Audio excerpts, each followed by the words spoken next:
And we are live. All right, we're live. Hey, we're live. Let's do it. Hey, what's up? It is watch party time for NCAA quarterfinals. Hope you guys have your mats pulled up. We got our 4 quarterfinal mats on the screen right in front of us. We got our consolation mats over here. So yeah, you got to remember it's 3, 4, 5, 6. That's quarterfinal mats, and then 1, 2, 7, 8 on the outside. There's going to be incredible action in the consolations, but the quarterfinals are just they're about to be nuts. Oh yeah, this is one of the best rounds in all of wrestling. I think I like the semifinal blood round maybe just a little bit better, but one of the things to keep in mind: everyone who wins in the quarters automatically top 6 All-Americans. So it's a lot on the line, and especially for team points as well. Mm-hmm. You get 1 point for advancement, and then another 6 placement points. So this is where teams can really separate themselves.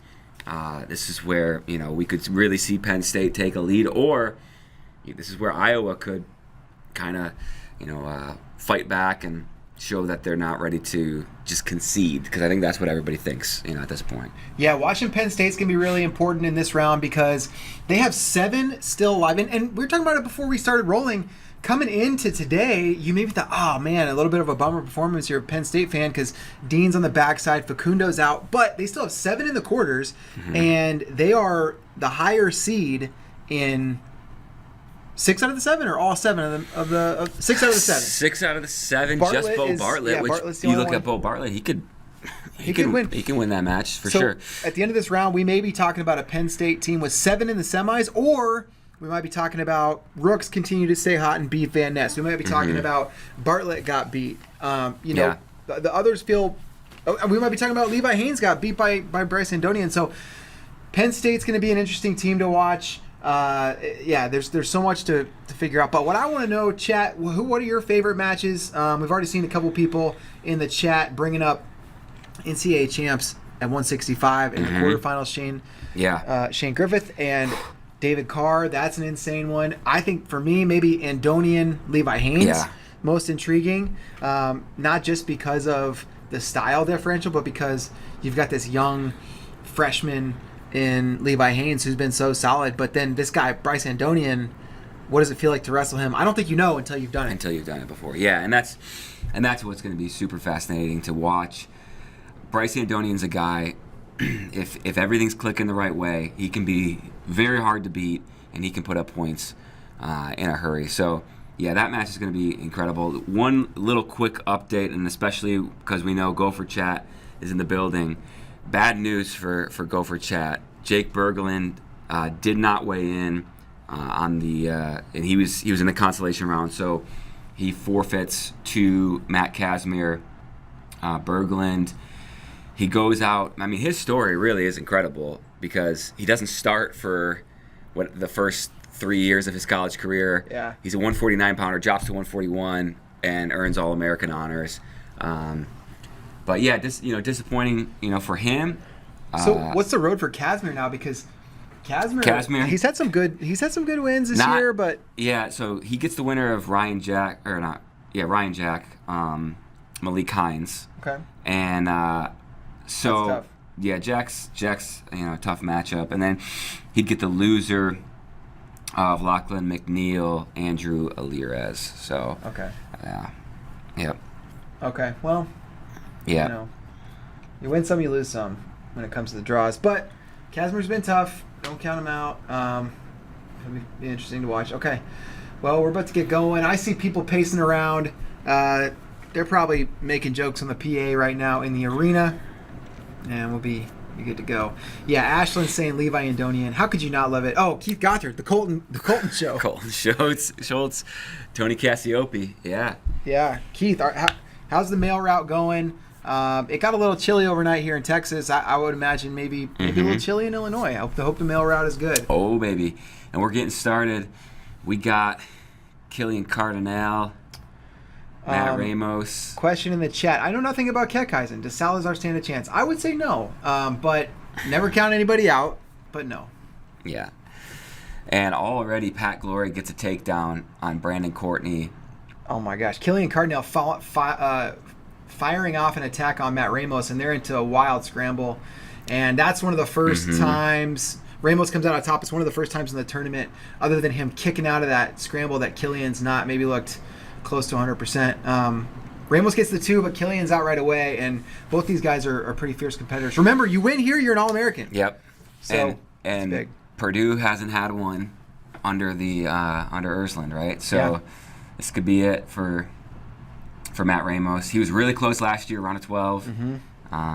And here's the question we say almost every match with Spencer Lee: over under first period. I'm saying he is going to take Noto out in the first period, and I think he's going to do it by tech. I think Noto's not going to give up the fall. That's what I think. And we got Pat McKee, Michael DiAugustino over there, consolation round. Gosh. Yeah, Pat McKee, and I believe winner gets. Who does the winner get in that one? It's crazy. Braxton Brown, Dean Peterson. Wow. Yeah. And no score over there for Brown and Peterson. Oh my gosh. McKee and DiAugustino are going crazy. Glory putting on a really good ride over Courtney, already over a minute. And of course, no score in Eddie Ventresca, Liam Cronin. No. Oh, Ventresca in though on a shot, head inside, under the knee. Hey, so remember Pat Glory, he had that kind of crazy middle of the year, that holiday season where it was like, is he going 33? He said he was going up. Then he descended, wrestled All-Americans Brandon Kaler and Brandon Courtney back to back in January, and looked pretty good doing it. So he's got a win over Courtney this year, and he's well in control, though still just a 2-0 lead. Spencer Lee not getting to his turns yet, but there he goes. He's got the tilt, and he's going to get 4 points. It's going to be 6-0 lead, minute 15 left in the first. Go for chat saying McKee very close to a takedown. I missed it. We're looking a little closer at the quarterfinal match, so you're gonna have to keep us in check there. Go for chat. What a day yesterday. After the round of 16, it felt like, Spencer looking for another turn. He's gonna get a 2 count for sure, and all 4 coming his way. It's gonna be 10-0. And now he's switching to that arm bar. He may look for the pin here. But got just over 30 seconds. But when we were talking about upsets yesterday, one thing I didn't realize, our man Andy Hamilton pointed out, before yesterday, there'd only ever been 3 25 or higher seeds that made it to the quarterfinals. And of course, this is in the 33 seed era, which has only been going on for a few years. But we had 3 more of those yesterday. Yeah. 2 of them at this weight class. And one of the things we were talking about as we were coming in is Ventresca was in a roster battle with Cooper Flynn to start the year. Yeah. He wrestled him, 3 or 4 times in the first month of the season. And I think every one of those matches went to like tiebreakers or sudden victory. Almost wasn't the starter, and now he's in the quarterfinals. The storylines of this tournament are like never ending. So Spencer Lee does go into the second period for the first time in this tournament. It's 10-0 going into the second. Lee is going down. So escape, takedown, turn, something like that would be enough for the tech for Spencer Lee. And Noto looking for a tilt. He's going to get near fall. Whoa! Noto has Spencer Lee on his back. Wow. And he's going to get 4 near fall. It's going to make it 10-4. Oh my gosh. Noto's got that wrist though, and he's not going to get the points till he lets go of it. And if you're Noto, what do? Do you let go of the wrist to get the points, or do you just never let go of that wrist? Never let go. Wow. Man. A little bit of a surprise there. Well, big time surprise. That's how good Spencer Lee is like anybody just scoring points on him is almost unheard of. And Ramos, Killian, 4-3, Ramos in the lead. And, man, Spencer's still kind of flattened out, head on the mat. 4 points do go up now.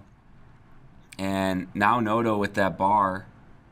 He's working. He looks like Spencer Lee. He looks like Spencer Lee on top, yeah. By the way, Babin of the Citadel just pinned Oh, of Colombia. Sorry, just pinned Jack Wagner. Wow. Oh, now Ramos looking for near fall. He had one swipe. Brian in the chat. LHU alumni. Here we go. All right. Man, that is wild. Spencer Lee getting a fresh start, 43 seconds left. His riding time's at 1:16. Now you wonder, man, not a lot of urgency underneath from Spencer here. And I think it was Spencer's choice to go underneath, or did Noto choose top? Oh, Noto looked for a suck back. No, I think Spencer chose bottom. Okay, so now Noto in the third. Definitely going to go top. Does he choose top here? Yeah, why would you not? You would have to. I mean, yeah. Noto is putting on a tough ride. Spencer Lee's riding time has been erased. He's now out. It's 11-4. He gets an escape. Man.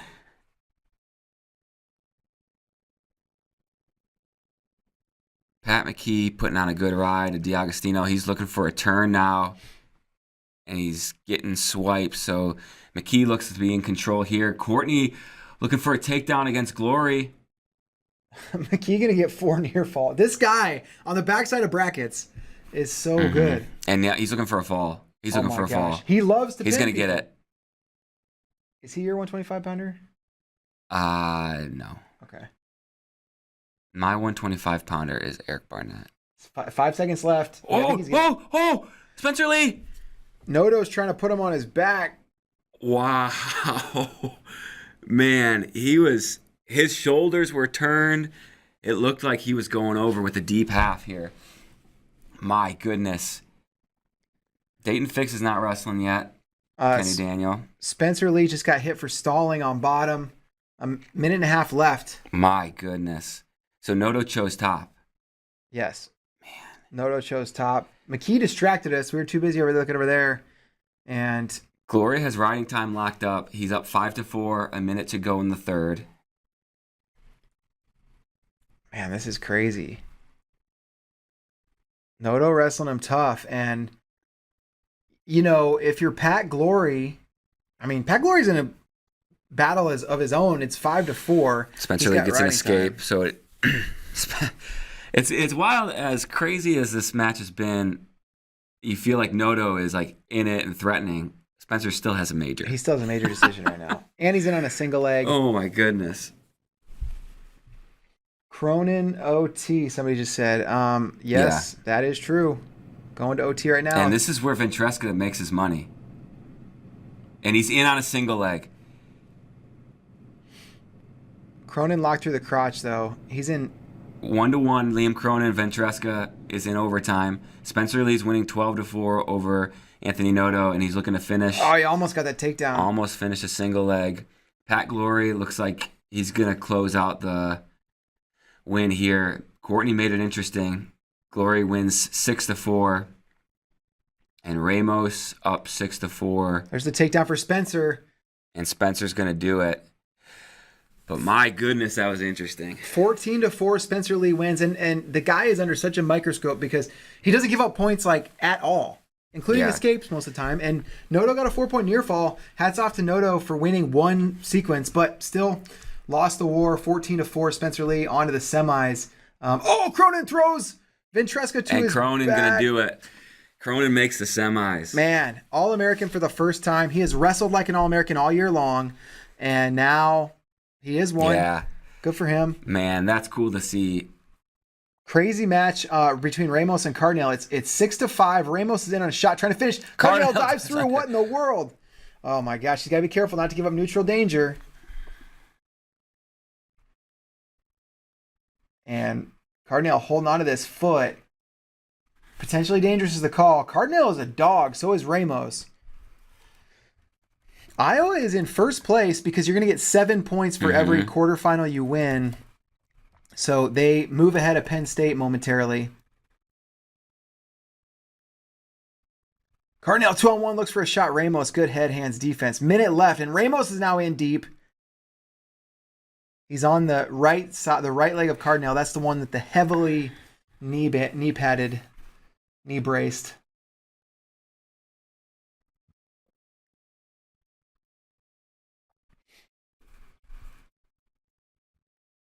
McKee with the 6-1 lead over there. We've got Jory Volk, Steve-O Poulin. Poulin leading 2-1 in that one. And Killian Cardinal gets a takedown. He goes up 7-6 with about 30 seconds left. And they're counting drop down. Ramos put himself on his back. Oh my gosh. This is insane. If Killian Cardinal becomes an All-American again with this insane injury, man, he is just a warrior. Oh. Ramos tried to put him on his back from bottom. Ramos is just jumping all over the place. He's going to get it. He's going to get it. Wow. Oh, he got the reversal. Ramos gets the reversal. Matt Ramos has been in some absolute insane matches this tournament. Ramos wins it. He's an All-American. Wow. There it is. There's Produce. Ursland, wow. Man, Ursland has needed that. Yeah. And it's Matt Ramos. It's a Minnesota transfer. Yeah. Who gets it done. Yeah, and there's Spencer in the chat saying, great move by Cronin to win. 100%. That throw, he didn't end up needing the near fall. Didn't get it, didn't need it. But that throw was incredible. The action in those first set of quarters was just unbelievable. 125 has been like the best weight of this tournament with the upsets. Yeah. And then all four of those matches were so awesome. Man, I'm sweating. That was incredible. There's still good action going over here in the consolation round. Oh my gosh, so crazy. Wow. Get the results in the article for you guys too. And crazy chat. What do you think? Best quarterfinal at 125. To me it was Cardinal Ramos. It was a complete war. Yeah, and Spencer asks, how does Ramos just always pull it out? I don't know, because it was the ride-out match yesterday, right? Where he gets the takedown. But he need in tiebreakers. He needed the takedown. In ride-outs, he needed the takedown. Yes. Yeah. Crazy, man. This is wild.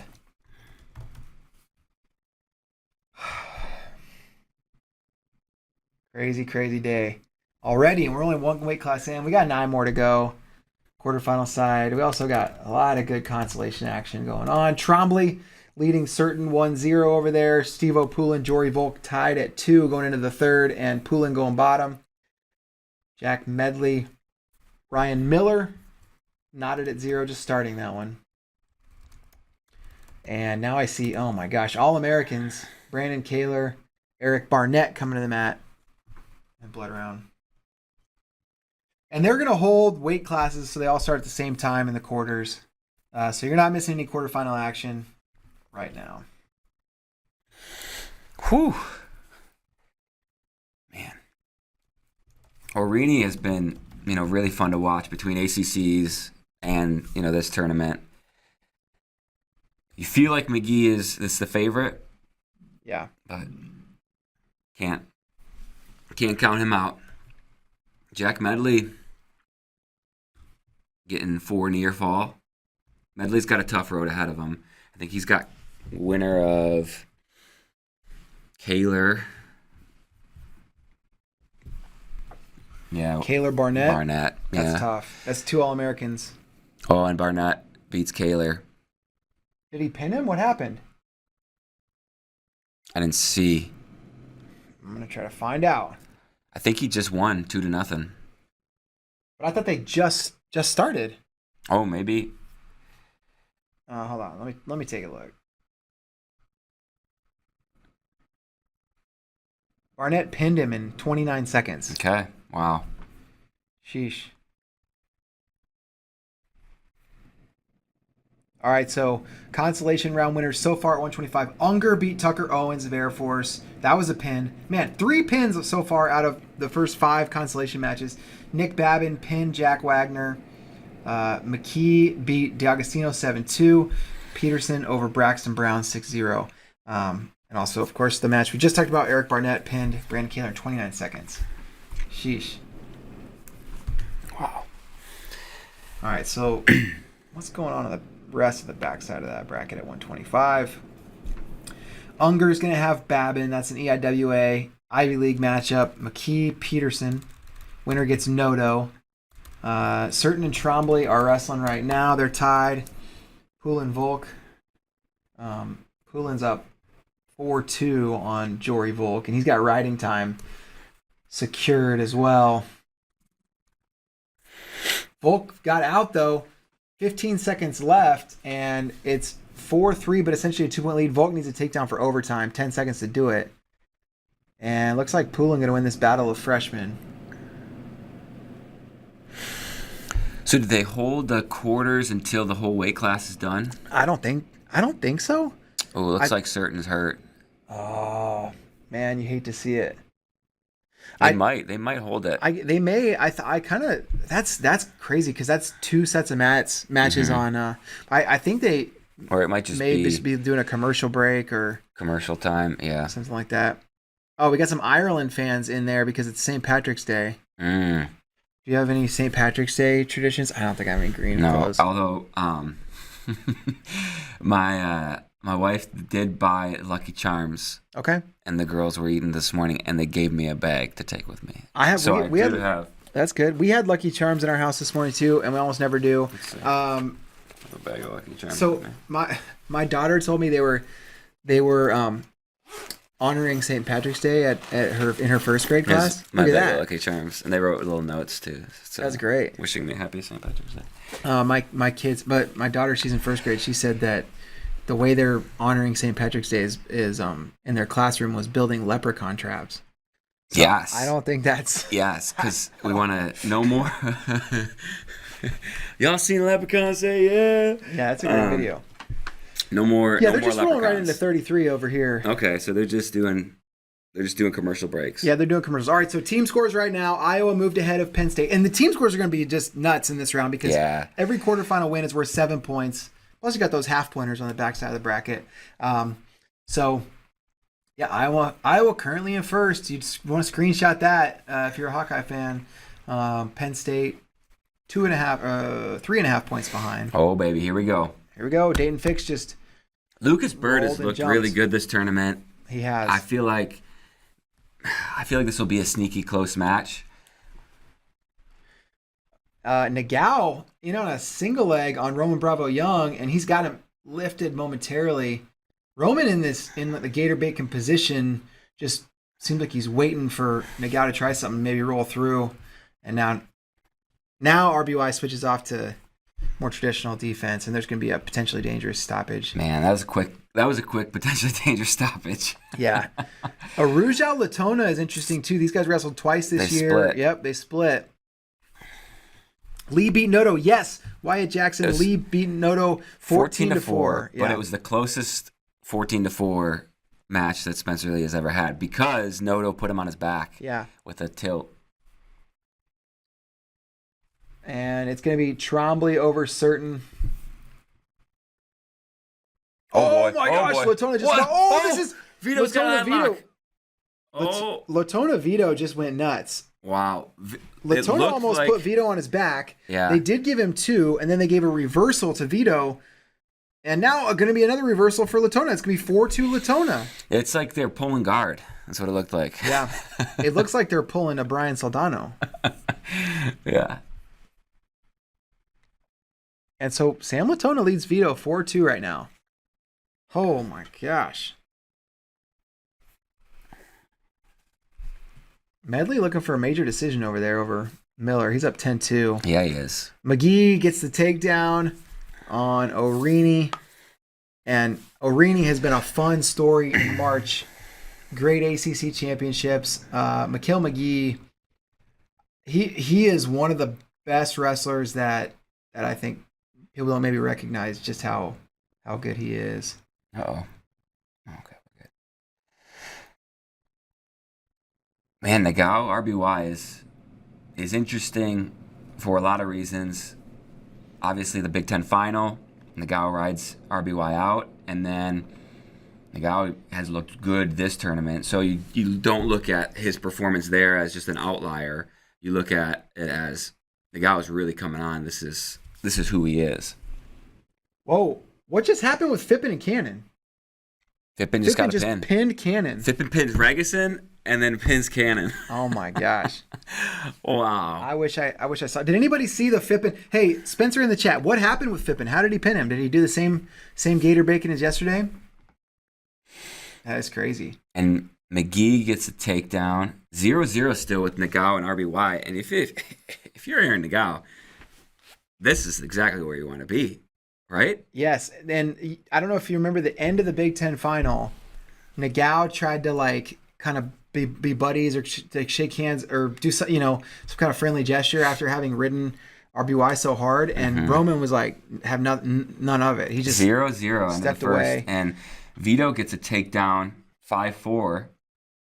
Oh, short time left in that period, too. Yeah. Vito going to finish the period on top. Big period for him after being down 4-2 much of it.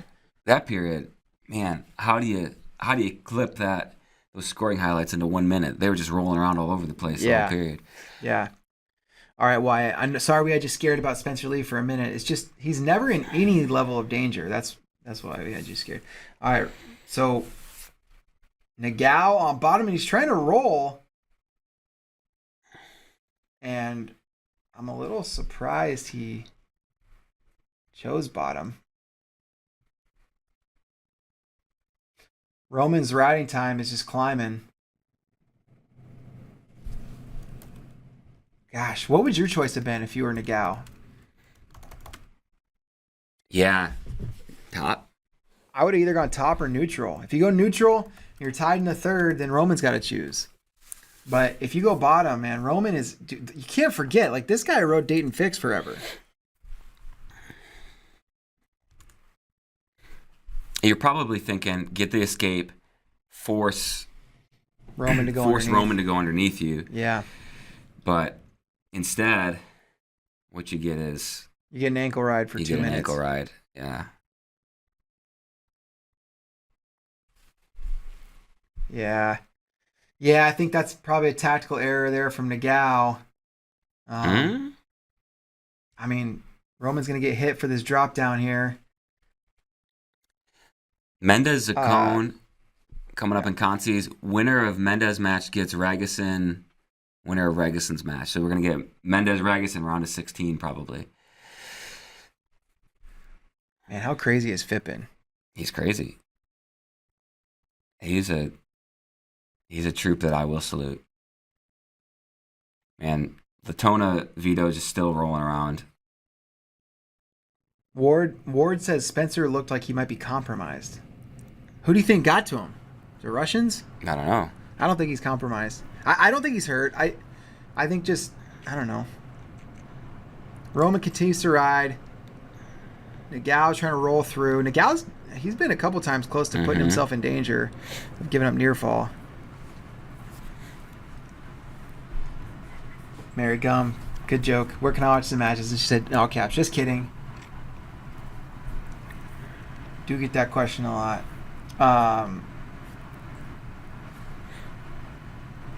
Still no score for Bird and Fix. And Fix doing the same thing to Bird that RBY is doing to Nagao. That's putting on a ride. Roman's choice. I wonder if he'll try to make a point and go underneath.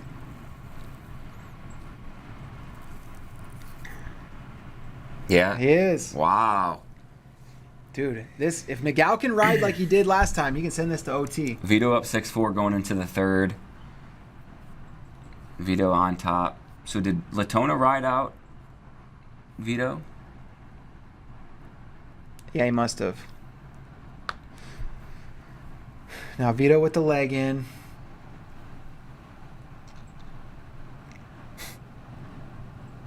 Oh, a lot of space in between the hips there. Vito riding legs. Man, Nagao just chokes you on top. Yeah. He's no fun. Hey, Gopher Chat. Love Nagao.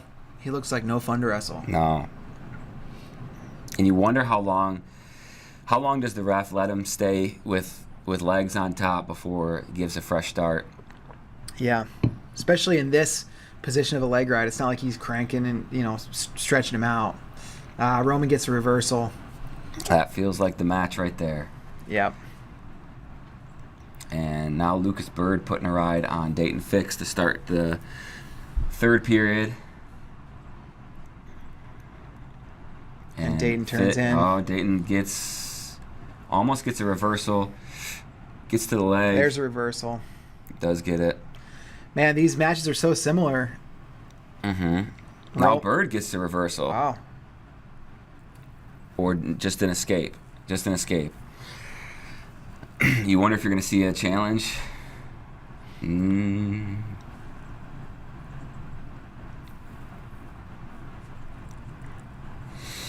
Kai or Nagau's out. Okay, he needs a takedown to tie. Because riding time is all but locked for RBY. Vito up. Wow, Vito up 6-5 with 59 seconds of riding time. So Latona needs a takedown. Vito in on a leg. And Latona is definitely neutral danger here, but... And Vito going to get the win. Moves on to the semis. Man, I tell you what, Dayton Fix's path through this bracket is no joke. Lucas Bird, super tough. Vito next. If Dayton wins, he's still got 55 seconds to go against Bird. But look at RBY. It's like he's in a 2-1 match. It's a really tough guy. He's had to work for this win. Yeah. Roman 2. And it's looking like Roman's going to have McGee. Oreen. Oh, my gosh. McGee is so good. He's tough, man. He's got him on his back. McGee had Oreen on his back for a second. But now just extends his lead. It's 7-2 Mikhail McGee over Kai Orini. Mendez is rolling in his match. Just got a takedown. 6 seconds left in the RBY Nagao match. It's looking like the top 4 seeds are going to move on. Going to advance. Yep. RBY does it. And that's a statement win for Roman. Got ridden like crazy last time. And I think it's different when you're up like, what was it, 5-1 or 4-1 or something? Yeah, there wasn't the same amount of urgency to get away. And if you've never been under Nagao before, it's probably pretty surprising. Yeah. So Mikhail McGee into the semifinals. He's going to see Roman Bravo Young. Vito going to have Dayton Fix. He wins 3-2 on riding time.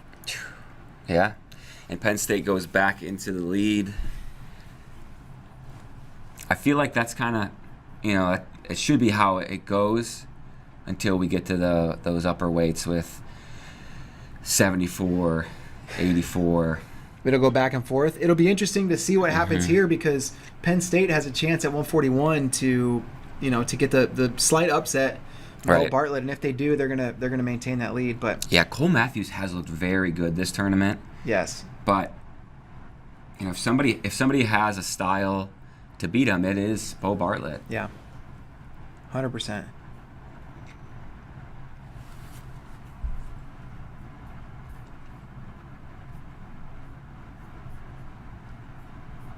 So we haven't really seen any upsets in the quarters yet, right? No.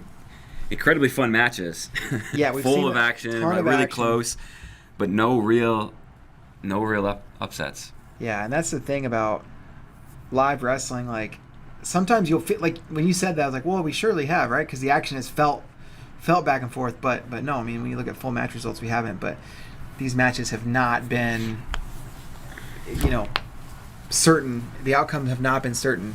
It's been crazy. And man, Purdue fired off the All-American tweet already. Good for them. First All-American since 2013.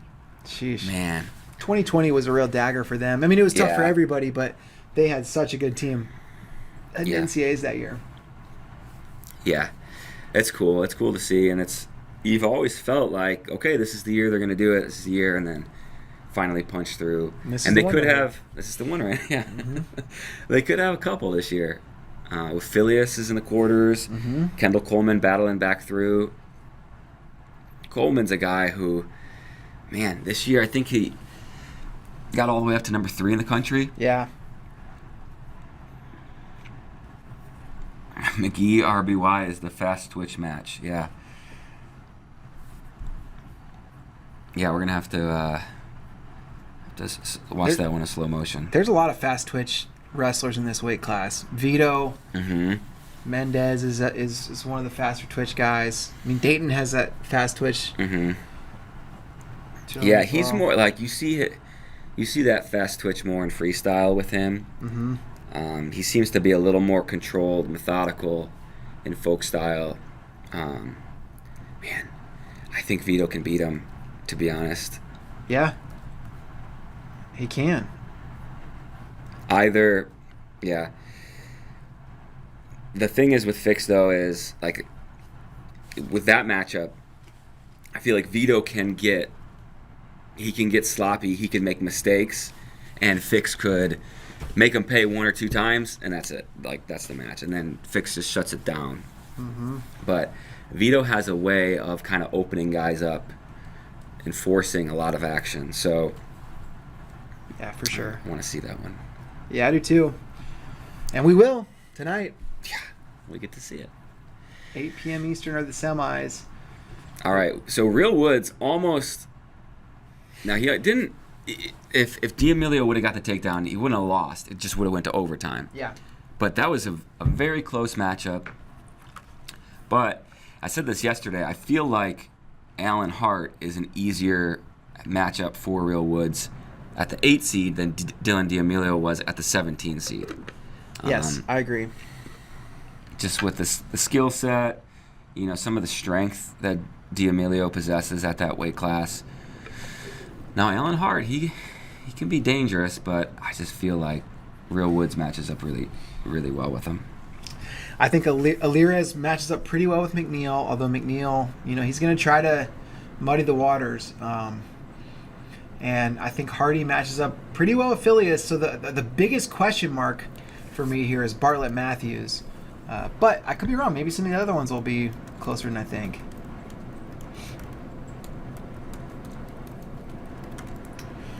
Both Woods and Alirez, the 1 and 2 seeds, have looked outstanding all year long, but also in their histories have had matches that are maybe closer than they should be. So something to be aware of there.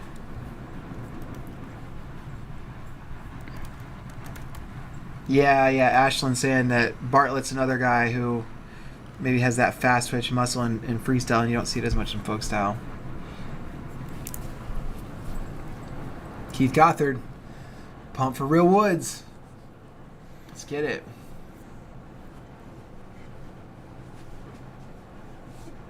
Philippi Teskey over there in the Consolations. It's an interesting match.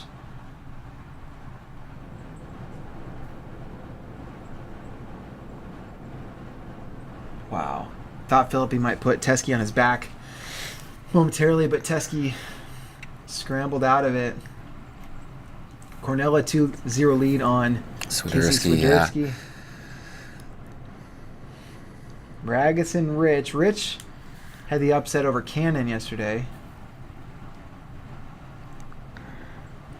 Tal Shahar leading Cal Miller.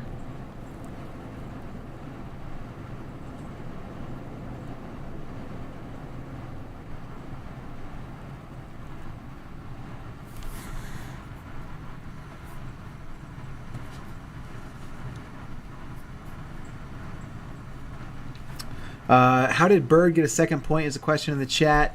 I think it was stalling. Stalling, I think. All right, we're underway. 141 quarters. Matthews coming forward early with an underhook. Alira is in a shot on McNeil. Trips. That's a classic Alirez finish. 2-0 lead. He's got the first points of the quarters, does Andrew Alirez.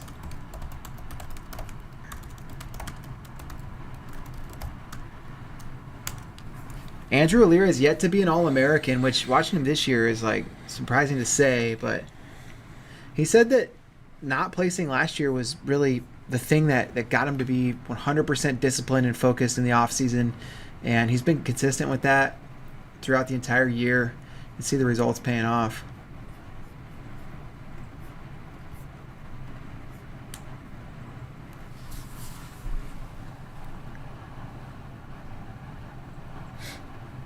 So 0-0 all around except Alirez, McNeil's 2-0. Now, Woods catches the ankle. Alan Hart, he's working for a finish now. Alirez is going to get hit for stalling. They kind of were scrambling from top, and he was dropped on a leg, so counted, hit him for stalling. Woods with the takedown. All year, it's felt like Woods and Alirez are on a collision course. Mm-hmm. And what we've seen really all season with Real Woods is he comes out, puts up points in the first, and then just kind of locks it down as the match progresses. Almost came back to bite him yesterday, but he hasn't really been hurt by that this year. No score, Hardy Filius. No score, Bartlett Matthews.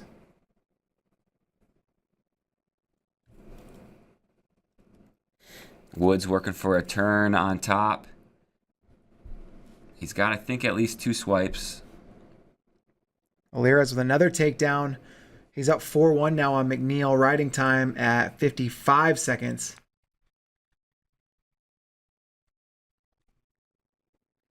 Lachlan McNeil, a guy you don't want to just hang around with, so 2 takedowns in the first is good for Alirez.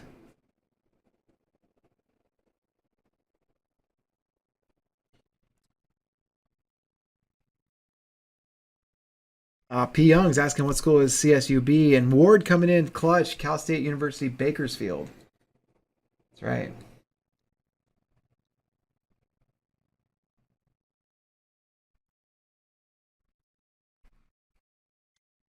All right, let's see. Hardy gets a takedown. And Woods, I missed it. He had a turn, huh? Yeah. Yep, tilt.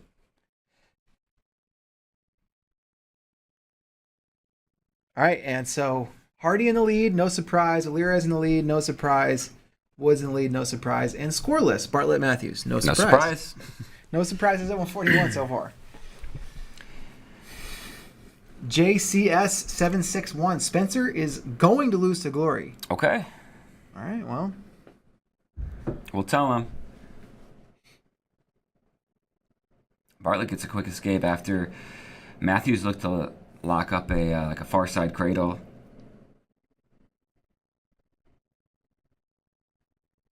You feel like Bartlett Matthews is going to come down to one exchange, or it's just going to be sudden victory tiebreaker type match here. Larry's looking for a third takedown in this match, or in this first period, and I don't think he's going to get it. I think he's going to run out of time.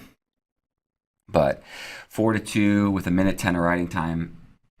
Good at the first end of period. the first is, that's how you draw it up, right?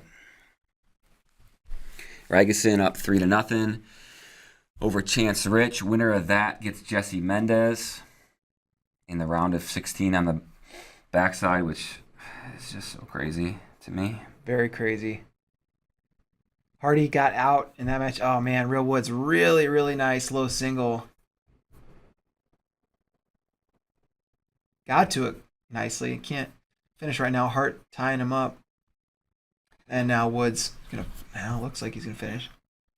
There's a maybe we save this conversation for in between matches, but the conversation in the YouTube chat, where does Lee stack up in terms of the GOAT?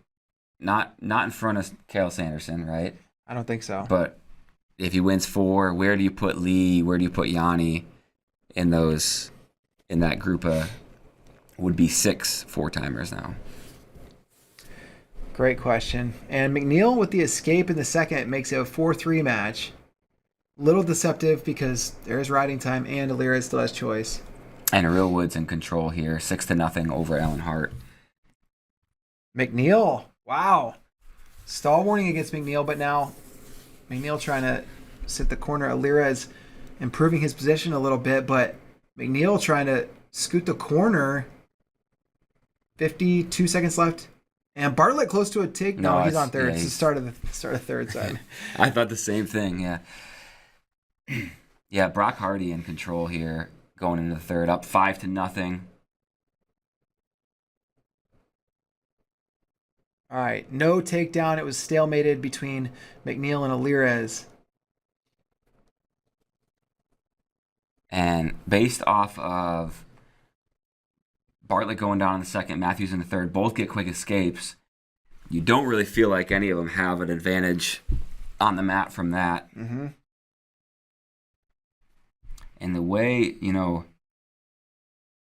way this match is playing out, I was going to say you favor Cole Matthews just because he's been there and done it so many times before, but Bartlett is like just as comfortable in these situations too. So, yeah, this is going to be interesting. And I'm also keeping an eye on this McNeil-Alirez match. McNeil's put Alirez in some scramble positions that Alirez hasn't looked super comfortable in. Alirez is going to go bottom. If he gets out right away, that riding time advantage will be huge. But McNeil is not giving up here at the end.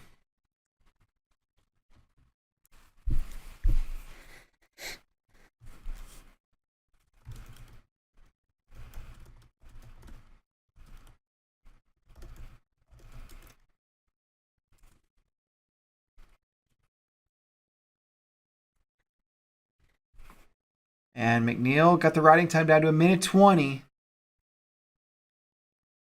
Alirez, though, pretty close to out, and he's out. So riding time at 1:14. Bartlett in on a single. Bartlett in pretty good position. Matthews, little adjustment. 20 seconds to go. Oh, Bartlett may be thinking about getting Matthews into neutral danger here. He makes a little adjustment. It seems like he maybe can. 10 seconds. Oof, that was close. I don't think he's going to do it. Oh, he made... Oh, Time. my gosh. That's it. Overtime. Wow. That was close. That was the first real exchange of the match where any points were even close to going up. So now Real Woods makes the semis, gets the major decision.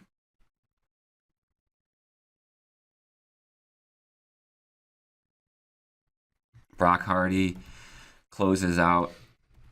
I believe he will get an 8-0 decision. Either 7 or 8. Makes the semis. Man. So we're going to see the rematch between Real Woods, Brock Hardy. Andrew Alirez in the driver's seat, up 5-3 with 45 seconds to go. Bartlett and Matthews 1-1 in overtime.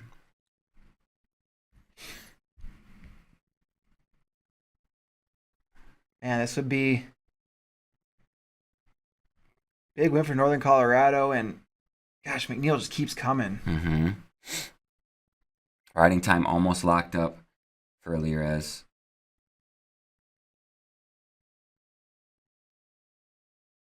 And now it is. Yep.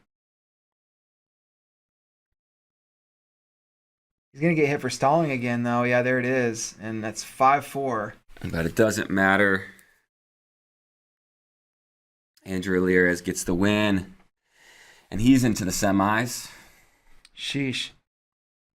Wait, what? I didn't see that. Somebody said Swiderski was losing 7-1 in the third and hit a cement mixer to pin Cornella in advance. I did not see that. Oh my gosh. We're locked in crazy. over here. Dude, last time I saw Cornella, Swiderski just had his head on the mat. Cornella was riding him like crazy.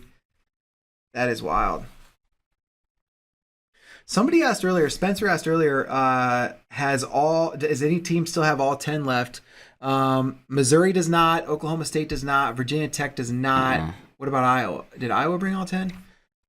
They did. Did Teskey win? Yes. Wait, Teskey wrestled Philippi. Oh, Matten just beat Schwartz again. He beat Moshe Schwartz earlier this year too. First weekend of the year. Let me tell you. Let's see, Teskey. So we're going to tiebreakers with Cole Matthews and Bo Bartlett. And Cole Matthews kind of took a risk when he was riding Bartlett. Teskey's out, by the way. So okay. No, Iowa. No. Yeah, here we go. Yeah, Matthews took a risk when he was riding Bartlett earlier. Jumped over, tried to do that far side cradle, and Bartlett rolled out. So we'll see what he does this time. He puts the leg in. Bartlett goes to roll. Oh, this is good for Matthews. It's going to be good for him.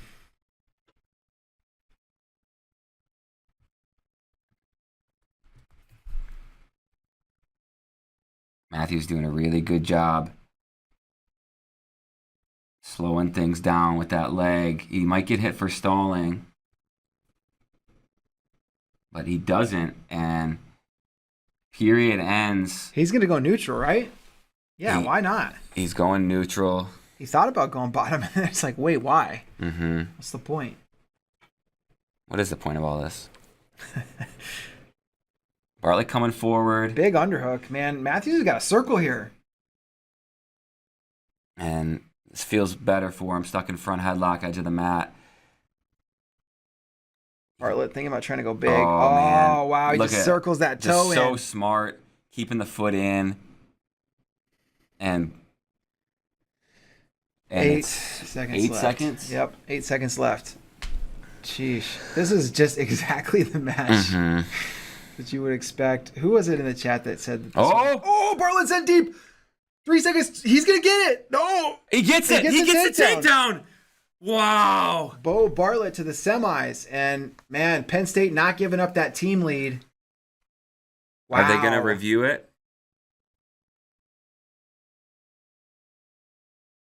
They're going to review it. They can review it, but it was definitely a takedown. Oh, my goodness. Oh, man. If you're Cole Matthews, you don't got any stalling, he right? wrestled a perfect match until the end. Oh my gosh, the Liz challenge is going to take forever, but man, Bartlett, and now, I mean, if it's Bartlett Alirez, that's kind of an interesting match too.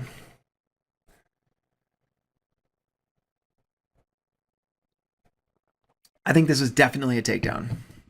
If the clock on our screen was matches, the match clock, then yes, it was 100% a takedown. Yes, Swiderski got the fall. Wow. Sheesh.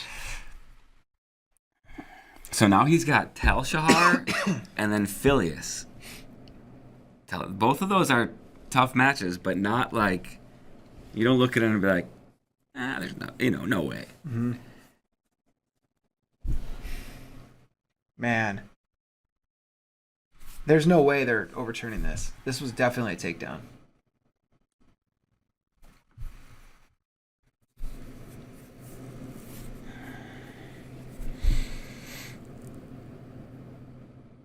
Wow. Man.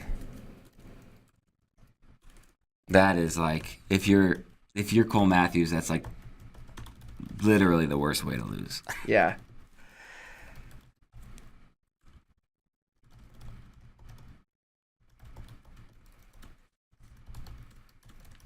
Bo Bartlett, just incredible. Man, Michigan climbing up a little bit here. Yep, Bartlett gets the win.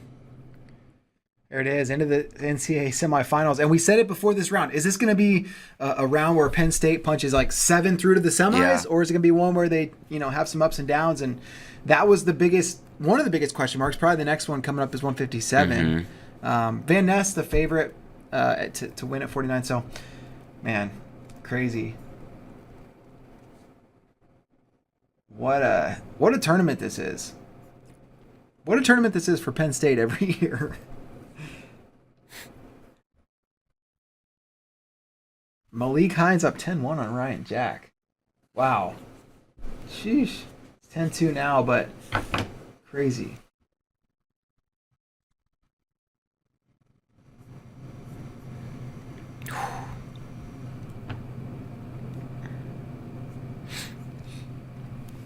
Man. Just amazing. All right, 49 quarters. We got a little break, but we got Yanni D, Max Murin, Shane Van Ness, Graham Rooks, Kyle Parko, Brock Mahler, and then Sammy Sasso, Yaya Thomas. Sammy Sasso and Yaya Thomas have wrestled at least 3 times. Yeah. Right? Yeah. And there's been, I think, 1 or 2 that have gone to tiebreakers. Sounds right. Yeah, that's a very competitive matchup. Let's see. Yeah. They've wrestled 5 times. Tiebreaker this year. And 8-2. Sasso won both. Sasso won 6-4 last year. So Sasso is 5-0 against Yaya Thomas. 2 have gone to tiebreakers.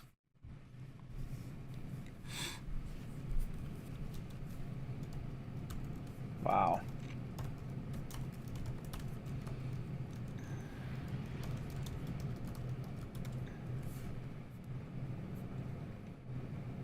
Crazy stuff.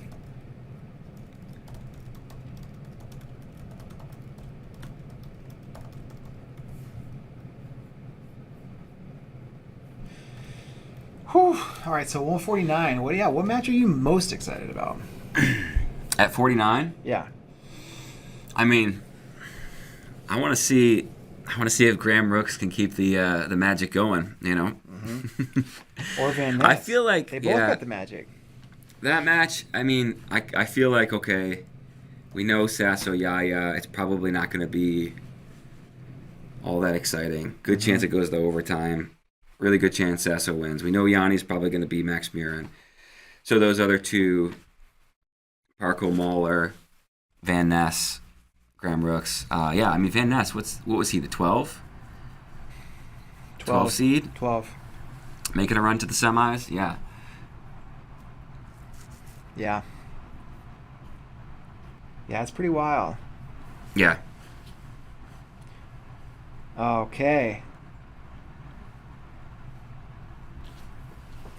Matt Ramos. I see an interview with Ramos just hit the site. Sounds like he's feeling ready for Spencer Lee.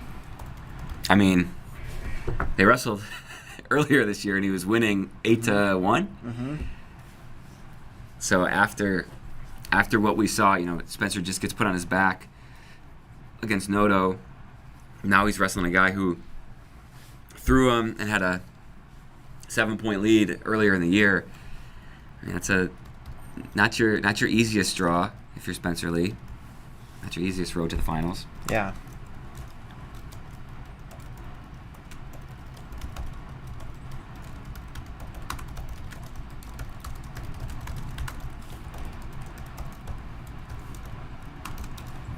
Crazy stuff. Okay, so they're still getting ready down there on the quarterfinal mats. Dylan D'Amelio just got a takedown on Tom Crook. Take a 2-0 lead. Real Buto Demas. That is a crazy consolation match. Lamer is beating Ethan Miller in the third. Lamer with riding time. Miller on top After there. Miller was 40 seconds away from beating Van Ness.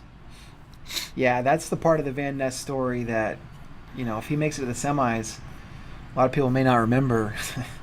It's just how improbable that is, given that he was down 8-0 in his first round match.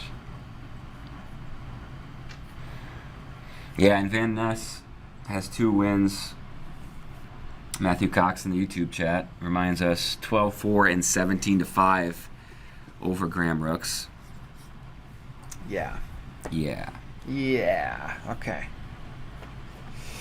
All right. Yanni still got his t-shirt on, but everybody else is singleted up and ready to go here at 149.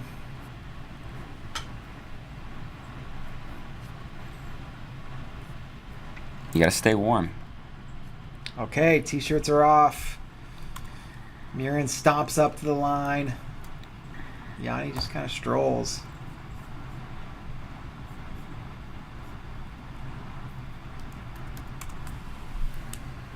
Oh my gosh. Penn State. It really is just like you're surprised by it every time, even because they can just keep winning, you know. Well, it's like they have these great seasons, and you're like, all right, they're really good, and then their NCAAs are somehow a lot of times better. Yeah. It makes no sense. And by the way, NCAA champion Max Dean is in Consolations, and they're still and Alex Facundo is eliminated. Yeah. Rooks in on a shot on Van Ness. It's pretty deep on the leg. And Rooks tries to go seatbelt. Van Ness wizard position. Now Brooks adjusting. Looks like he's in a pretty good position to finish, Brooks and he got does. A takedown. Wow. Maybe Van Ness wants to give up 8 points before he gets going again. All part of his strategy. Parko Mahler. I kind of feel like Mahler's a tough matchup for Parko. Mahler, he can make him one position matches, right. and he's good pretty much everywhere. Man, Van Ness is so good with that hand fight. Once he gets in there and can pressure the head. Yeah. Just his... The pressure that he puts on people, you can tell, makes him pretty uncomfortable. Yanni looking for a second takedown on Murin. Every adjustment Murin makes, Yanni just gets a little deeper. And on the edge, Murin trying to kick out of bounds. Yanni trying to pull him in. And Yanni just, he's just like a constrictor snake. Just gets you a little tighter. And oh, almost locked up the cradle. Takedown. Now let's kind of Murin tried to roll. Yanni had that cradle attempted, and so now he's out. But it's 4-2 Yanni with 2 takedowns. Man, nice little roll through leg pass there for Rooks. It's got to be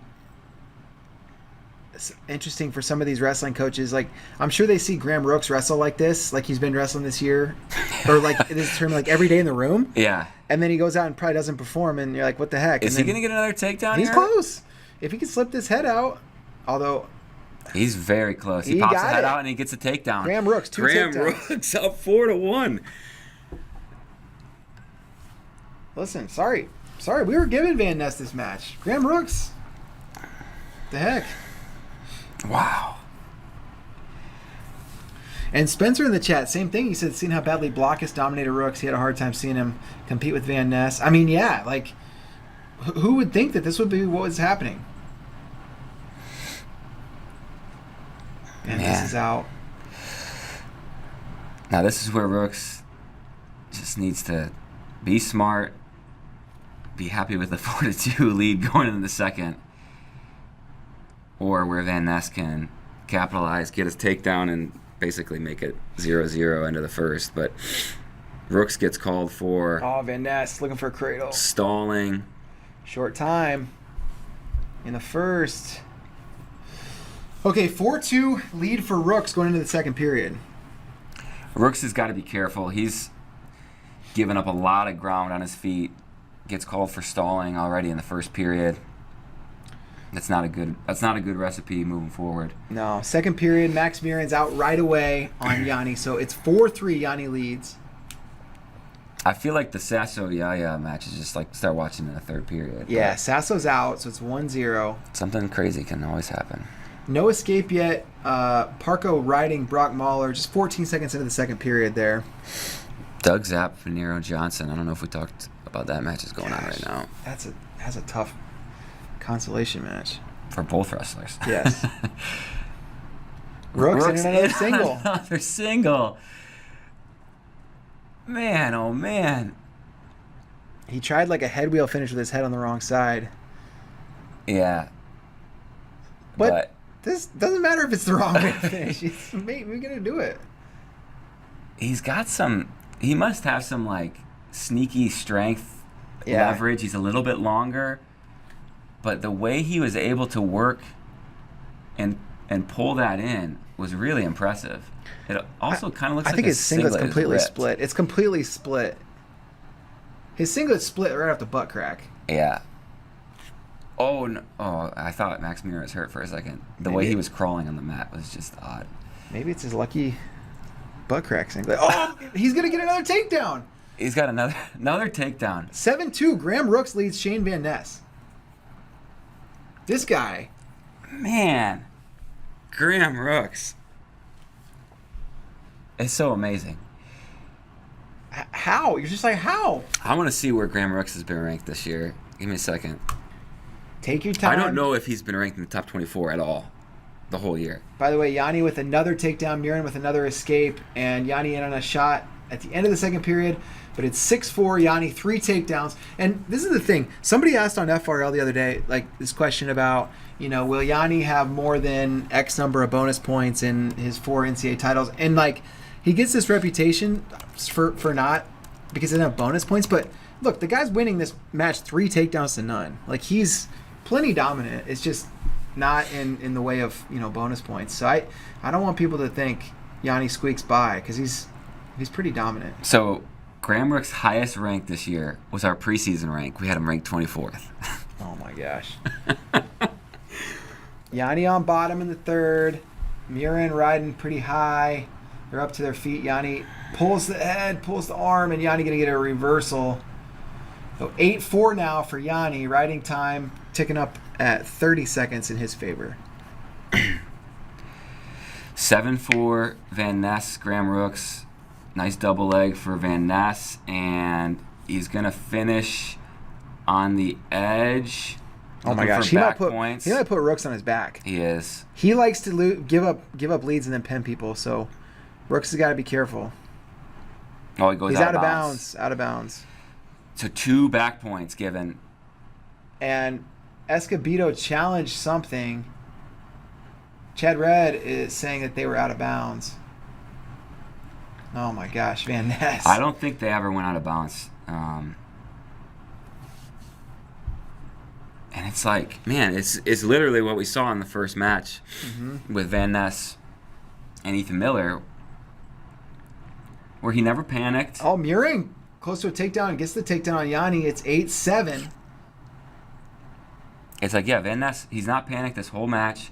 It's kind of keeps going steady, keeps moving forward. Oh, Murin might turn Yanni.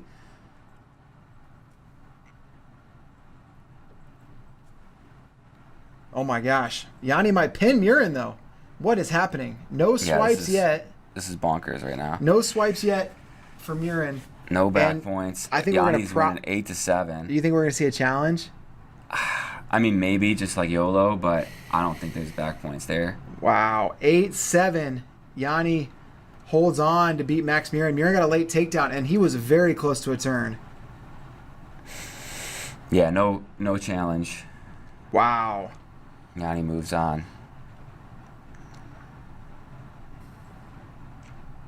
Yeah, it was like Yanni was wrestling not the perfect match, but just slowly, methodically. Mahler got a takedown on Parko. Parko's out. Now Parko has a cradle locked up, 22 seconds left.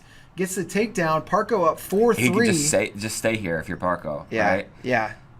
No need to try to get the near fall. Just hold on. So Kyle Parko, the 3 seed, looking like he's going to advance. Man.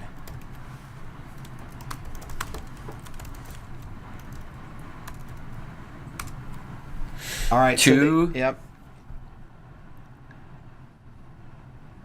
And then they're warning the bench. Takedown stands. And the near fall. So Van Ness now leads 9-7. Parko gets the win over Mahler. I don't know if you said that. Yep, into the semis. So Graham Rooks down 9-7 now after leading 7-3 to start the third period. Rooks needs an escape.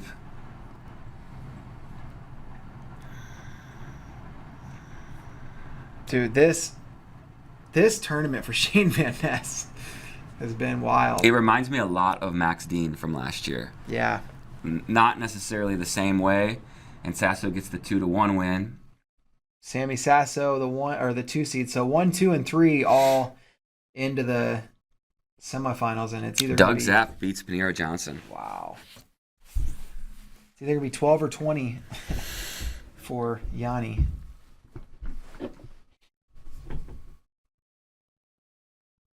And Van Ness putting on a really good ride. Just ticked under 30 seconds in the third. Blockus got a win too. Yeah, there is so much going on. Spencer, you're right in the chat.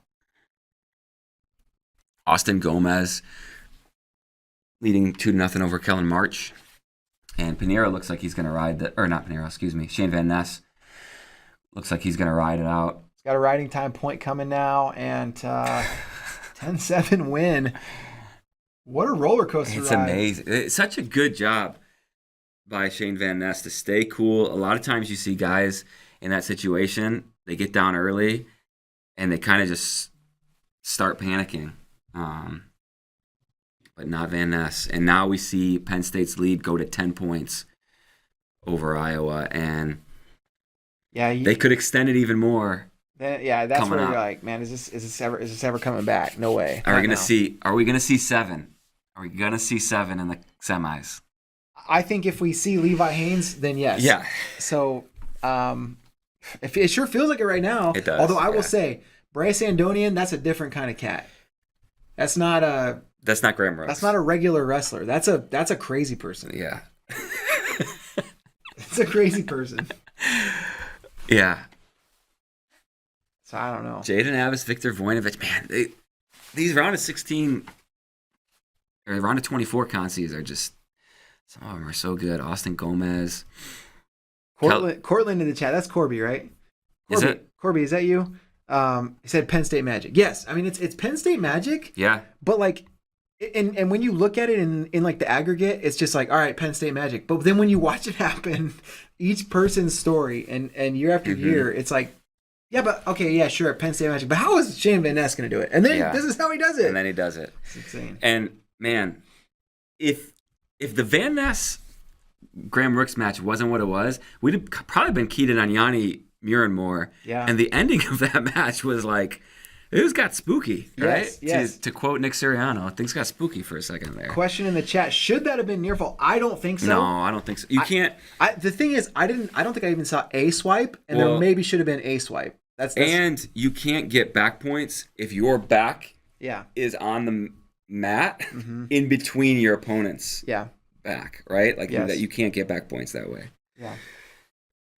Well, maybe you can't. No, it's you just can't do it. Man, this is so fun. This tournament is so fun. Shane Van Ness, Cortland, not Corby. What's Corby's name in here? It's something like that. All right, Cortland. My bad. Who are you then? He's Cortland. Sheesh. No, that's Corlando Grant. Corlando Grant. I think Cortland. There's a T? I think so. All right.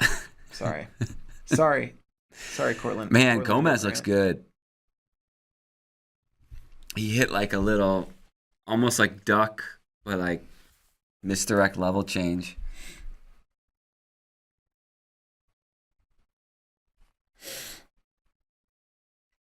Ashlyn, notorious Michigan fan, says this is the match I'm worried about. Let's go, Levi. Yeah. I say that jokingly because he likes Penn State. Yeah. What's his problem with Michigan? He just wants Kirkfleet to major Mason Paris. Okay. Take offense to that? I don't. Tyler does. Yeah. Yeah, I can see that. Tyler, he's a harder time hiding his biases. Mm-hmm. Johnny Lovett, Caleb Henson. Lovett up 2-1. That's a 4-19 seed. Sheesh.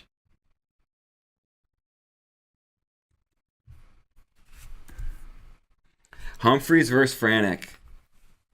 One of them's going to be an All-American finally, where you feel like both of them have been on that level for a couple of years now. I think a lot of people like Humphreys in this one. I like Franek.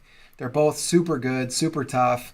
Franek, I think I said it yesterday. His 4 losses at NCAAs, 2 are to Ja'Cory Teamer, 1 is Ryan Deacon, and 1 is David Carr. Pretty tough, and he's rounded 12 twice. So that's tough. Ashlyn hates Ohio State. He likes Michigan. Okay. He just wants Kirkfleet to tech Mason Paris. They love the St. Patrick's Day zoom in on ESPN. Yeah, they do. When you're celebrating a national holiday like this, you got to zoom in. And they're going to love Jared Franek because he's going green for St. Patrick's I don't Day. know how I'm going to be able to watch the other matches with Bray Sandonian wrestling right now. I know. Austin my O'Connor, gosh. Will Luan, we haven't talked about yet. Like, Yeah, that's a very interesting match. Although, I mean, it feels like it could be a slow match, but O'Connor could also come out and get a takedown right away. For as many surprising things that have happened this tournament, there hasn't been like the big upset yet of the number 1, number 2 seeds going down, where it's, that's mostly everybody's picks to win 1, 2, or 3. Now Cole Matthews did lose. Yep. I'm sure people were picking him, but we haven't seen the big 1 or 2 seeds go down, and this is normally the round where you do see it happen. Every once in a while, you get a 15 seed beating a 2 seed. Caleb Henson in a tight one with Johnny Lovett. It's 3-2 over there. Voinovich leading Abbas, but Abbas has choice in the third, going underneath. And Daniel Cardenas against Peyton Robb. We don't really know who Cardenas is. He beat Caden G. Feller this year, lost to Jarrett Jacques. And those are like the only 2 points of data that you can actually pull something from. But as a freshman, you sometimes see guys make big jumps throughout the year like Levi Haynes has. Yeah. Spencer wants to know if Luan can slow down the match and get a win. He's got the style to do it. He's 100% has the style to do it. And Luan, I think, is a lot stronger than he looks. And we were talking about this on the way in. It's like either Luan can do that or Austin O'Connor is just better and he'll get a takedown or 2 and just shut it down. Oh man, this is a good suggestion. We should bring back the Flow Green for St. Patrick's Day. I have the old Flow Green. I should have worn that today. Didn't even think about it. Levi Haynes in on a leg early. This is where Andonian can be crazy. And he put Levi Haynes on his back. He's got Levi Haynes on his back. He's got looking for the fall. Andonian might pin him right here. He's looking for the fall. Oh my gosh. It's like... It's tight, but Levi Haynes kicks out for the time being. Wow. This is what I'm saying. Gosh. He is a different kind of person. He is a lunatic. He is a crazy individual. Oh my goodness. Andonian up 6-0 on Levi Haynes, and we're less than a minute into the match. The good thing is we didn't miss anything else. Nothing else happened. Ashlyn says Levi was pinned. I don't know. I couldn't see that shoulder. The camera angle made it tough, but he very well could have been. Peyton Robb gets a takedown, and Austin O'Connor gets a takedown. Okay, you got to imagine. I mean, that feels like the match really for O'Connor, but who knows? We'll see. Luan's up and out. It's 2-1. Now, Bryce Andonian, any other wrestler in the country would be like 6-point lead. Yeah. Shut it down. Bryce Andonian, 6-point lead. Let's make it 12. Here's the thing. If Levi Haynes was in a pretty good single leg there, and you hear that Bryce Andonian took Levi to his back from a single leg, you think it's like gator bacon or something like that. No, it was like an arm bar. It was took the arm across. Yeah. Man. Now Austin O'Connor gets another takedown. This is full send philosophy. I feel sorry for Virginia Tech coaches with Andonian. They're always on the edge of their seat. Yeah. Can you imagine being Freyer or oh man, Peyton Robb. Robb's putting Cardenas on his back, but I don't think he's getting swipes. And you wonder, this is where we saw Shane Van Ness get down early, kind of like keeps his game plan, doesn't really wrestle any different, but then when his opportunity's there, he takes it. Yep. You wonder, Levi Haynes, he needs to kind of do the same thing, but with a wrestler like Andonian, where I bet you Levi Haynes had never been put on his back from that position, ever. Yeah. Andonian just continue to run forward like crazy, too. Now, if Haynes can get a takedown at the end of this period, right out, I mean, that would be huge. And Haynes, I mean, he's close to neutral danger. Close to putting Andonian in neutral danger. Oh, that was David Mukai in the chat saying the Flow Green idea. That's Laramie, Wyoming, friend. All right, Andonian now sitting in the corner. After almost being in neutral danger and on his back, he's gonna get a takedown. No, I think Levi's locked. Yeah, Levi's locked in that leg. So time runs out in the first, 6-1. Andonian, and he does have 51 seconds of riding time. The refs are talking about something. Nothing. They talk about something, and then the ref goes. How wild. Nope. What are we doing? Why are they No, challenging no, no, this? no. No, don't challenge. The Virginia Tech corner is challenging for some reason. Man, Levi Haynes, a year ago, almost to the day, was wrestling in the Pittsburgh Wrestling Classic. High school event. Yeah. Doing his thing. High school wrestler. Now he's in the NCAA quarters and a 2 seed. Bryce Andonian, he has got to just feel so funky when you're wrestling him. His hips, the things he's able to do from different positions. It's like Stewie Griffin in the chat. How did he square up off his back like that? Like, he's on his back, square. It's like, I don't know what it is. Yeah, I don't know. It is really freakish, the stuff he's able to do.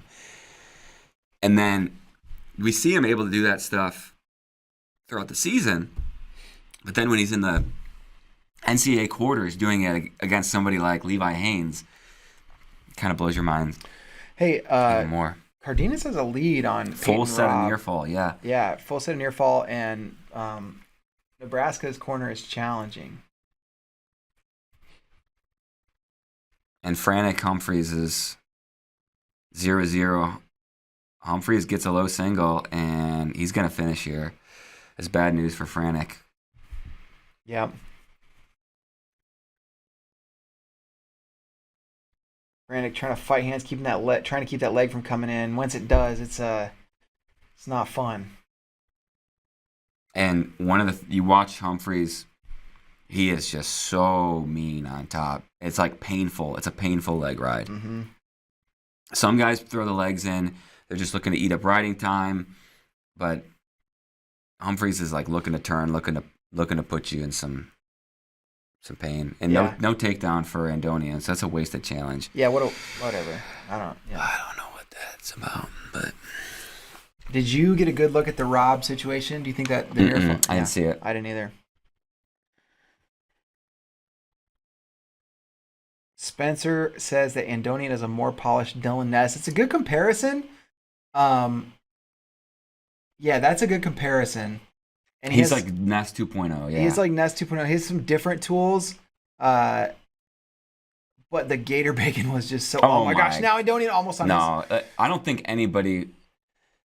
I don't know if you can pin Andonian like that. No. His back strength, like his bridge, is real powerful. Yeah. Haynes got the escape. It's 6-2 in the second.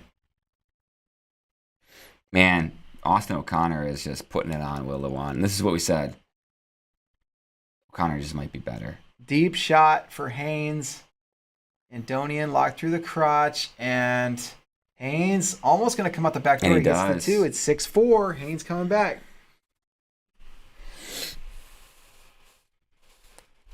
G. Feller loses to Jason Krazer. So that's G. Feller's career.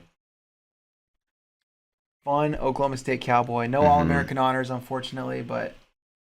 Levi Haynes going cut and release now. 7-4. Riding time under a minute. Now Haynes in on a high crotch. He's got Andonian way up on his shoulder. And takes him to the mat. 35 to go in the period.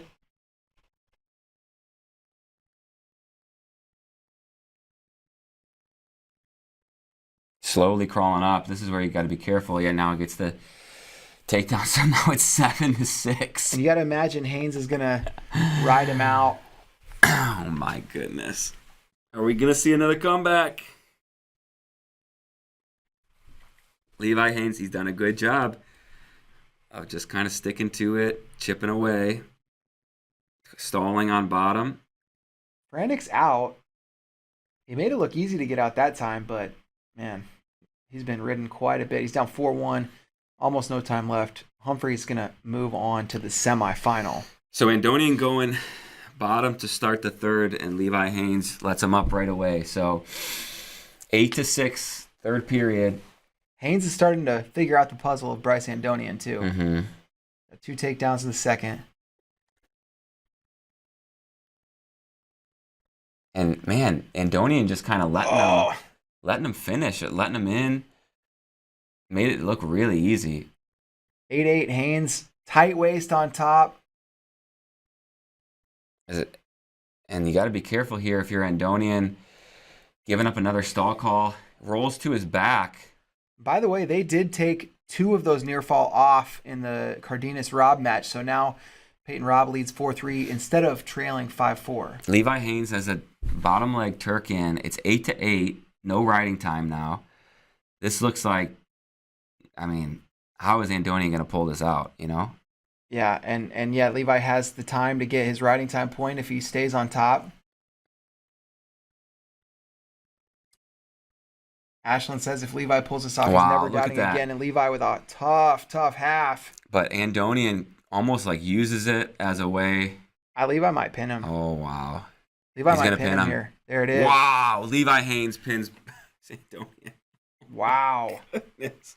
Dude. Penn State. What in the world? Oh, wow. Right? What do you do? He's in the NCAA semifinals. Well, we're 5 weight classes in. Penn State has qualified 4 wrestlers, and they have 4 in the semifinals. And suddenly they're up 56-37. Man, it happens fast. Life comes at you fast. Bryce Andonian, this close to pinning Levi Haynes. Wow. Cardenas continues to ride Rob really tough, and they're just in the second period in that one.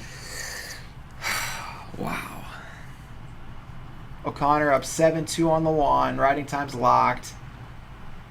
So now O'Connor a takedown away from a major.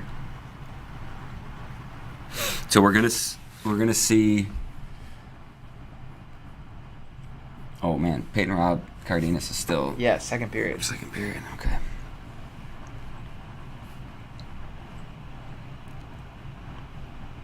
Rob finally gonna get the escape, I think. Yeah, finally does.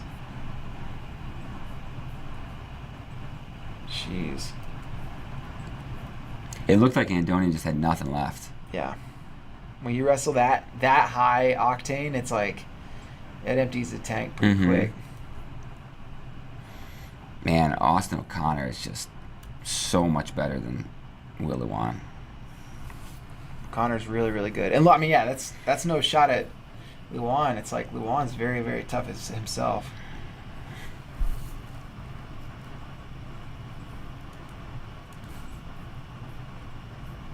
Jeez.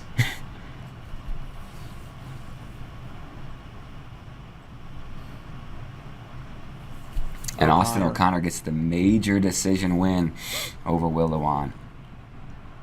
Cardenas on bottom in the third. He trails 5-3. For as impressive as that win was for Levi Haynes, I still think Austin O'Connor is the big, considerable favorite. Yeah. Going into the finals. Yeah. But I don't know. Rob putting a ride on Cardenas now. And that'll be an interesting rematch as well. Peyton Robb, Levi Haynes was extremely close 2 weeks ago.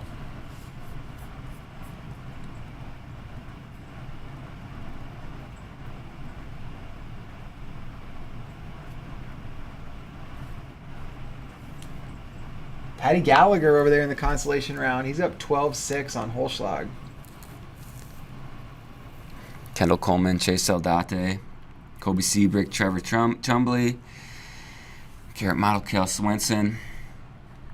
The Coleman-Saldate match, oh man, it's interesting because I forget who they got coming back through, but it's somebody, the winner gets Seabrick Chumbley, and then winner of that gets Andonian. So it's not an easy road.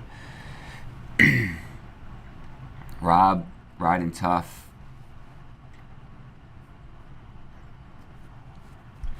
Yeah, he gave up those near fall, but other than that position, he's wrestled pretty well. Although I don't know, Cardenas put a good ride on as well. Daniel Cardenas is going to be really tough throughout his career. Already tough. Mm-hmm.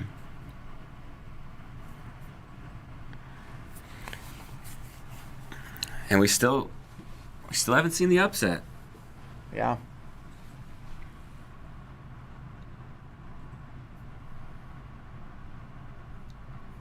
Not a single one in the quarters, huh? Well, there's been one or two little ones like 6 not over the big, 3, but not the the number huge, yeah. one. Yeah, losing. Peyton Robb, man, he's giving Cardenas like a little sensei talk down there. Yeah. It's like, hey, man, you're probably tougher than I thought you were going to be. Mm-hmm. Sheesh. So we're halfway through the quarterfinals. Halfway through. Penn State up by almost 20. Iowa's in second. Nebraska just a point behind. Cornell in fourth. They're 4.5 back from Nebraska. Arizona State in fifth. And that's, we got a lot of this round left, but it's a good showing so far for Arizona State. Yeah. I'm going to use the restroom real quick. Go use it. All right, in the chat. What is the quarterfinal you're looking forward to the most at 165, and why is it Carr versus Shane Griffith? That's what I want to know.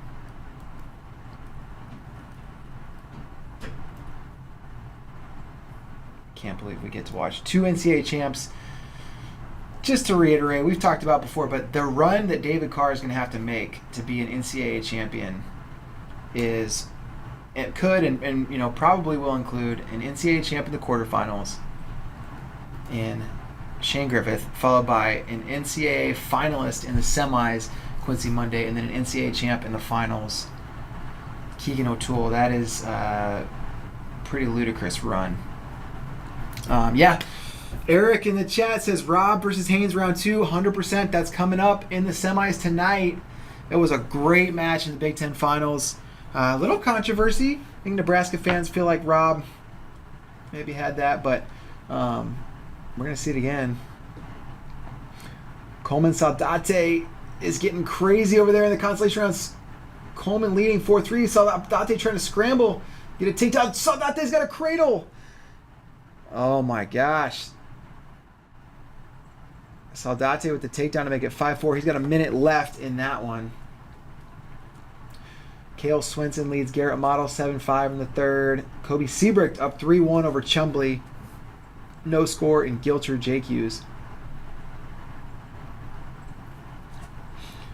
All right. Kendall Coleman's going to get a fresh start in the third on bottom. Saldate has 55 seconds of riding time and a 1-point lead. So Coleman needs to get out.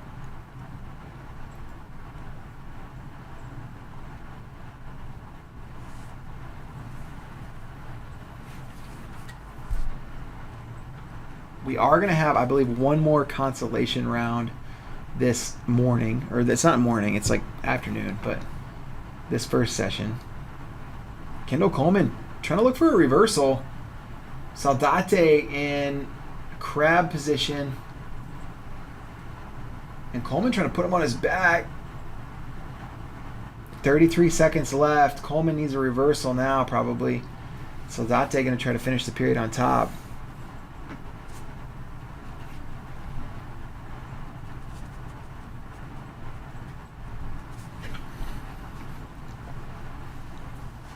Still no score. Gilcher JQs. Saldate looking like he's going to ride this match out and eliminate Kendall Coleman. Cale Swenson moves on against Garrett Model. They had to stop Chumbley Seabrook. Chumbley was going like Steiner recliner, bending his back in half.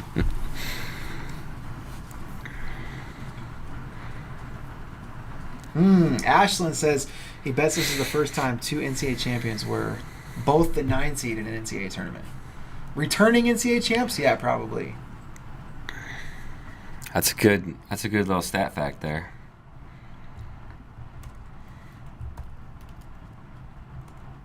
Yeah, I would imagine. I would imagine that hadn't happened before. Wow. We could see Muir and Gomez in the blood round. Oh my gosh.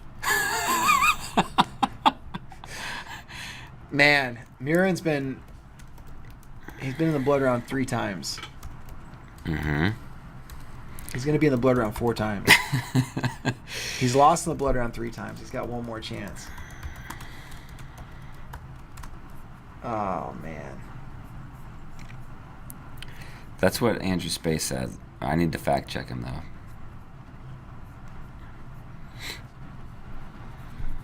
I bet he's right. I think I remember seeing that as a possibility. Yep. Lamer Gomez, winner gets Max Murin. Demas Blockus, winner gets Graham Rooks. We're going to see a kind of a unpredictable All-American there. Henson Zapp, winner gets Thomas. Voinovich Arrington, winner gets Mahler. Mahler feels like the big favorite there. Yeah, he does. Oh my gosh. The blood round is going to be so insane. Look at this. Caleb Fish. Caleb Fish. What if he does it? What if he beats Quincy Monday? All right, so we got David Carr, NCAA champ. Shane Griffith, NCAA champ. Quincy Monday, NCAA finalist. Carson Karchla, All-American. Keegan O'Toole, NCAA champ. Hamity, All-American. Amin, All-American. And Caleb Fish. That's what are you trying to say about Caleb Fish? I mean, he's the 29 seed. Jeez.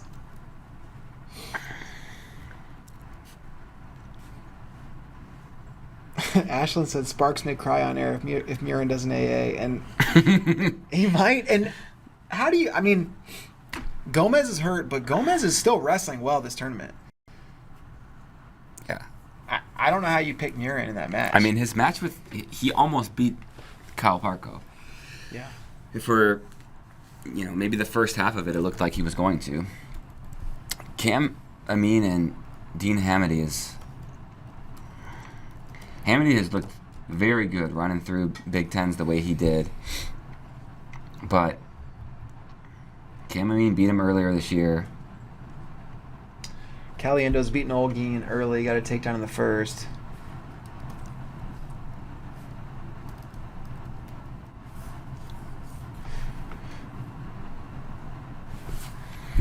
All right, so 165. The weight-to-weight's underway.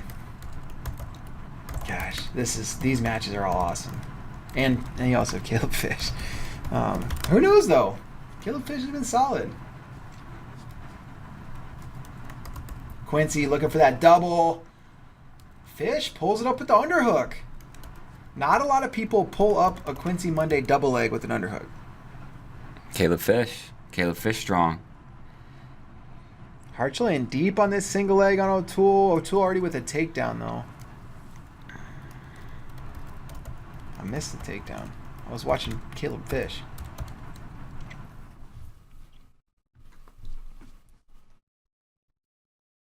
Keith Gothard's homie is Mikey Caliendo. Keith, we understand he's related to Frank Caliendo. How good of buddies are you with Frank Caliendo? Harchla gonna get the reversal. Are you sure? This time it is a reversal, It right? says takedown, but how is it 2-0 O'Toole if should be a reversal, right? Mm-hmm. Oh! One escape for O'Toole. He was close to a reversal.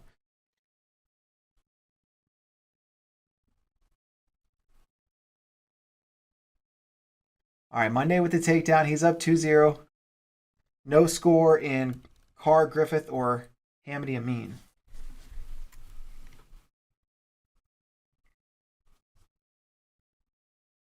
And Carr in deep on a single leg.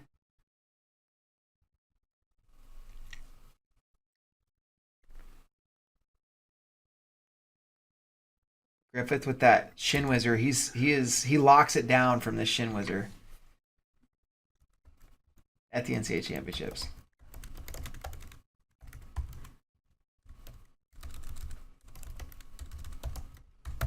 Griffith grabbing that wrist. O'Toole with another takedown on Harchley. He goes up 5-2. Ooh! Hamity Amin on the edge, but they're going to go out of bounds. Carr has been on the single leg forever. Griffith's doing a really good job of defending here. I think O'Toole got a couple swipes there, but the ref wasn't in frame. I couldn't tell. Yeah, too near fall for O'Toole. Now all of a sudden he's up 7-2. Yeah.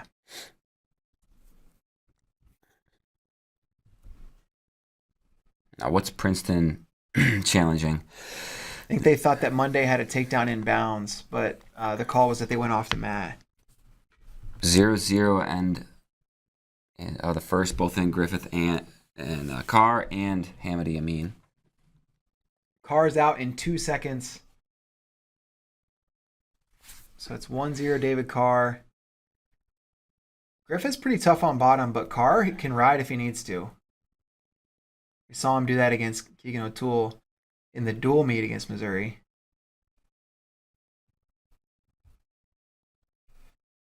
And Amin to his feet, fighting hands. Mat return there for Hamady. Now Amin's out, so this is going pretty good so far for Cam Amin.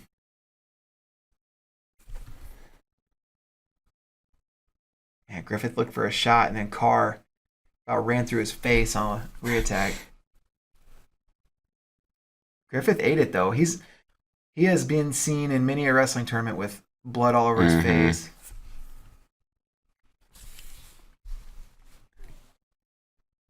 Dang, it's 10-2 for Keegan O'Toole right now. Just putting it on Harchley, yeah. And there's another takedown. It's 12-3 O'Toole. Sheesh. Second period. He looks like a new man today compared to yesterday. Yesterday he seemed not all the way on. Against McCoy. Yeah.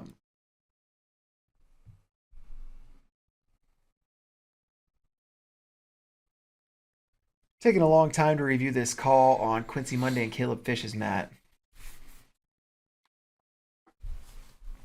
JC Randolph wants to know who's Haynes' one loss. I know. Vinny Zerbin. Mm-hmm. That's a Keith Gothard, Illinois man. 2 more near fall coming for O'Toole. It's going to be 14-3 with 24 seconds left in the second period. Monday does not get the takedown, so then he just runs through Caleb Fish and gets another takedown with a few seconds left in the first. So Monday taking a 4-1 lead into the second period. And now, third period starting in Griffith Carr.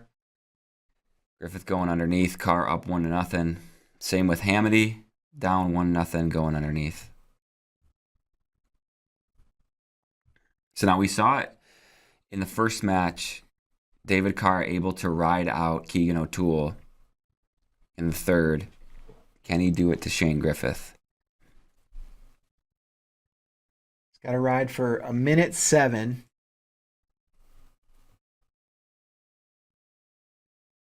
Wait. Hold on. It said that Carr already had 7 seconds. Oh, my bad. I was looking at the wrong thing.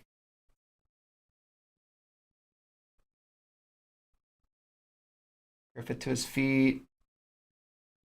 Hard mat return. Got him right on the hip. So Carr just needs to ride for 25 more seconds.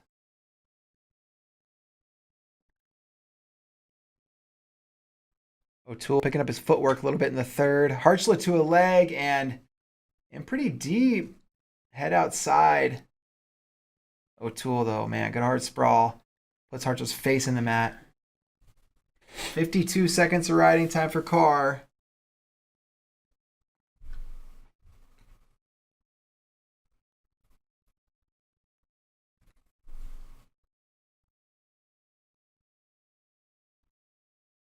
Carr gonna do it. He's gonna get over a minute. And this is gonna be, probably not one of the most watched match archives, but very impressive to beat an NCAA champ like this. Just doing what you got to do to get it done. Cam Amin gets the takedown. Man.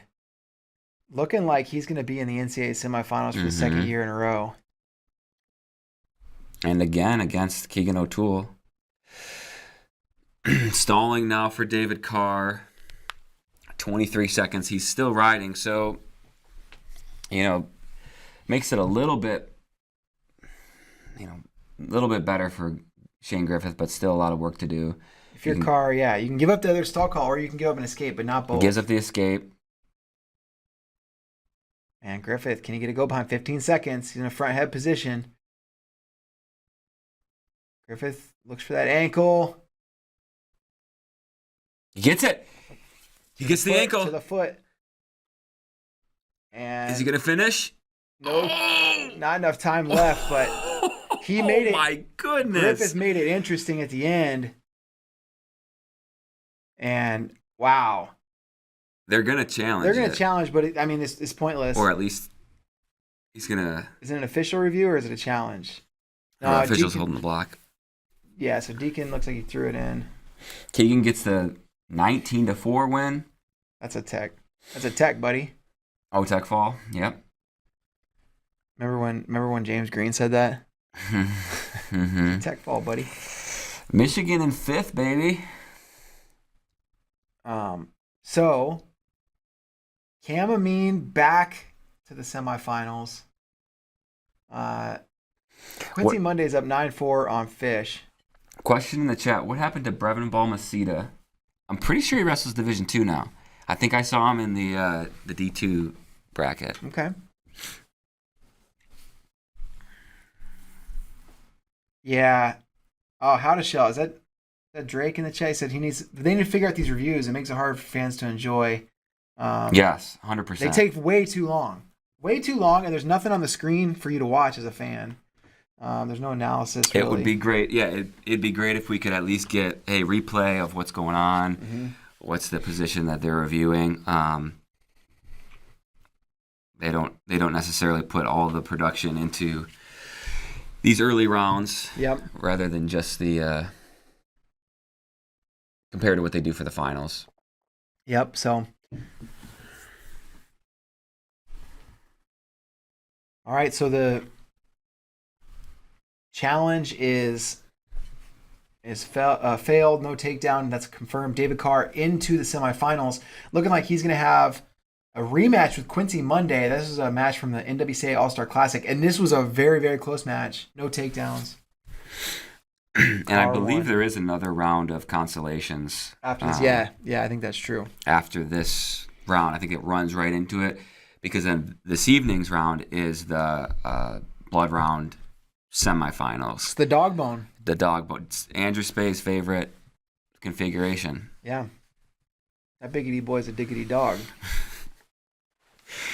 All right, so Caleb Fish, his Cinderella run comes to an end on the front side. On the back side... Who's Cinderella got on the back side? Cinderella has 362. Did Caliendo win?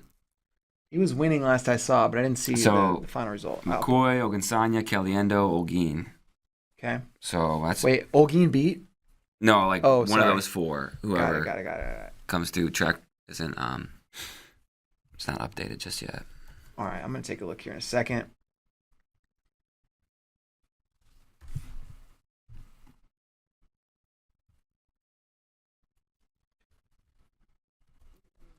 I was kind of pulling for Caliendo because of his red hair. Yeah. Caliendo won 9-8. Sheesh. And then McCoy beat Ogunsanya. So it's going to be Caliendo, McCoy. Winner of that gets Caleb Fish. Got team scores on the screen, but we need to fact check them because they didn't always give NC State the points they deserved. Yeah. Penn State takes their commanding lead that we kind of all figured they would. 56 points. Iowa 37.5. Nebraska 36.5. Cornell 32. Michigan, team 101, 27.5. Arizona and Ohio State 27. Missouri 26.5. Iowa State 25.5. NC State kind of a rough go for them. Only 20 points. That's tough. They had a lot of. They only had 2 quarterfinalists, right? Orini and Hidley. They had a couple potential guys who you thought could have made a run in Jack and Trumbull. Ed Scott was another guy. But yeah, they could, their team to keep an eye on. They could do something. Yeah. On the backside. Patrick Kennedy advances. He beats Andrew Sparks. Holden Heller is leading Peyton Hall right now, 4-3. Sheesh. Now, let's see. Ed Scott did pin Peter Pappas. He has JQs and then Cardenas, so his path back is not the worst. Wow, Bronigal just got a takedown in the second to make it 10-12. He's losing to Julian Ramirez, and he just took Ramirez's riding time under a minute as well. The Bronigals are tough late in matches. Oh, yeah.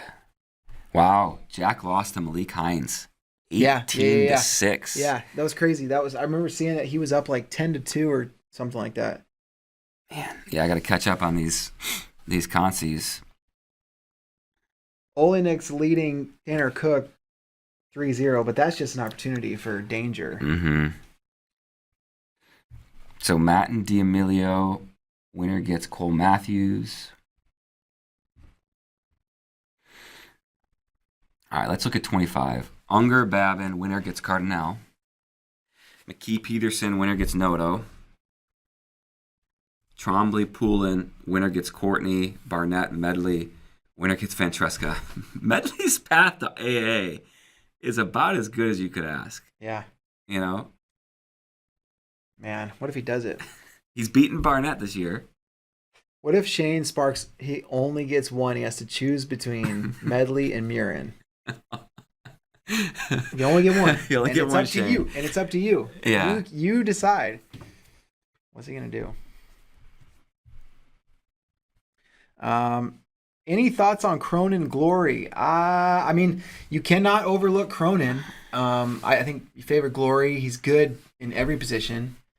So I favor Glory there. But, man, could go either way for sure. Ramirez gets another takedown, making it 16-12 against Bronigal. Man, what is it about Cam Amin at the NCAA tournament?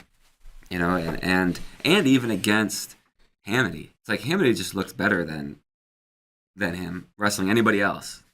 Yeah. Just matchups, styles. Corlin says he's choosing Murin in that scenario. Yeah, he might. That sounds like, conventional wisdom, but when Jack Medley can do 300 push-ups without stopping. And just run marathons. It's just run a marathon. Because he woke up that morning deciding he might want to try it. Marathon time was pretty good too. Yeah.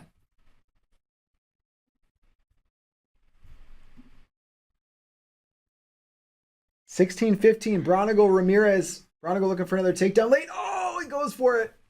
Can't get it. Holy cow. Julian Ramirez wins a 31-point match against Bronigal. Ashlyn also agrees he's choosing Murin. Okay, 74-pounders coming up. That's because Ashlyn doesn't like Michigan. Yeah, that's true. Keith is also he believes it's Murin. Everybody thinks it's Murin. He does want Murin to marry one of his offspring. Shane? Yeah.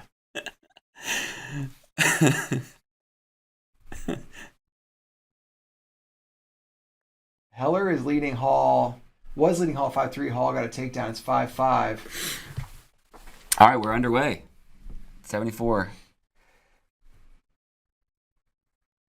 Kean Nelson Brands Makai Lewis. I feel like Makai has not looked like 100% Makai.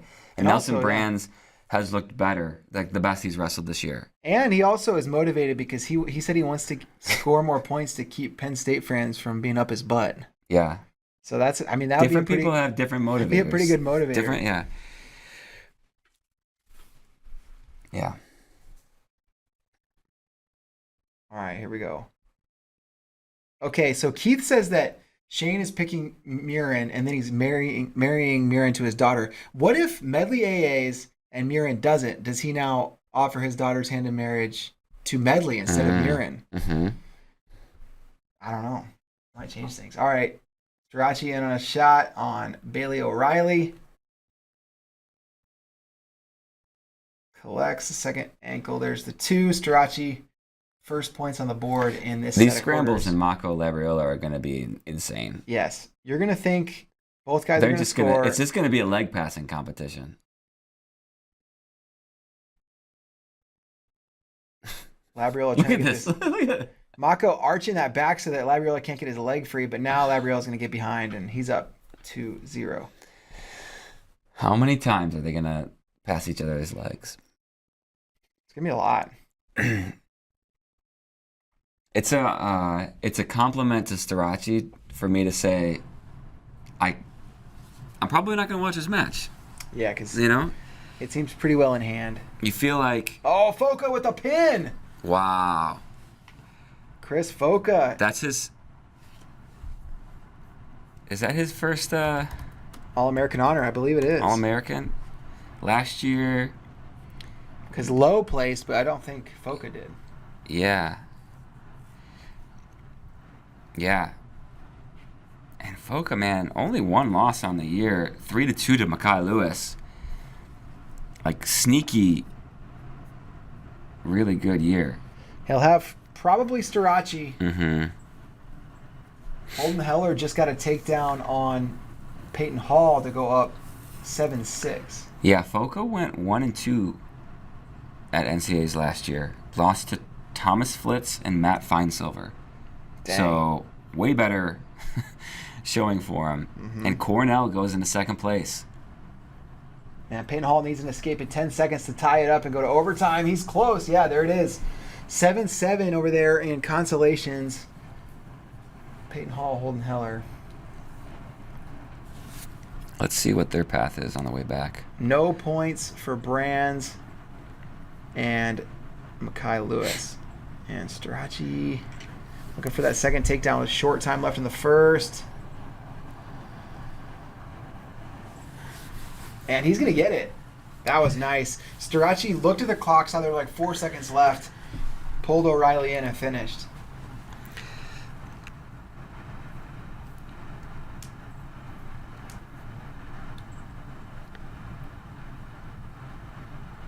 Mako Labriola are doing scrambly things again. Yeah. And Labriola just a little bit better in the scrambles up to this point.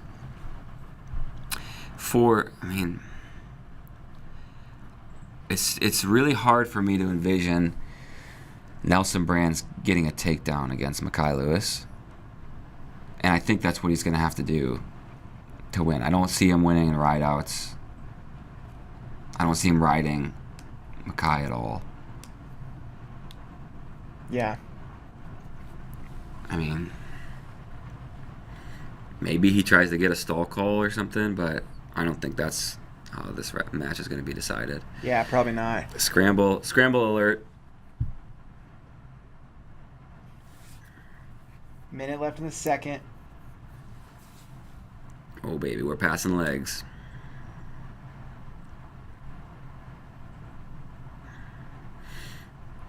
They're getting so passed right now. You ever been in practice where they're like, all right, we're going to do scramble situation. Each guy grab a leg. That's how they should just start this. Just start it like that. Start this match. Yeah. This is nuts. The thing that's so funny about these scrambles is like both guys have been 85-90% of the way to the takedown, Mm-hmm. like a lot. Mm-hmm. 15 seconds left. Lewis Brands in the second. 1-0 Mekhi leads. How committed will he be to the ride in the third, and how much will that matter? Brands is tough to ride.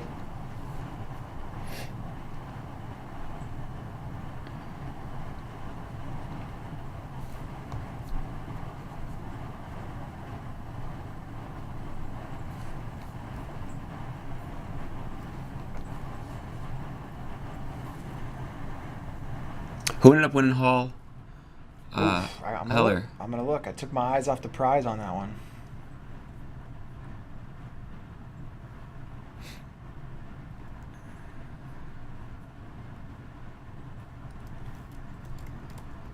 Heller won in sudden victory. Wow. Heller wins over Facundo and Peyton Hall. Brand's pulling that leg in of Mekhi Lewis. Probably not the ideal decision when you're trying to avoid giving up riding times. 36 seconds now. They went out of bounds.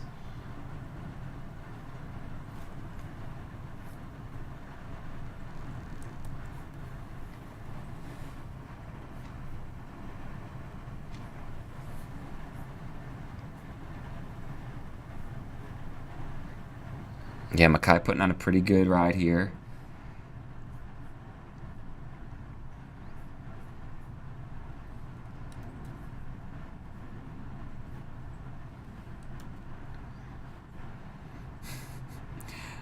Labriola's got a cradle locked up. Lewis over a minute now riding time, and man, he's so hard to score on. You got to imagine that's. I mean, it's not exactly the match, but big deficit. Some guys with a 1-0 lead in riding time, it feels pretty insurmountable. Yeah.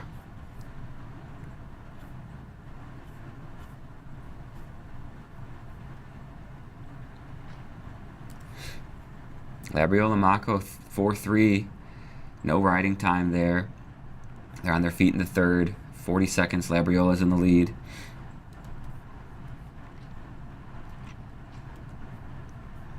Brand's so close to being out. But Mekhi's able to dive in on the leg, take it out of bounds.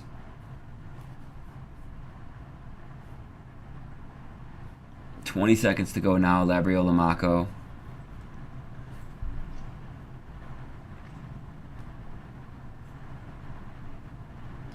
And Starachi wins 5-2.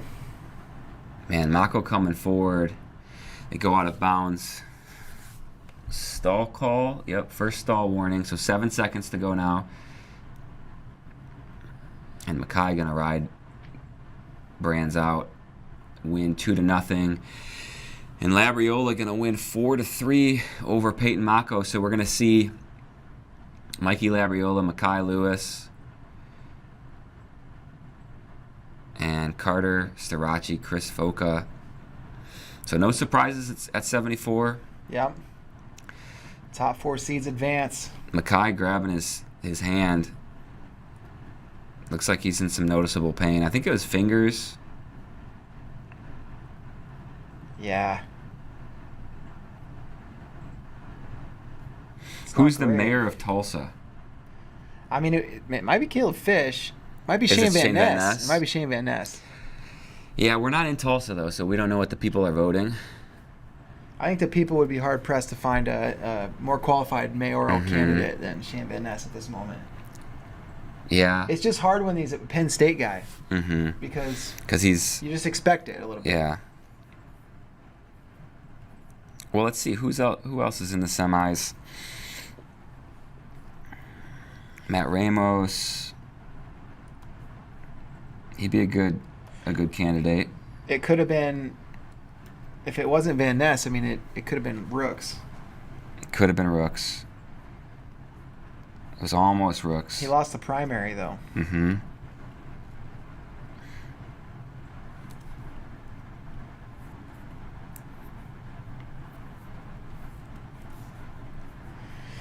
3 weight classes left in the quarterfinals. Still plenty of action in the Consolations.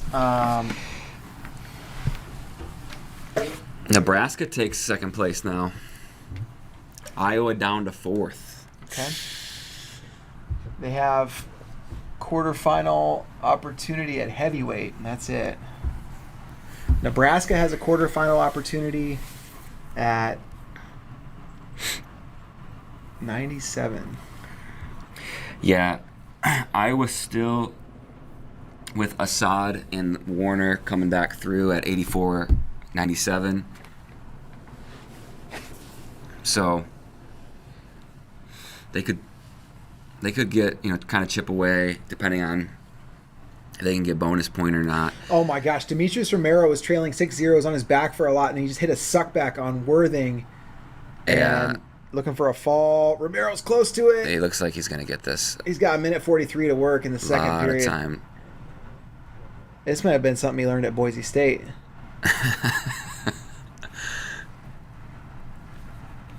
Oh, he's going to settle in here. Yeah. That's it. Yep, There it is. There it is. Demetrius Romero. He's got his St. Patrick's Day singlet on.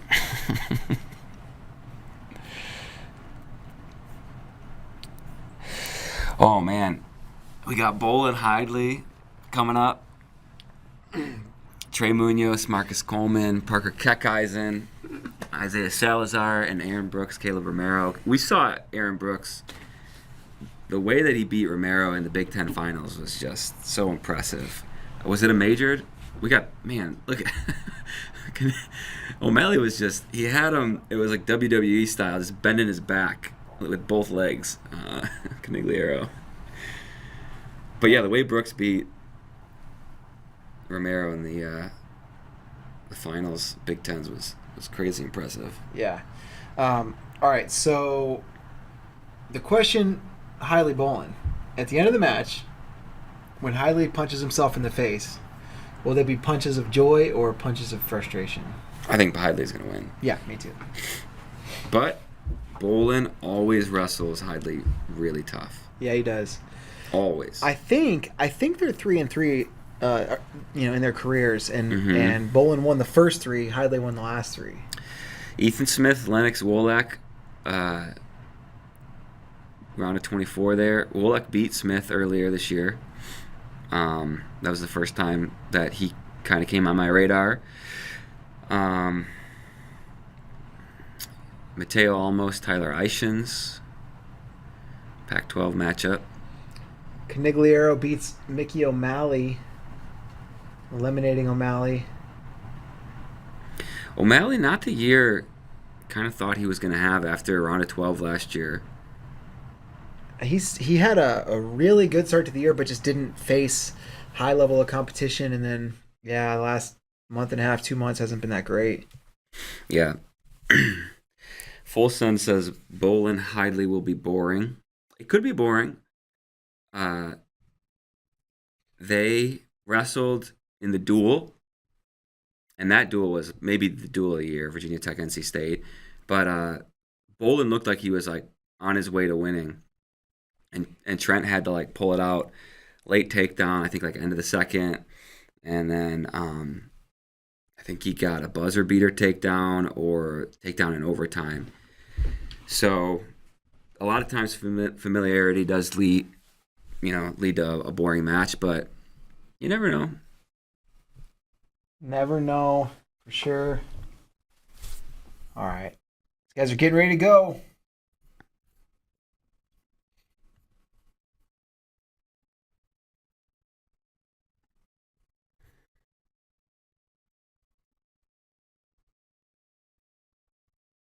Yeah, Mekhi Lewis's finger not looking good, Ashlyn, you're right. Pretty gross. Ethan in the YouTube chat wants to know, would we have challenged the Murin versus Yanni back points? Sometimes I feel like they challenge them just to sort of say they challenged it, to sort of signify that it was close. If you would have, it would have been pointless. I wouldn't. I don't know. I don't think so. No. I think from our perspective, looking at it the whole time, it was like, man, back points are really close. But how he was on his back, he can't get back points like that. But if I was a coach in the corner and that was my athlete, like my mind would I'd probably be losing my mind and convinced that my guy had back points. But from a third party perspective, I'd say no. No. Salazar in deep on Keckeisen. Keckeisen squares up though, gets his hips back on top. Brooks Romero. Man, Romero is so good. Brooks has killed him a couple times in their careers. They also had a 3-2 match, I think, this year in the duel. Yeah. Matthew Cox says 12-2, 3-2, 13-2. Okay. So can this be the match that Caleb Romero scores more than 2 points? Good question. He's been consistent in that way. Munoz Coleman is interesting. Split in their careers.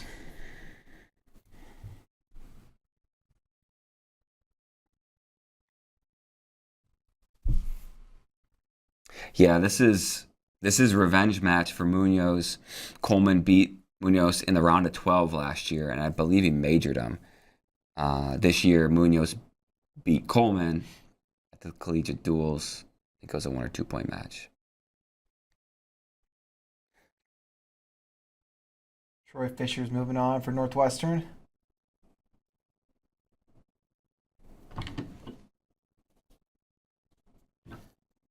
Iowa in fourth, mentioned that earlier. Nebraska, 44 points there in second. Cornell, 41.5 is in third. So those three teams not in action in this round. Penn State is.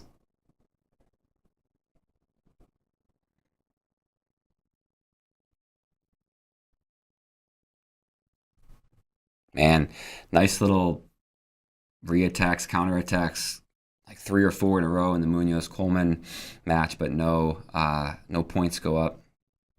We got a challenge coming in with Minnesota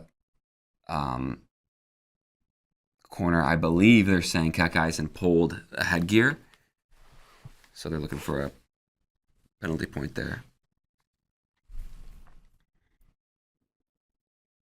Munoz in on that shot. 10 seconds to go. It's going to be tough to finish this.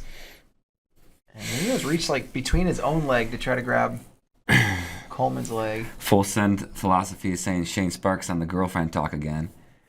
Is he? And all of us who know Shane Sparks and have heard him talk before know exactly what that means. Yes. Is he's saying, you never know what a guy's going through. You don't know if a girlfriend broke up with him last night. That's true. For all we know, all 8 of these quarterfinalists' girlfriends broke up with them last night. Last night. They were like, hey, that round of 16, I expect a little more out of you. Yeah. Munoz wrestling tough on top. Man, that was a drop down situation. Wow. Oh, Coleman about to just say, don't worry about Munoz wrestling tough on top. He's about to get out anyway, and he is out. But that was nice transition there from Munoz. He was on the leg, and he had to work up and trip for the finish. Stay on top, he did, but Marcus Coleman just kept wrestling and got out of there. Lewis wants to know, how do you watch the matches live? They're on ESPNU and ESPN Plus. I think tonight is on maybe regular ESPN. Yeah, I don't know. Rocky Jordan, Edmund Ruth. Replay of the Matt Ramos match.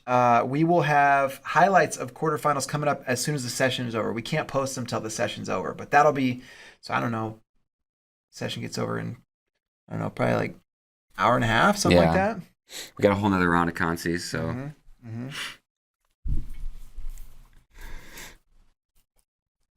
Yeah, that Ramos quarter was great. Heidley putting a good ride on. Hunter Bolin. Caleb Romero. Aaron Brooks 1-0. Aaron Brooks in the lead. Romero doesn't have either of his 2 points yet.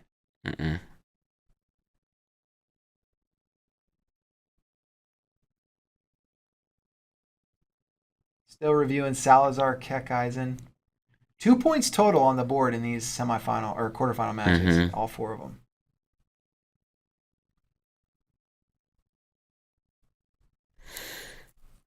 Heidley riding tough. And I think, so in the chat, they're talking about it. I think Darian Cruz actually had that happen to him. Yes. In the round of 12 or whatever. Yeah. So that's where Shane gets it from. Yeah. And Matthew Cox says, seriously, Darian Cruz has got to be tired of that story. Yeah. I bet Darian, it's like, all right, Shane. Listen. I told you that in confidence, Shane. Like, it is a good anecdote, but all right, that's enough. All right, riding time now at a minute for Heidley. They went out of bounds. Rolling Bolin out of bounds. Yep. Coleman riding Trey Munoz pretty tough. Munoz fighting hands. And he got away. Minute 30 to go in that match. They're tied at 1. And the challenge is finally over with Keckeisen and Salazar. No points go on the board there. Minnesota was convinced Like, they threw it immediately. Mm-hmm. They were sure of what they saw.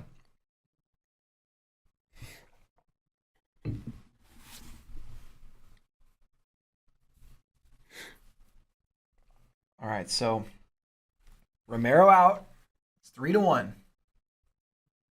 And Hidley's still riding Bolin. 33 left in the period.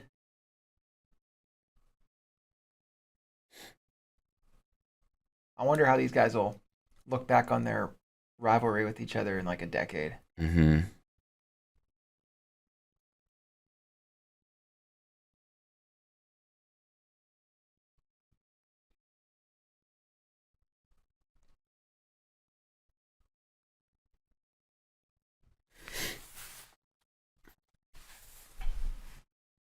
Shot Coleman.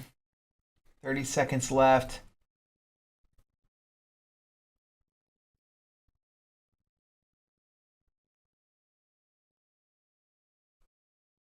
Hidley staying on top. Gosh, it's got to be hard to wrestle a guy for the 7th time in your career. Wow. Oh. Man, they're kind of in a 50-50 situation there. Munoz and Coleman, they both backed out of it. Nobody really went for it. So they're going to go into overtime 1-1. Hidley rides Bolin out the entirety of the second period. 0-0. Brooks up 4-1 now over Romero. And almost gets a takedown. Fun little scramble there. Yeah. And Brooks just going to hold on. And he tries to step over. Yeah. He just didn't have much real estate to work with on the edge of the mat. But 4-1, looking like Brooks going to win this one. Head Rama pointing out that it was 40 years ago today that Nate Carr wrestled Kenny Monday. We all knew that. Pretty cool. That's pretty cool. I think they actually wrestled also 39 years ago today. And Munoz in on a single. Munoz looking to finish. This could be the match. And he does it. Wow. Trey Munoz into the NCAA semifinals. Big win for Munoz. That's huge. And for a tournament that's been a little rough for Oregon State, that is a big for them moment. to get a semifinalist, yeah. And last year he had Oregon State's team had just this incredible performance. Mm-hmm. He lost in the round of 12, fell short. Yeah. Or was it round of 16? The round of 12. It was to Marcus Coleman in the round of 12. And so now he gets it back. Yeah. Good redemption story there for him. Mm-hmm. And a little silver lining for Oregon State. And I know they wanted more as a team out of this tournament. Right. Man, and I talked to Munoz over the summer, went up there, and he was like, he was talking about that run. He was saying, yeah, I kept watching my teammates win. We had 1 All-American, 2, 3, 4. He's like, wow, I'm going to be the 5th All-American. And he's like, I didn't take that match seriously. Yeah.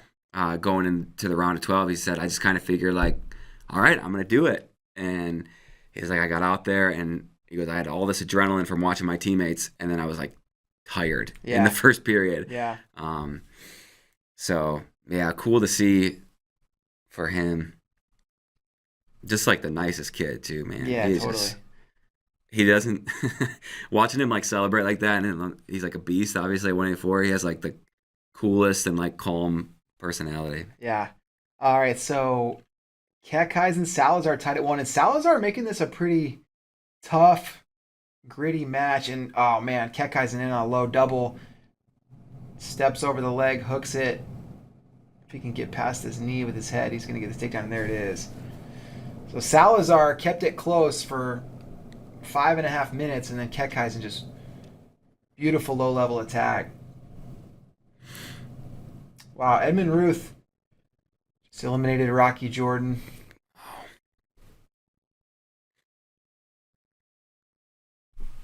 Piccolo, DJ Washington. Washington up 6-0.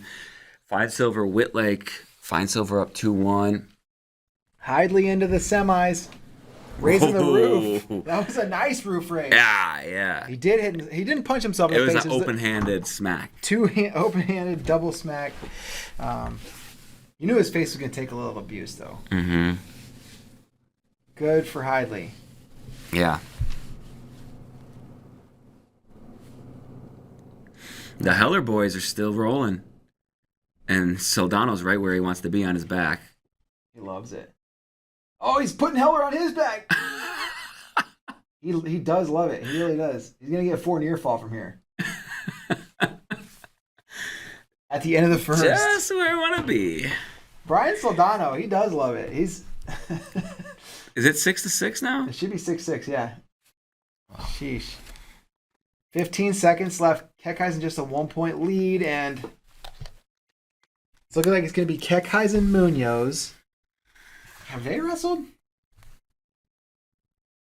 Man, I don't think so. If they did, I mean...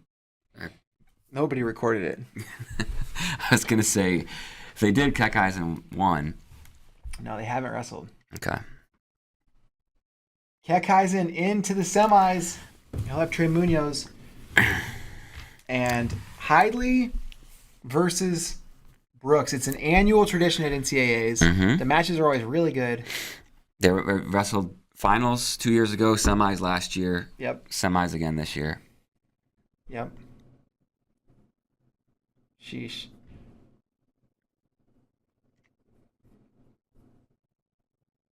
All right, so Keckeisen Munoz, Brooks Hidley.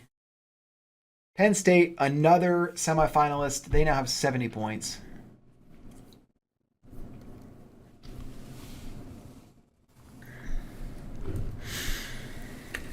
Fine Silver up 3-1. DJ Washington up 8-2. Did Soldano get a pin? Oh, he might have. It was 6-6 last I saw. Chances are either he got a pin or Heller got a pin. I'm going to look that up in just a second. Yeah. Bernie Truex is looking really good.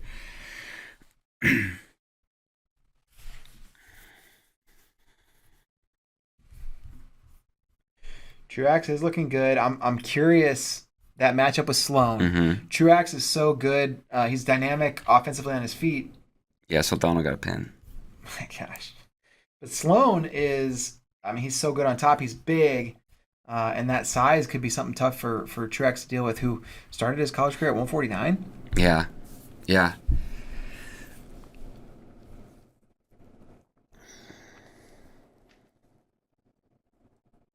Nebraska takes the second place lead over Cornell. Iowa 6 points behind Nebraska. Penn State only 26 points ahead of Nebraska. Okay.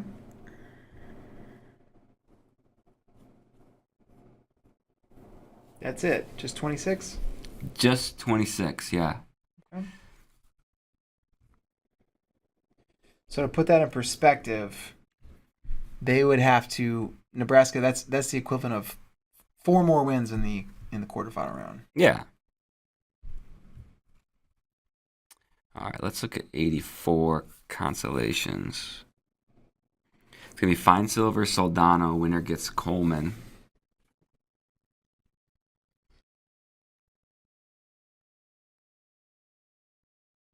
Assad Kane. This is a big match. Kane has had some good moments. He beat Bolin this year. But a winnable match for Assad. And the Hawkeyes, they can use all the help they can get on the backside of the tournament. All right, so DJ Washington looks like he's going to win here with a major over Piccolo. So it's going to be Ruth, Washington. Winner gets Brands to All-American. Okay. Demetrius Romero, Canigliaro. Winner gets Dustin Plott. Ethan Smith, Trey Fisher. Winner gets Bailey O'Reilly. Kate DeVos, Mateo Almos. Winner gets Peyton Mako. So I like out of those, I like Brands, I like Ethan Smith, I like Mako, and what was the other grouping? The second one, I think. Romero, Canigliaro, winner gets Plot. I hope for Plot. He's on my fantasy team. Okay. 65's got some crazy ones. Patrick Kennedy, Julian Ramirez, winner gets Shane Griffith. Patrick Kennedy, Julian Ramirez. That's the 4, 5, 6 seeds? 4, 5. No. That's the Sorry. 9. Ramirez is the 4. Yeah, 4, 6, 9. 4, 6, 9. Yeah. Man. Mendez, Ragusin, winner gets Bird. That's what the YouTube chat's talking about right now. Dang. It feels like Bird's the best guy in that group. Mendez beat him in Michigan State Open. Yeah, Mendez has beaten them, and Ragusin has beaten them.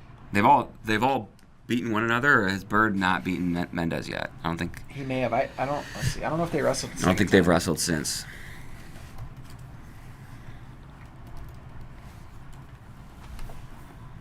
Yeah. Oh, hold on. I gotta re-log in to WrestleStat. Mm-hmm. Zerban Krazer, winner gets Franek. It feels like Franek. Yeah, Mendez and Bird just wrestled the one time. Okay. Gallagher Swenson, winner gets Luan. Scott J. Hughes, winner gets Cardenas. Chumbly Saldate, winner gets Andonian.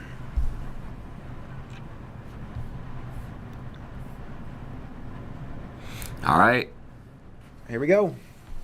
Man, how are we feeling about Silas Allred against Nino? Nino in on a shot, of course. I think, man, I think Nino's had such a good season, but Allred, so good. And the big thing against Max Dean, Allred just gave him fits trying to finish his single leg. Dean could not finish. He was in so many times, really close, over and over, couldn't finish. Ethan Laird, Braunegel is an interesting matchup. Laird, really long, lanky, wrestled heavyweight last year. Braunegel, shorter, stockier. What did he wrestle last year? 74, 84? Yeah, I think so.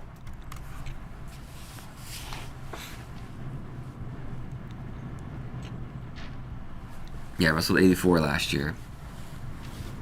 Jackson Smith, 2-on-1.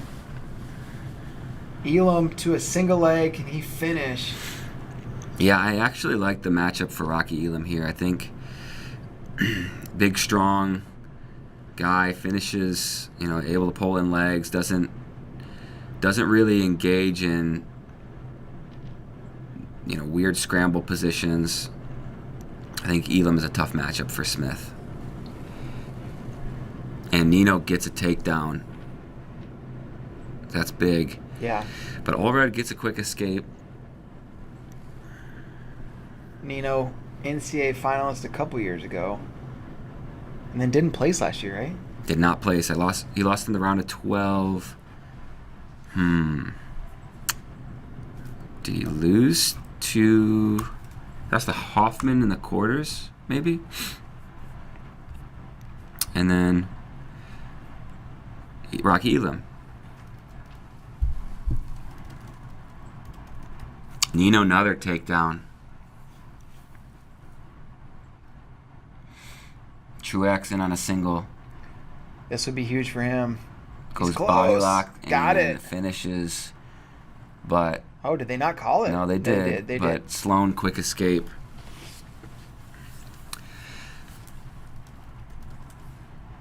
Looks like Truex is bleeding already.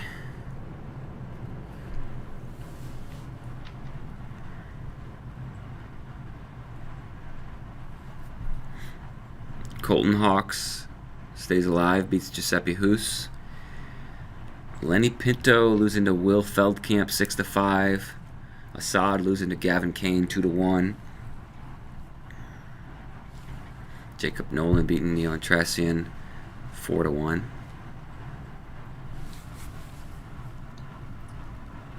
No score, Laird, Braunegel. Otherwise, it's the top 3 seeds in the lead in, of course, the craziest weight of the year. Top 4 seeds. Yeah. as predicted. All ridden on a single, though. He's not going down without a fight.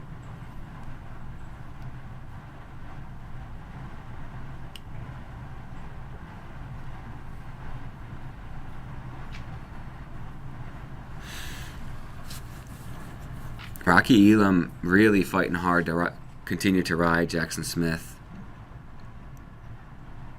And you were talking yesterday, I think, on air, that Missouri's coaching staff trying to be really strategic about keeping Rocky healthy, getting him to the NCAA tournament, whereas in years past he's been kind of dinged up. Yeah. Yeah, exactly. They said that, they basically used the Max Aspirin template from back in 2010,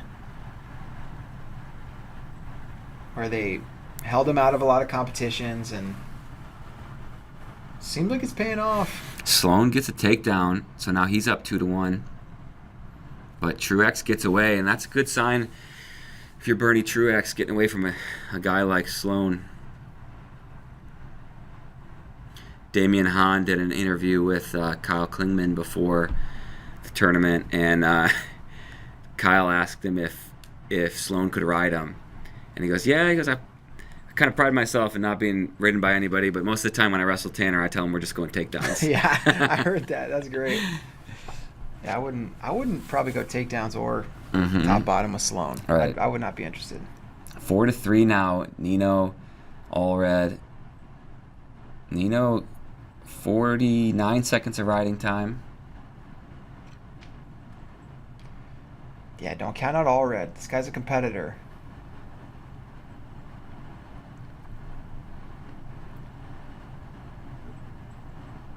Allred to the single.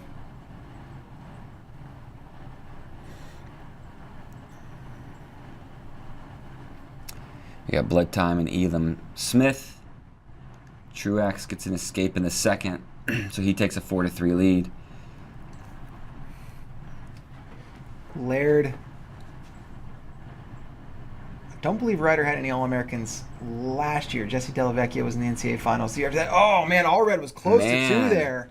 They initially they gave it, but I think they threw the brick. I think the assistant referee said no, out of bounds. Abe Assad eliminated by Gavin Kane. Knew Kane was tough. That was going to be a tough match. Jacob Cardenas coming back through the Consolations, up 6-0 over Levi Hopkins of Campbell. I like the way that Tanner Sloan is wrestling Bernie Truex right now, kind of keeping the pressure on him. Even though Truex came out quick with that first takedown, Sloan is in good position here. Mm-hmm.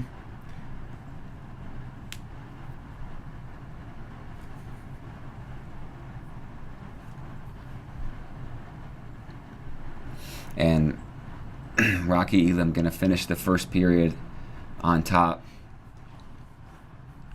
with a 1:52 riding time and a 2-0 lead. So that's a little bit of a hole for Smith. All right, Laird is out. 1-1 in the third there.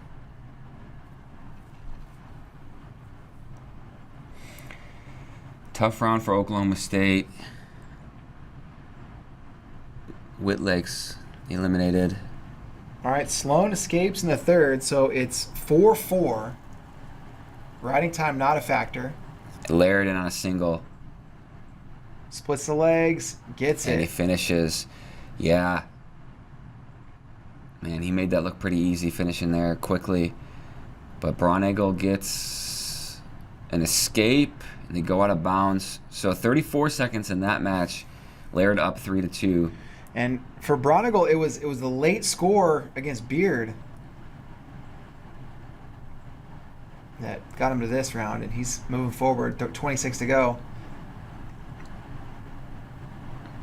Sloan Truex 4-4 in the third. Now Jackson Smith riding tough on top.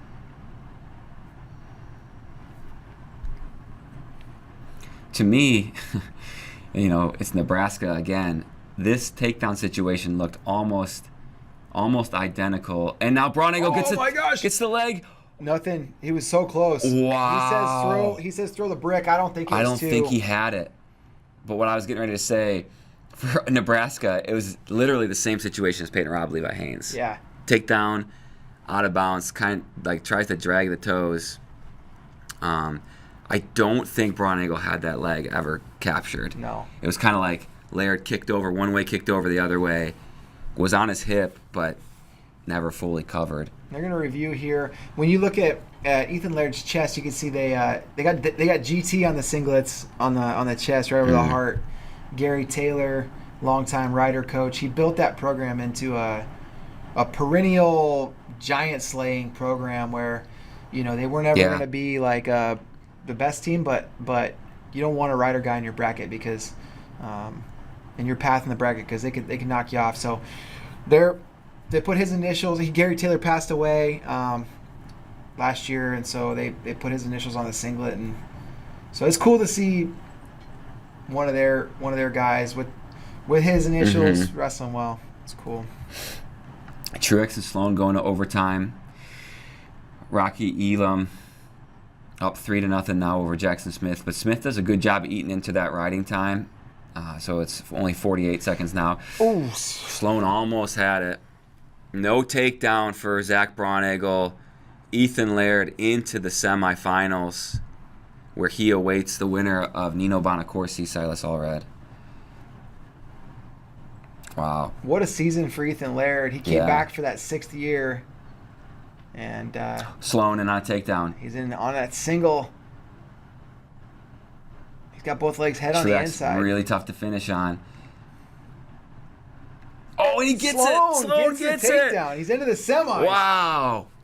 That's huge for Damian Hahn. They're just flexing. The whole coaching staff. Caldwell, Hahn, Sloan. They're all fired up. Man.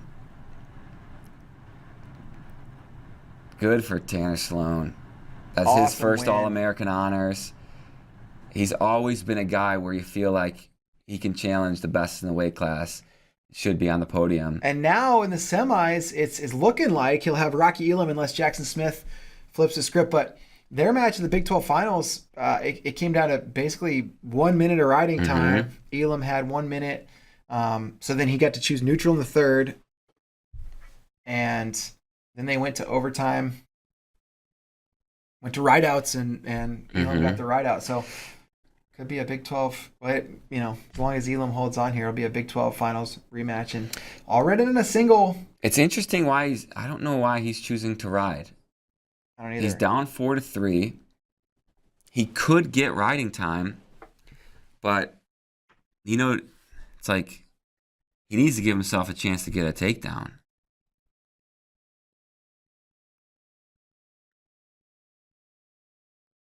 Oh, looks for a little suck back.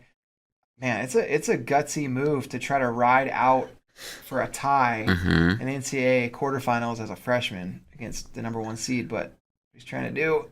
Oh, of course he's out. Oh man, he looks tired.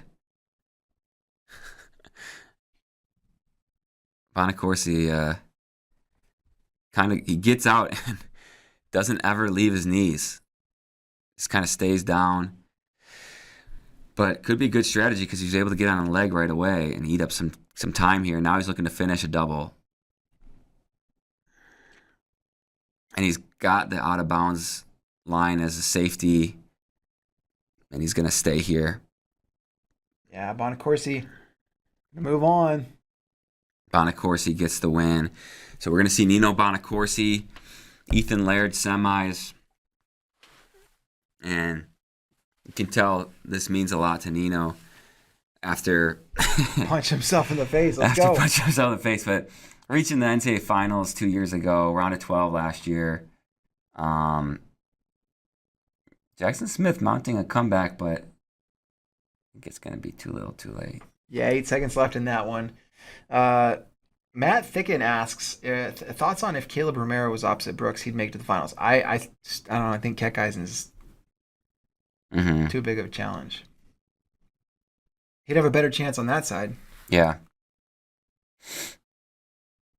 Oh, little duck under attempt for Jackson Smith. Yeah. Doesn't Rocky matter. Elam gets the win. Top 4 seeds advance at 197. Just like we said they would. It's not the top 4 seeds. That's No. my bad. Tanner Sloan knocked off the 2 seed. 1, 3, 4, 7.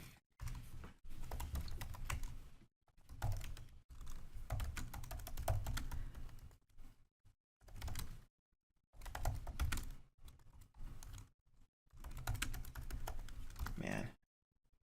Bonacorsi, Laird, Elam Sloan.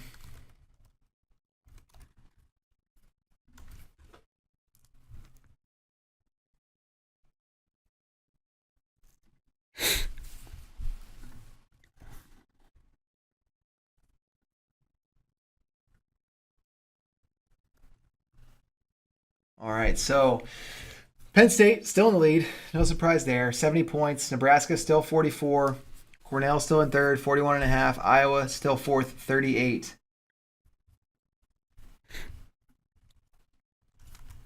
Man, we still get more consolations after these heavyweights and semis tonight. What a day. Tonight. What a day.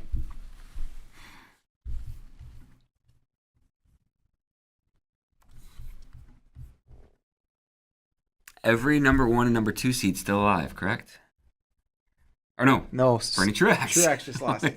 We keep tricking ourselves with that one. Oh, man. Every number 1 seed still alive, though. Will every number 1 seed advance to the finals? Who's the most vulnerable?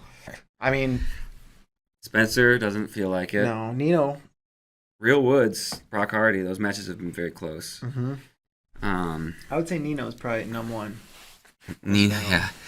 Yanni Van Ness. We've seen Van Ness magic. Austin O'Connor. Josh Humphreys. Battle of undefeated wrestlers. Laird and Nino have not wrestled somehow. Okay. 65, David Carr, Quincy Monday. I mean, it's a close match at the All-Star. Yep.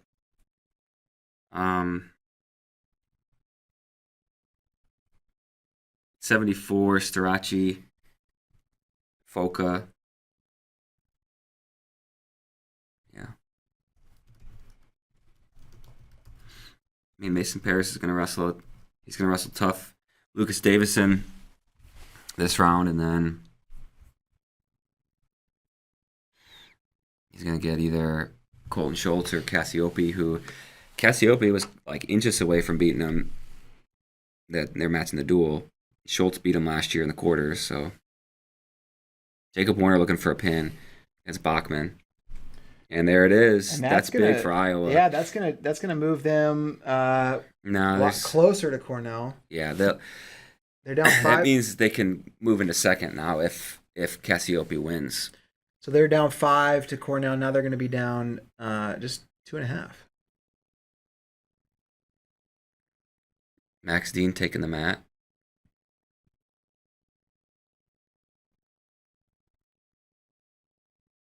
So crazy. We're looking at Jacob Warner, Max Dean, Michael Beard, all in these consolation matches.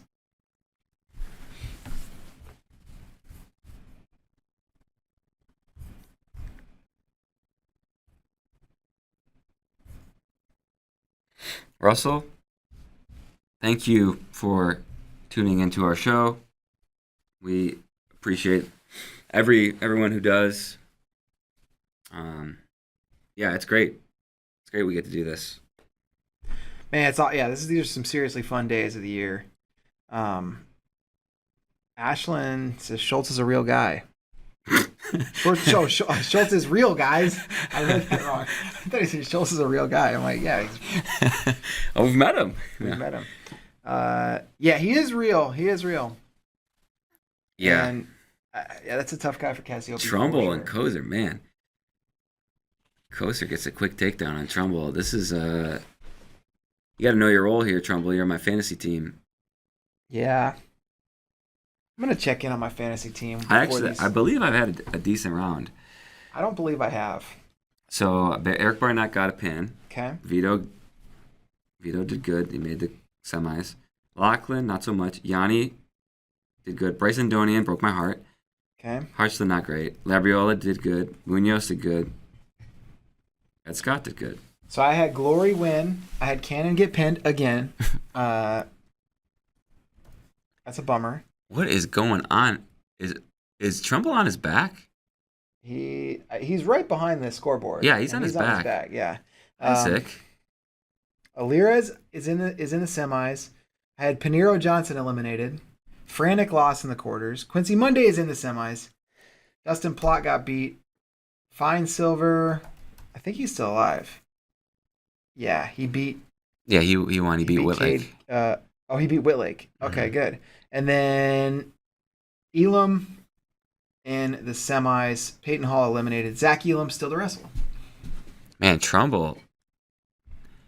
I mean, I had him as potential finalist, and now he is in some big time trouble here. Yeah. Oh, okay. Quarters have started. Here we go. Lock in. Guys, Colton Schultz is real. Colton Schultz is real. I thought it was kind of like a Bigfoot debate type of thing. Colton Schultz is real. He is on the mat.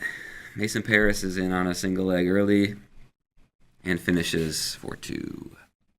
That's huge for that match just because, I don't know.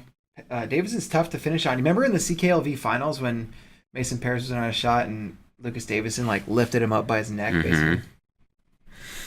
All right, Trumbull gets a reversal. Back from the grave.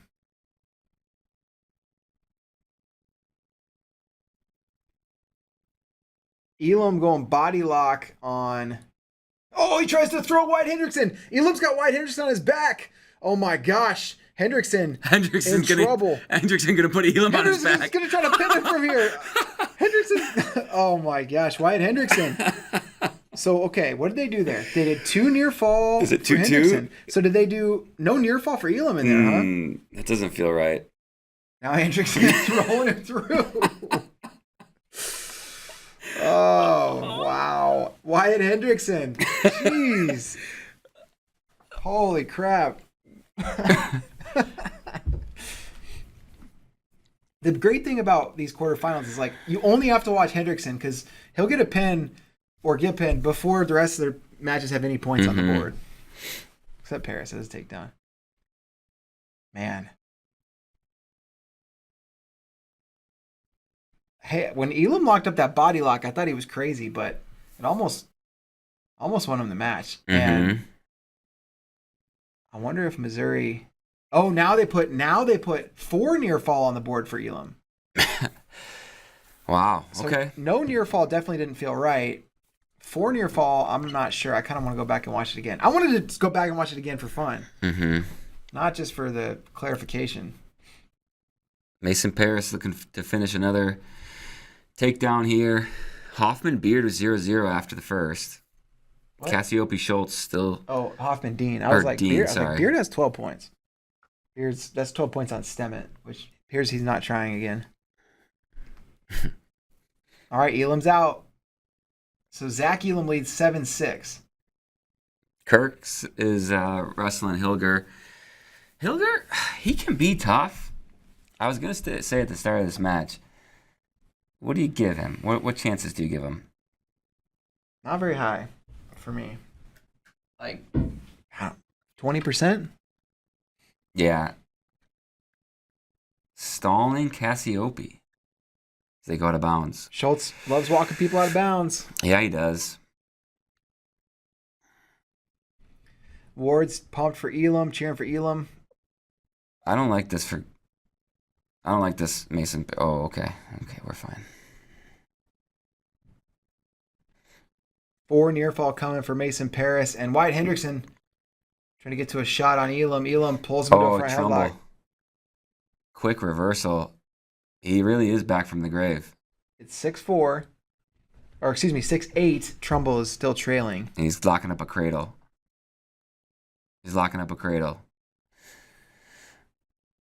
Is he gonna get it? No. So Kirkfleet 1-0 in the second period. Cassiope gets a quick escape, also 1-0 now. So Elam gonna choose bottom, and if he can get out in 19 seconds, then he will have a 2-point lead. This is good information. For conferences, Matthew Cox looking at the weight of the heavyweights. Okay. Kirkfleet 256, Paris 253, Cass 252, Davison 236, Hendrickson 253, Elam 234, Hilger 256, Schultz 283. Here we go. Big body Colton Schultz. Yeah, he is. All right, riding time now over a minute for Hendrickson, so that helps his cause a lot.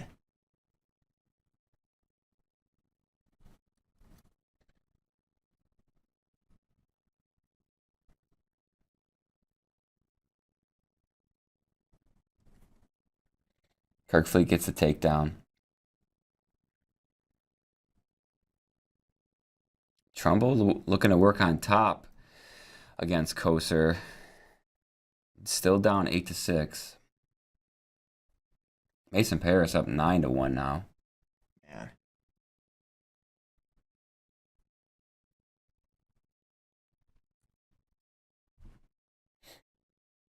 Zach Elam up 8-6. It's the escape. Riding time though at a minute 20, so Hendrickson will have a choice in the third, and if he can get an escape in 20 seconds, then that would tie it up. But there's nothing saying that one of these guys is not going to their backs in the next minute 10 of the second period. Trumbull's still riding. 30 seconds to go now. Koser flattened out.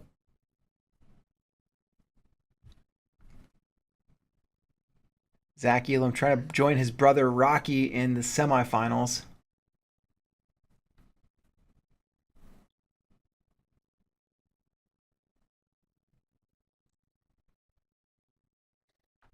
Wow. So Trumbull gets a stall call with 10 seconds to go, and riding time goes over a minute, so it's going to be tied going to overtime. Sheesh. Hendrickson close to a takedown. Did he get it? They're going to say out of bounds. Out of bounds. Man. He Now, asks. Colton Schultz gets an escape, so 1-1 into the third.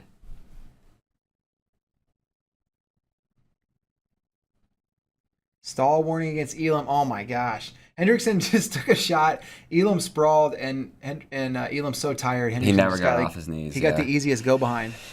It's like when you see guys in practice drill the go behind like that, you're like, no, come on, give him more resistance. Mm-hmm.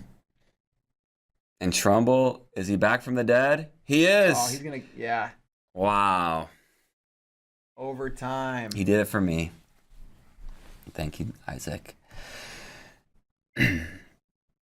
Looks like Dean rolling over Hoffman. Third period, Hendrickson 8-8 against Elam. He's got minute 47 riding time, so he'll look to escape in the first 47 seconds.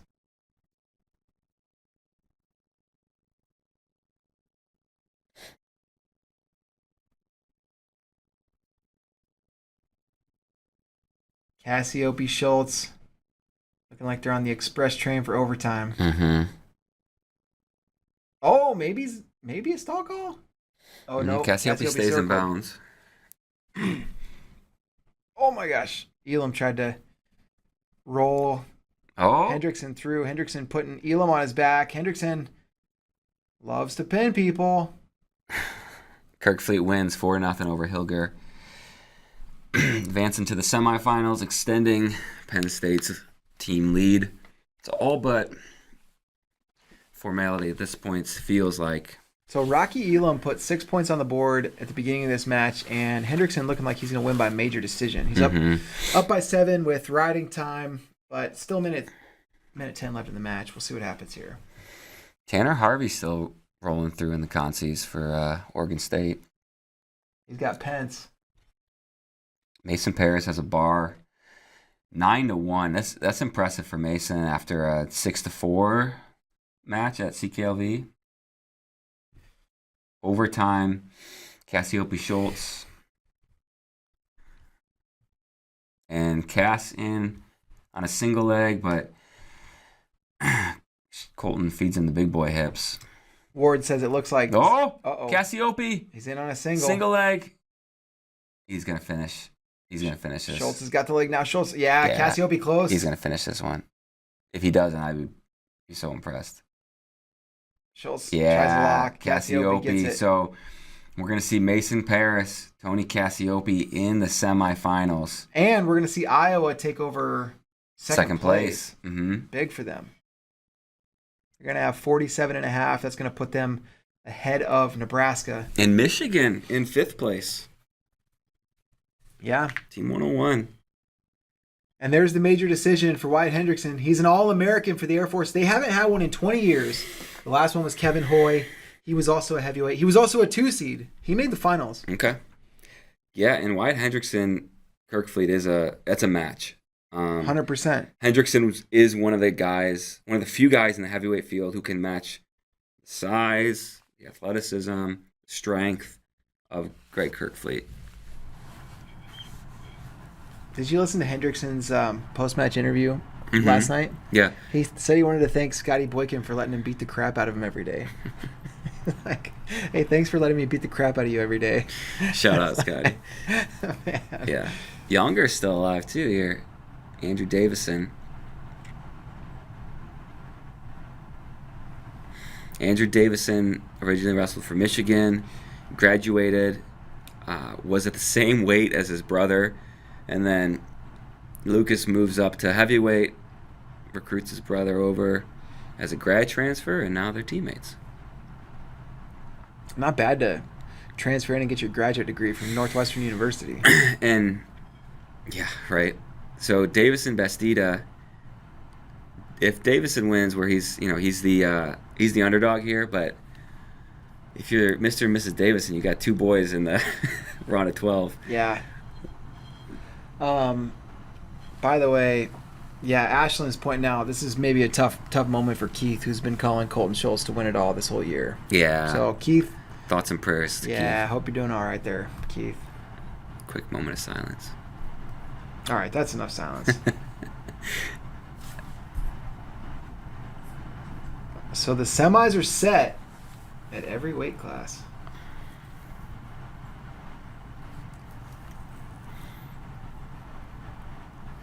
Semis are set.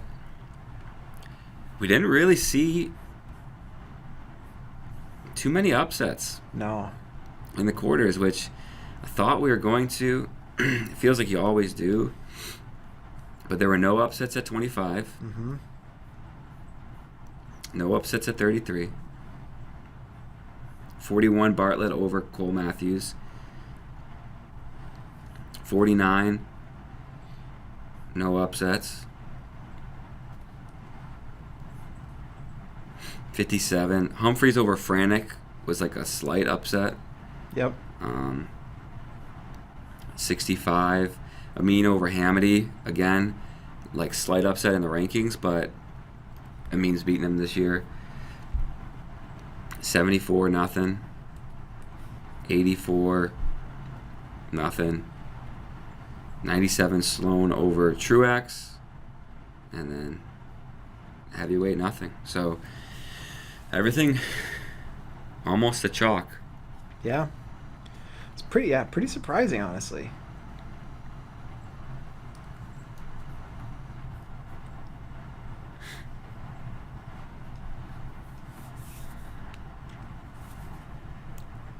Now we got consolation action on all the screens, and heavyweight's coming up soon. Mm-hmm. Slavakuski, Nathan Taylor. Taylor beat him at EIWAs.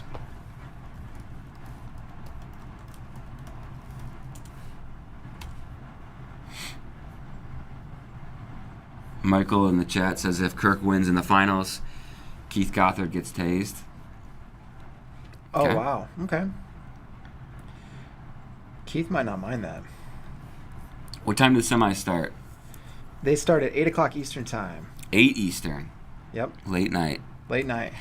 So I believe we are rolling right into Yeah, so Concies. we'll have one of wrestling's funnest traditions, which is the little guys coming out right after you just got done watching the big boys.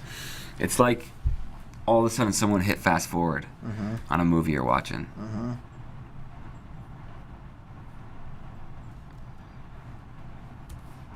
Tanner Harvey putting it on Owen Pence. So, team score update really quick.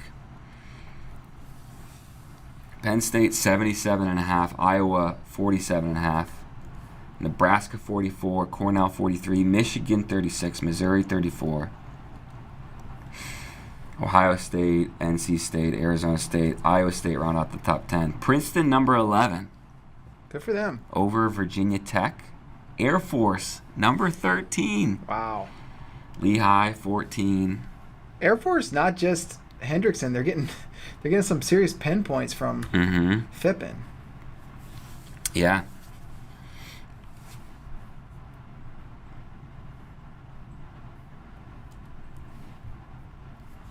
Man, that's nuts.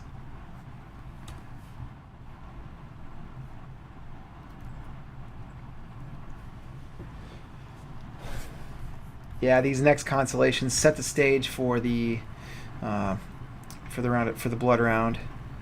We'll know those matchups soon. Those are going to be, man, some heartbreakers in there.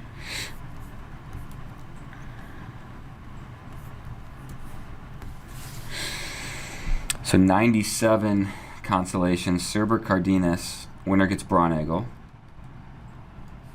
Trumbull Warner, winner gets Allred. Bastida Beard, winner gets Truax. Dean Harvey, winner gets Smith.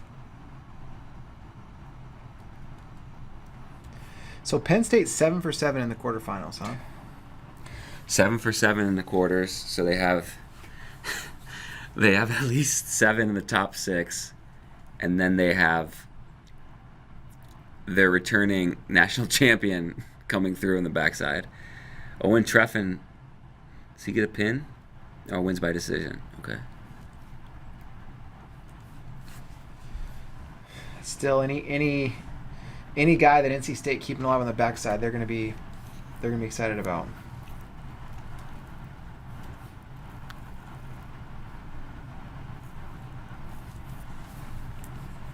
Dang, this is such a fun tournament.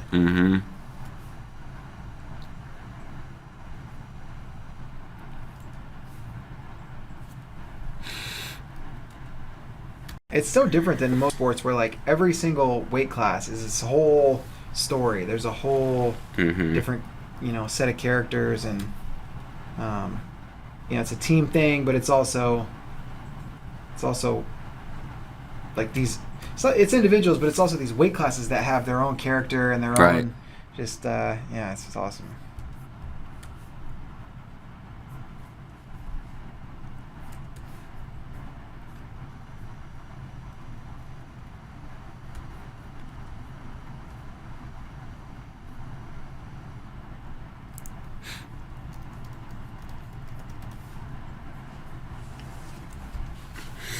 Blevins James, 1987, said great turnout in Tulsa this year. That's one of the things I haven't really, obviously we can't pay attention to because we're not there. It is always interesting to see what the crowd's like. Yep. Yeah, it really is. Over under 3.5 Penn State wrestlers in the final. Over. I mean, it feels over. What do you think the right number is for that? 4.5 or 5.5? RBY feels like a lock. What would it take for me to take the under, I guess? So RBY. In the finals, I'm pretty confident. Strachey, Brooks, Kirkfleet. Yeah. And, I mean, Haynes already beat Rob, but that's a very tough match. 4.5. 41, honestly, like, the way Bartlett wrestles is tough. And I know Lira's super good, but Bartlett, Haynes, and Van Ness. You don't give Van Ness much of a chance. So Bartlett and Haynes are toss-ups. So if it's 4.5, I think that's the right line. I think 4.5 is the right line, yeah. And I would take I think I'd take the over. You take the over? Mm-hmm. Okay. Can they go 5 national champions again? Yes, they can. I don't know. 57 is gonna be tough. O'Connor's looking really good. McKee's on the mat. Unger's on the mat. We got the little guys. Go for Chad is back, baby. All right, go for Chat. It's McKee time. This is where he shines. Dean Peterson's, he's a tough dude. He really is. McKee's chest wrap. It's crazy. You don't see chest wraps work that well in folk style very often. Big Slav gets the win. He got the win back against Taylor. Taylor beat him at EIWAs, I'm pretty sure. Big Slav revenge tour. That's right. That's what they've been calling it.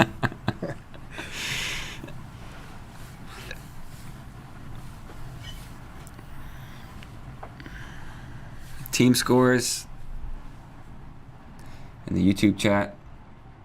Penn State 77.5, Iowa 47.5, Nebraska 44, Cornell 43, Michigan 36. Okay. We're going to get Ragus and Mendez pretty soon here. Sheesh. Man.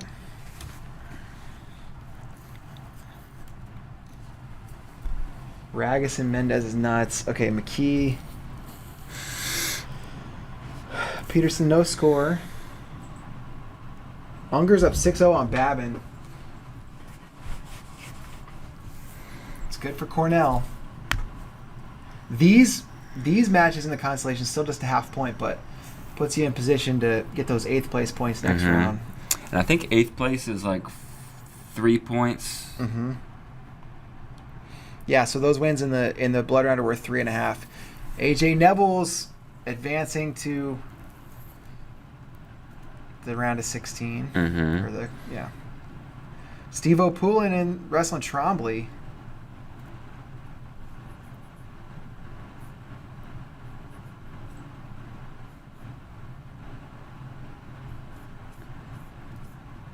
Colioco, Biscaglia. Yeah, this round is going to be really fun, too. Patrick McKee's up 1-0 in the second.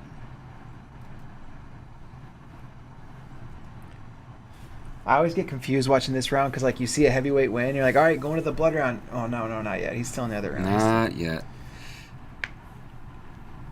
You know what's pretty wild with Michigan is all of their guys are still alive. 8 guys qualify. That is very wild. Only 2 in the semis. Yeah, 2 in the semis. 1 guy in the round of 12. Like I said, 3 in the quarter. So yeah, Medley's out on the mat now against Barnett. This one is this is a house divided for me because I have Barnett on my fantasy team, but I like Jack Medley. So Unger doing his part for the team here. He's in tech fall range. If he just stays where it is, it's got another period and a half. But that's big for the Big Red. Any bonus points you can get back here, they count. They count. Bonus points on the backside are the same as bonus points on the front side. So tech fall is worth 1.5 points.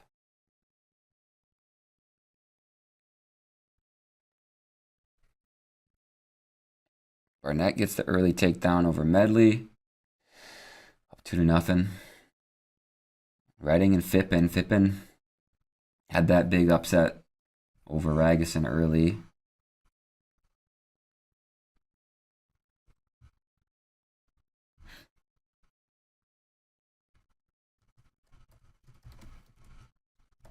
Man, Dean Peterson gets the takedown against Patrick McKee in the third. It's 2-1. Or no. They gave escape and takedown. Okay. So 3-1.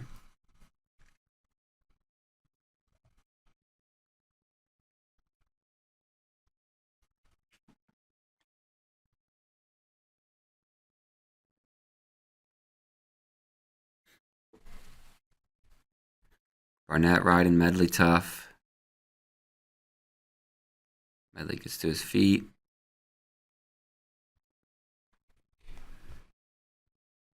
Barnett able to bring him back down.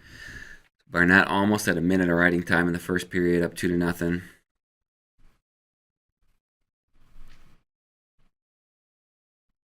Medley fighting hands. That's tough. All right. Skylar Bullock here. Skylar up 3-2. Bullock was in on a takedown, but Skylar able to kick away. Skylar, guys put together a really good season, had a tough draw with Lucas Davison in the second round, and Bullock runs through a takedown, but does not finish in time.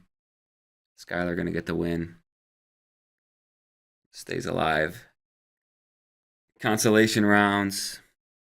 And Barnett still riding. Minute 30 riding time now. Skylar moving on. Keith in the chat, he says he's always said Mason's going to win this year. He's not he has not believed that Schultz is going to win this year. Which I don't know. I don't know what to believe. Yeah. Oh, Poulin puts Trombley on his back. Poulin was trailing in that match 2-1. Still just the first period, but he gets a takedown and 2 near fall. And these are old teammates. Former teammates, yes. And Trombley now out. 5-3.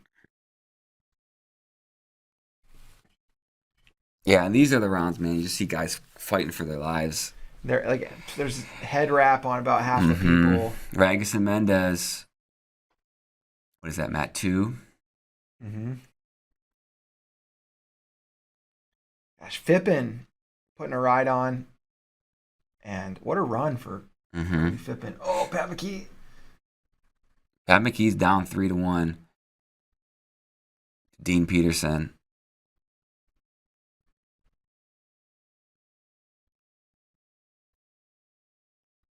McKee's got to make a decision. Can he get a takedown here, or does he need to get a fresh start and go out of bounds? Out of bounds. He gets an escape. Man, Fippen working hard for a turn here against Zach Redding.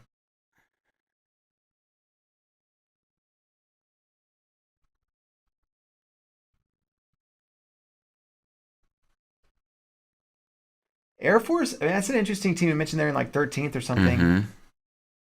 And Coach Barber, I think, he's run a program the right way, but you need an athlete like Wyatt Hendrickson, and then you need guys around him to get tough and believe. And they've had a much tougher team this year. Casey Swiderski getting tough, man.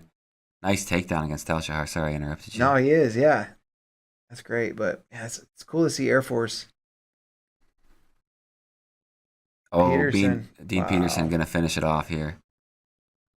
Maybe not quite yet, but.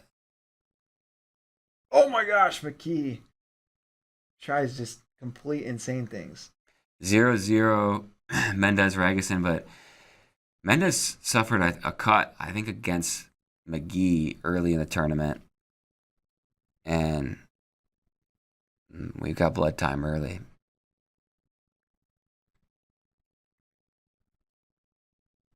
All right, McKee's out. It's 5-3, 13 seconds left. Peterson's just walking straight backwards. That's a stall call. Yeah, so now it's 5-4. 5-4, 7 seconds to go. Peterson can't do that again. McKee walks way back to get a almost like running start. Oh, he's in on a shot. 4 seconds left. Oh, he does it! He did it! Oh, no! He did it! Oh, it was close. They better review this. I thought he had it. It was so close. It's riding time. Gosh, man. No challenge, and Dean Peterson. There was like a split second where it looked like the finish was, going to happen, but Kolioko was leading Biscaglia, and Biscaglia just got a takedown to make it 4-4. Now he's got a tilt, and I think the official just holding a 1 count, so no points. Biscaglia still has it in position to potentially turn. Nope, no No turn. Second period over there. Medley Barnett. Barnett up 3-1. He's got 1:50 of riding time in the third. Ragusan Mendez is 0-0. And Medley gets a takedown, makes it 3-3. Wow, Fippen gonna get the takedown against Zach Redding, and now he goes up 3-1. He's got riding time at about a minute and a half. Barnett gets a takedown on Medley. Swiderski looking for a takedown on Talshahar. Oh, Talshahar gets the leg back down. Oh, Swiderski, great ankle pick. Wow. Sheesh. Barnett riding tough, up 6-3 over Medley. 50 seconds to go. Riding time is locked. So these rounds are insane. Barnett in a really good spot here. Apple Carlson. We got laser break mat 1. Glad for a laser break. There's so much going on. They're doing a spray bottle break on mat 6.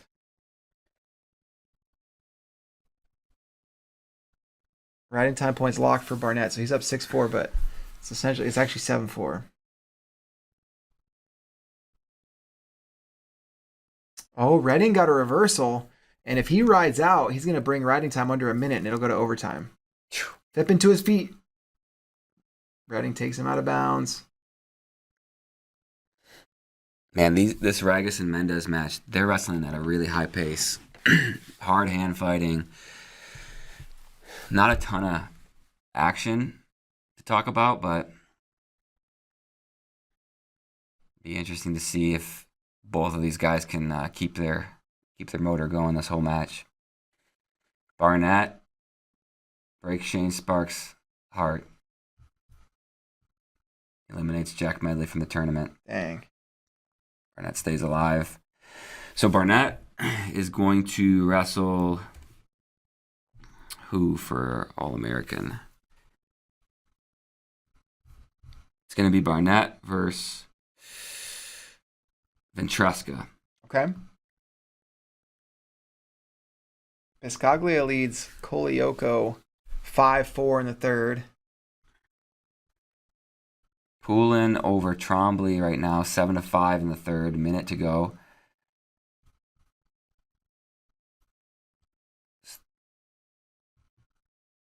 That Demas Blockus? Yep. Ragusan 1-0 over Mendez going into the third. Mendez choosing down. So Dean Peterson, Anthony Noto for All-American. Killing Cardinal versus Brett Unger.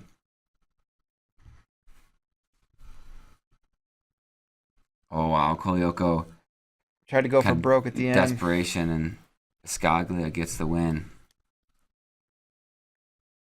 Man, this tournament's so hard to watch.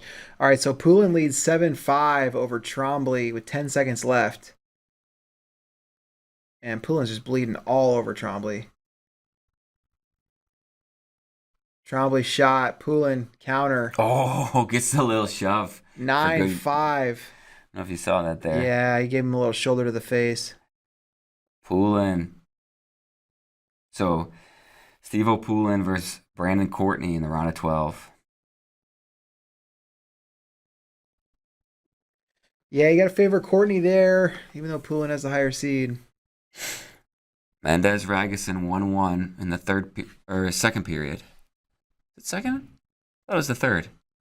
Second. Well, it says second, but I thought it was second earlier. I thought it was the third. Yeah, it is the third. It's 1-1 in the third. It says second, though, right? Yeah, it does say second. Okay. Mendez with double overs, and man. We got the... Oh, my gosh. Gomez and Lamer. Gomez already tried to throw Lamer out of bounds. Yeah, Lamer's not afraid to go upper body. Oh, Lamer just threw Gomez to his back. Oh, Lamer's got Gomez on his back. Lamer trying to settle in here. Gomez bridging hard, and he's got a bridge. He's got his shoulders about 7 inches off the mat. Lamer trying to settle in. Oh my gosh, Lamer trying to keep this in bounds any way he can. And he turns Gomez towards the center. He got 2.5 minutes to work. I think he gets the fall. Chance Lamer just pinned Austin Gomez. Wow. Holy cow. You Mendez. know what? That's huge for Max Murin. Yeah. That is huge for Max Murin. Oh, wow. Mendez in on a single leg, edge of the mat. Yeah, Brody said that Shane. He mentioned here. I think you said Shane Hart's breaking for Medley, and that when Murin loses, he's going to need to go to a commercial. But he might not now. I mean, this is huge for Murin. Mm-hmm.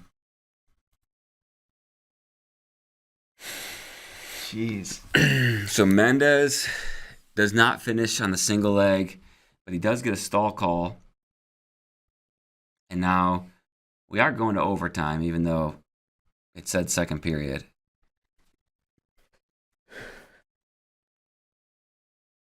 Oh, reattack. Oh, Ragusan drags. Ragusan. 2 awarded for Ragusan. He got it. Mendez doesn't realize the 2 went up on the board. They're going to take a look at it. I thought Mendez had his hand down. Yeah, I think so too. It's like Tel Shahar's hurt. Man. Swiderski, no matter how he finishes in this tournament, he has looked so much better. Yeah. It was like ever since his back was against the wall at Big 12s. Mm-hmm. His back had to get all the way up against the wall. Like he was facing elimination and he couldn't qualify. Like he just could not. Mm-hmm. He was not going to be able to earn at large. At large. Ed Scott, Jarrett JQs.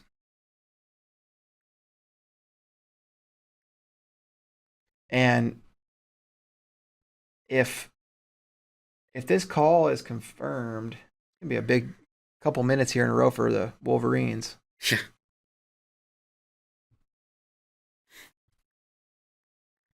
Michigan's still in fifth. Yeah, I mean Michigan. I didn't think they ever had much of a chance at a trophy, but they got a mean in the semis. Mason can make the finals. If they can punch a couple of these other guys through in the round of 12, then they'll be right there with the likes of Missouri, Ohio State. Mm-hmm.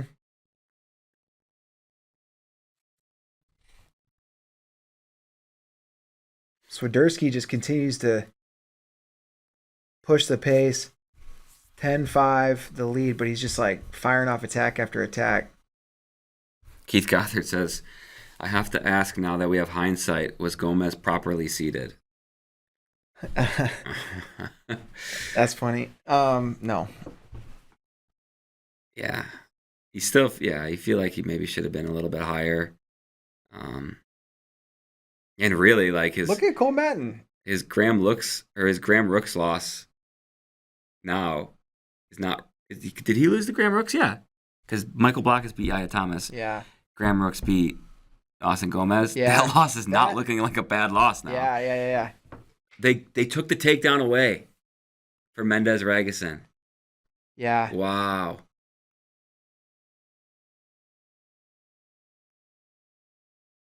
Okay, well, good challenge. And it still says the second period, but it's overtime. It's overtime. D'Amelio did get a takedown against Matten. Dang, so real roller coaster ride for Michigan fans. They thought they had the Ragusan win. Yeah, I wonder how productive our boy Tyler is being right now. Yeah, I don't think he's being very productive. Laser break on 8. Thank goodness. Man, Malik Hines continues to move on. Did he get a fall? I think so. Coach's challenge. Ragusan looking to go upper body with Mendez here. This has been one of the more entertaining 1-1 matches. Mm-hmm. Oh.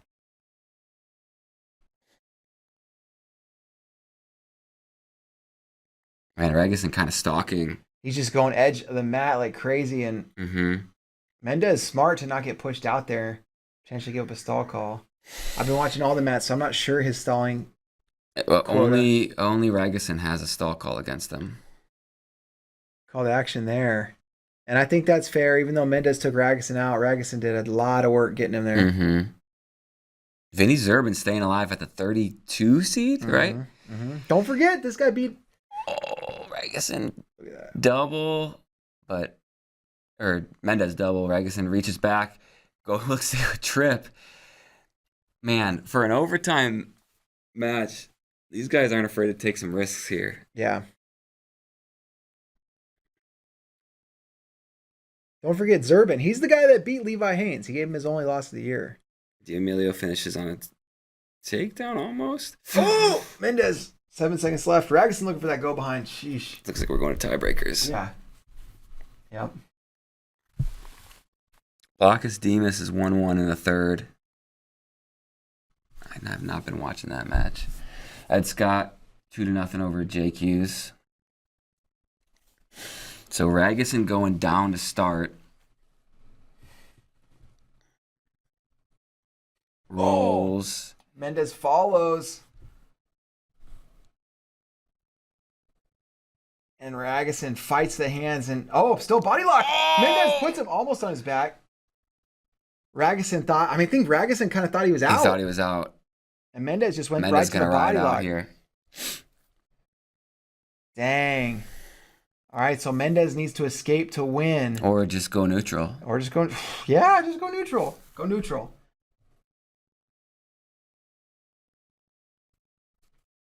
I kind of always forget about that. Is he asking for locked hands or what? What's he asking for? Yeah, I think he is. Now, Ragusin, he's going to throw the kitchen sink here. Mendez needs to stay in bounds. Yeah, that's a stall call. That's a stall call. 6-second stall call there. Mendez needs to stay in bounds.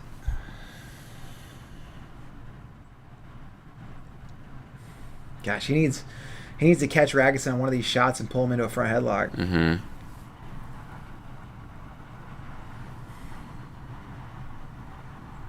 Man, I don't know if Ragusin has anything left. Yeah.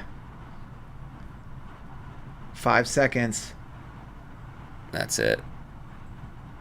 Wow. Mendez gets the win and stays alive.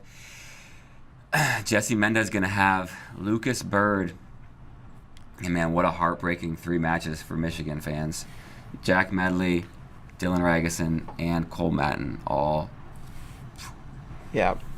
eliminated. Yeah. Oh my gosh. Michael Block is Dom Demas into overtime. Patrick Kennedy, Julian Ramirez on the mat.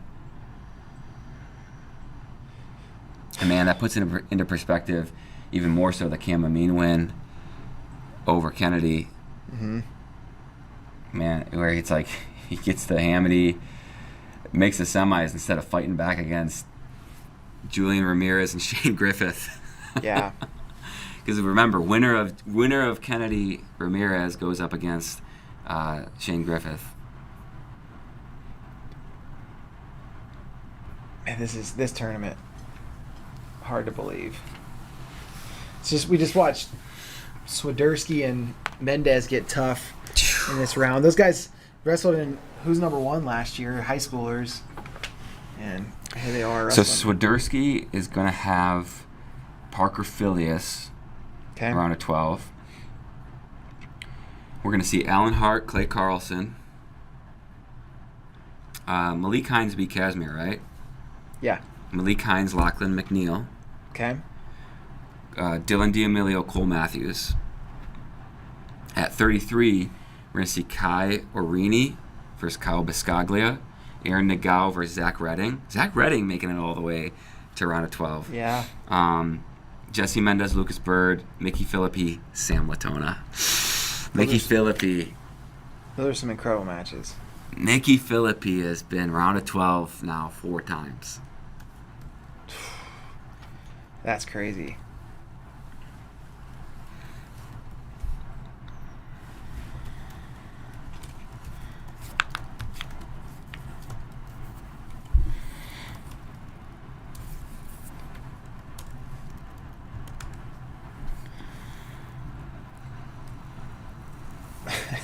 This tournament is so tough.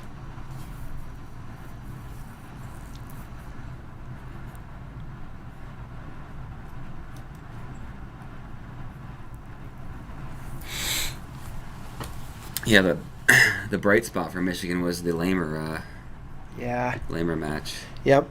Oh, Caliendo looks hurt. Dang. And McCoy's tough. We saw how he wrestled Keegan O'Toole. Mm-hmm. Yeah, this round moves quick. Already up to 65. Zaf Henson. These guys wrestled in the Keystone Classic semifinals. And Ed Scott gets the win. Oh, jeez, man. Ed Scott, big win over JQ's. Ed Scott going to have Cardenas.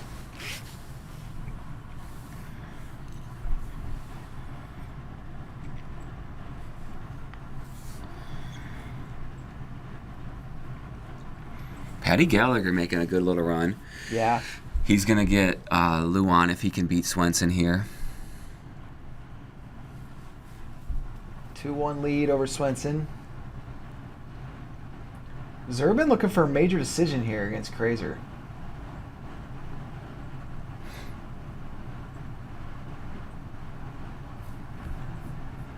Chumbley gets a takedown against Saldate. Winner of that match gets Andonian.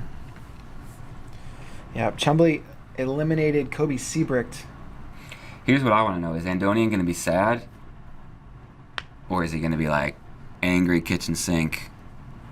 Just go crazy. I think he only knows how to go crazy. Yeah.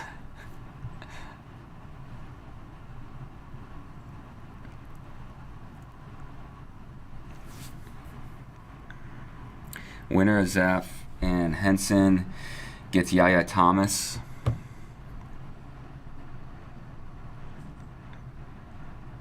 Zaf, good mat return against Henson out of bounds. Man, this is a big moment for Henson, a guy that beat you earlier in the year. Trying to come back.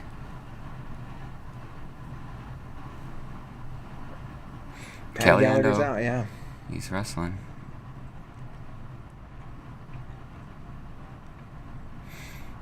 And it's 3-2.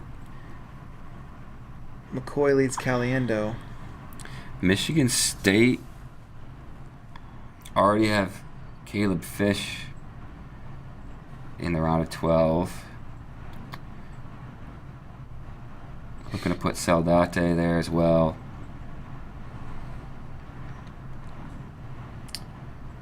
Man, Paddy Gallagher really, really quick to that scramble, getting past the leg.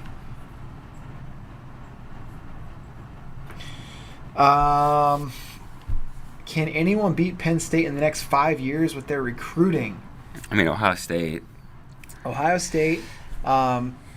going to be interesting because Jezerogo was a big part of their recruiting class for 2023, and it does not appear to be part of that class anymore. They've got Gabe Arnold coming in 2023. Ben Keeter's a big question mark. Will he wrestle? I mean, if he will, heavyweight's going to thin out a lot. Mm-hmm. So in the next couple years, there's some points there. They've got Cody Chittum coming in. So they definitely have some points coming in. Ryder Block, I think, is interesting.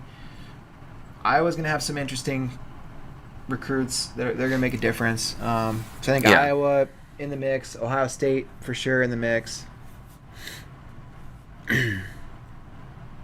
But Julian Ramirez looking to finish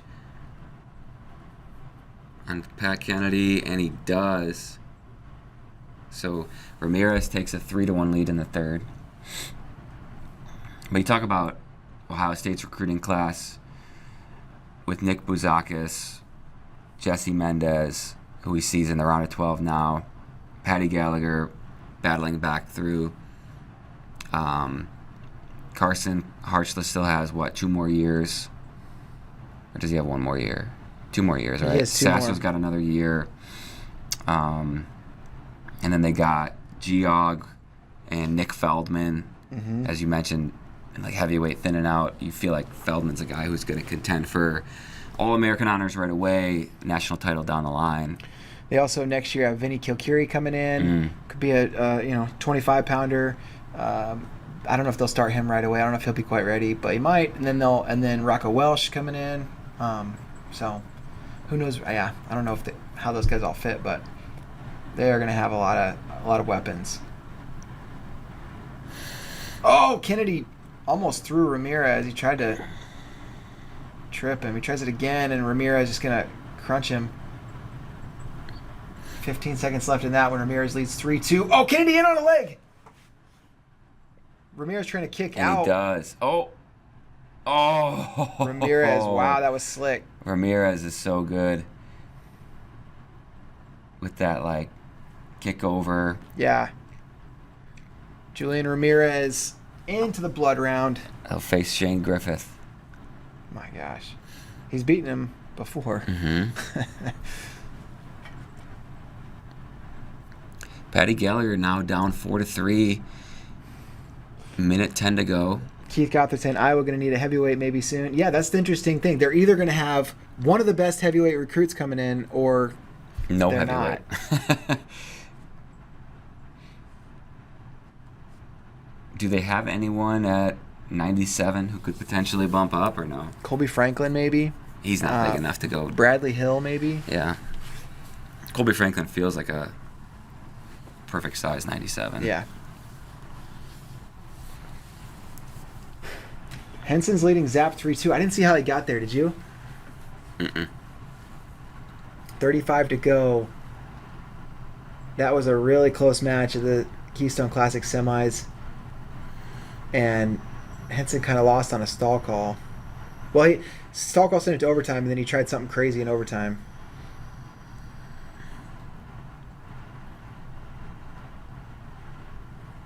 Zap takes a shot.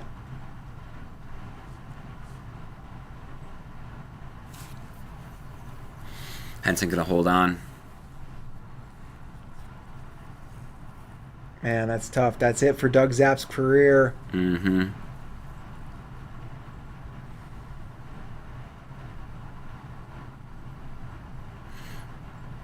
Patty in on a single leg. Time. Oh my gosh, that was nice. It didn't count for anything, but time going to run out. So Cale Swenson gets the win. Swenson will face Will Luan in the round of 12. Swenson's been tough all year, but not somebody you would have predicted to make it this far. Yeah, good performance for him. Caliendo looking to scramble. Caliendo's got a cradle. Oh, he's got to be careful. He doesn't need here to take it over. He's up 7-4 now. Late in the third.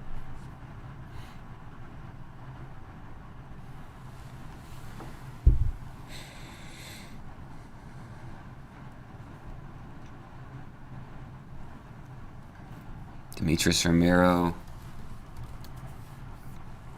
up 2-0 over Canigliaro. Austin Yant up 7-0 over Bubba Wilson. Northern Iowa had a great start to their tournament where they were, in the top 10. Falling off a little bit with only Kekheisen coming back through.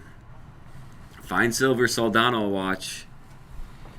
Oh boy. Just key in on mat number 2. Yeah. Wait for Soldano to go to his back. Go to his back. Fine Silver's like, wait, I don't put people on their backs. This is a trap. Wait, what am I doing here?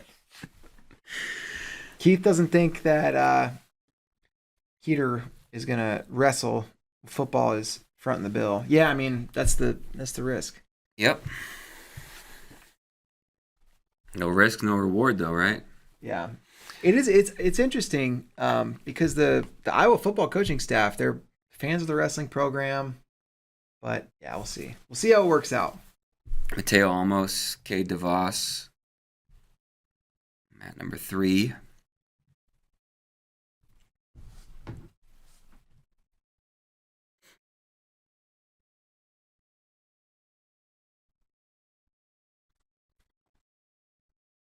Ethan Smith leading Troy Fisher 2-0. Chambly, man, really looking to finish, working hard against Saldate. Chumbley down 6-5 in the third, minute to go.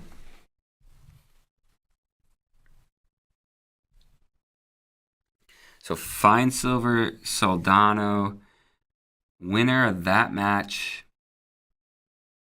gets Marcus Coleman. Oh, Fine Silver is in deep, and this is Soldano is seriously setting the trap right here. Mm-hmm.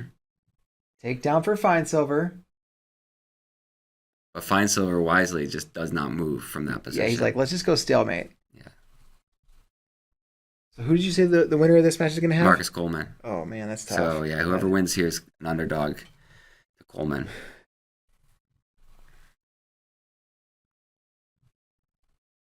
But, I mean, you got Bolin and Romero as the other two guys. Isaiah Salazar probably the weakest of those quarterfinalists. Winner of Colton Hawks, Will Feldkamp gets Salazar.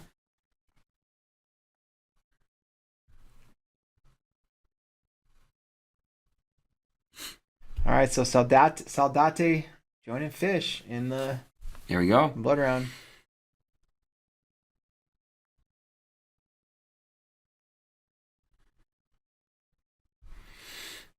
Let's see, what else we got here? Washington Ruth.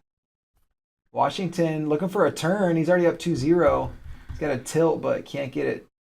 Can't get the exposure. He's trying so hard for that turn. Yeah, he is.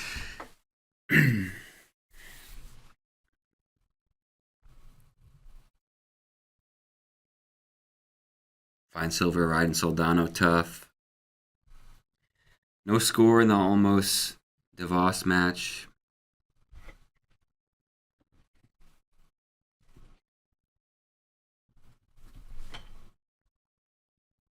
Fine Silver with the leg in.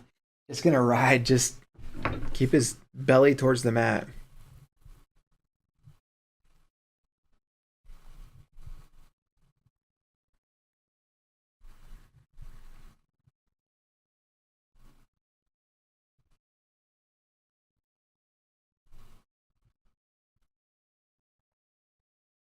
Demetrius Romero drops in on a shot.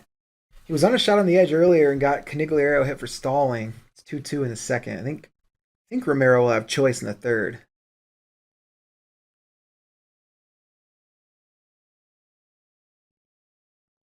Fine Silver quick escape in the second. UWS 177. Man, we are happy to keep you up to date while you're at your desk at work with no TV. Happy to help. If you have any specific questions, you let us know.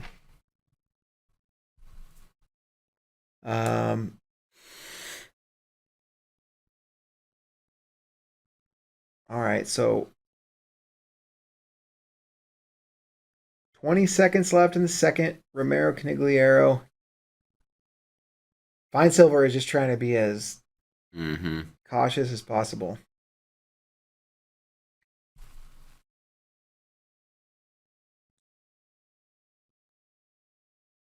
Do you know his international freestyle plans?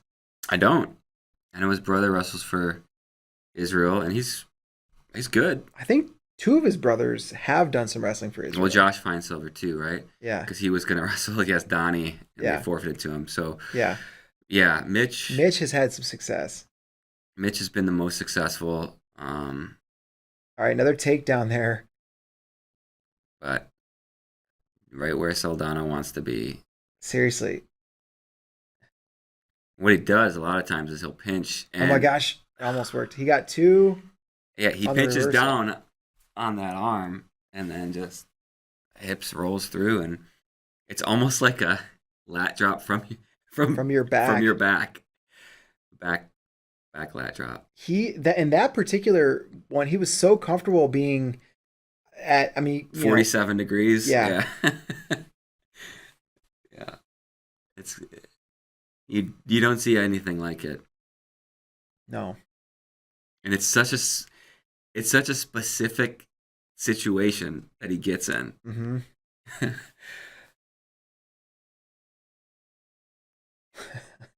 Some guys like let you in on the legs, they can scramble. He's like, let me do you one better I'll let you get a takedown on me. and put me on my back. And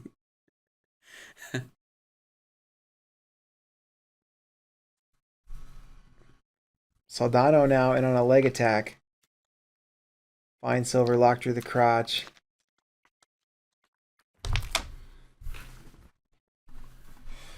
Looking like Ethan Smith going to move on. 10 seconds left in that one. He's up 7-3.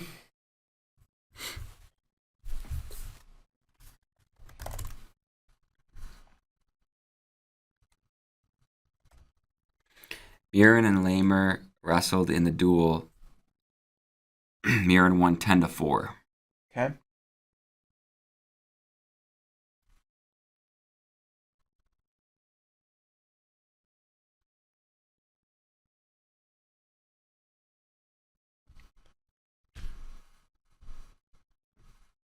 All right, let's see here.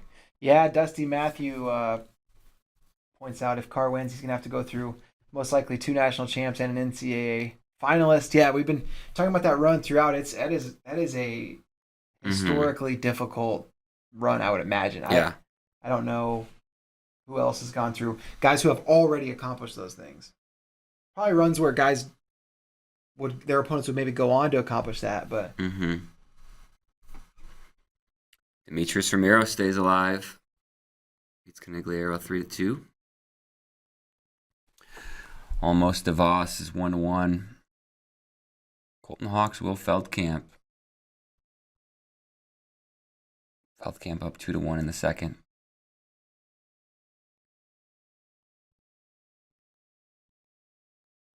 Fine Silver really putting it on Soldano now 8-2.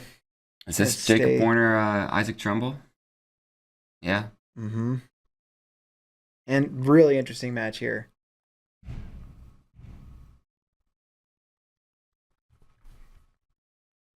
Yeah, I mean, Warner already a 3-time All-American, NCAA runner-up, looking to be a 4-time All-American. Trumbull hasn't earned All-American honors yet. Has been top 10 ranked guy all year. Has a win over Rocky Elam. I believe he's got a win over Nino Bonacorsi too in his career. Yeah, I think so.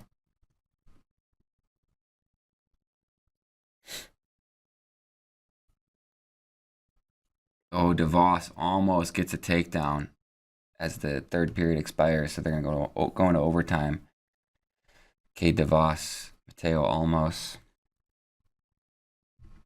Man, Ed Ruth getting a comeback here against DJ Washington, up 6-4. I believe Washington holds riding time if he can get an escape. Riding time point is locked. Is that what it says? Yes.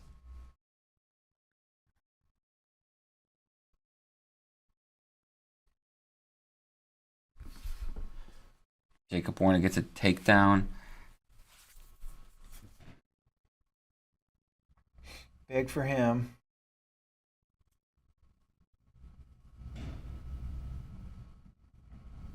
Who is Warner likely to see in the blood round? Curious there. I'm gonna look. It is all red. Okay.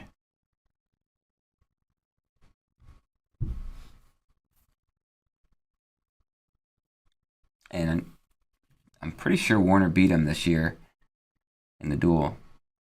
Man. That's wild. That'd be wild. Bastida Beard. Matt 2. This is where 197, all right, we got 3 of the top 4 seeds in the semis, but this stuff is nuts. Edmund Ruth beats DJ Washington. Wow. Ruth gonna have Nelson Brands.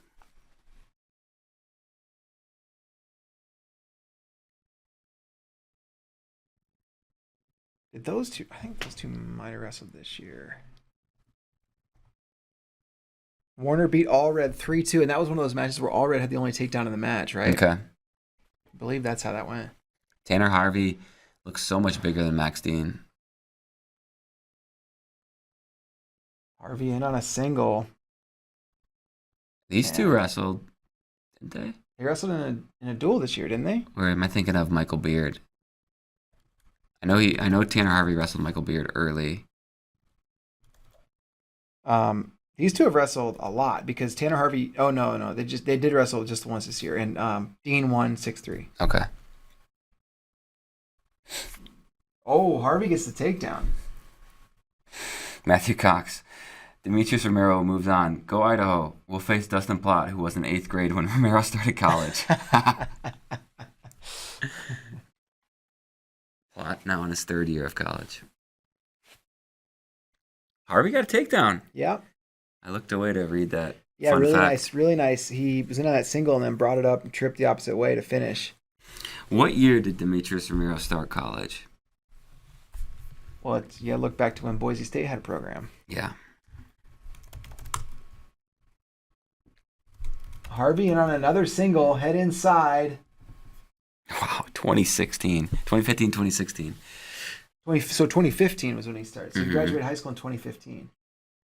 Dean now flipping the script. He's in on his leg. Can he finish? Plenty of time.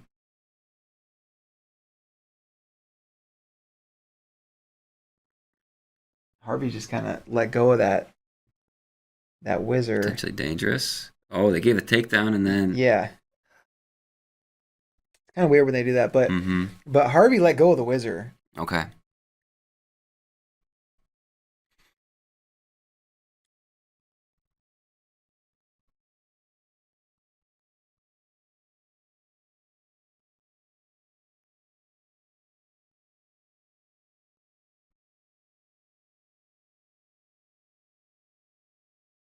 Dean, this is where Dean is so tough. He just makes you spend so much time trying to get out. Cade DeVos gets the win. 3-1 over Mateo Almos in overtime. That's another jackrabbit in the blood round. And Jacob Warner's cruising over Isaac Trumbull 5-1.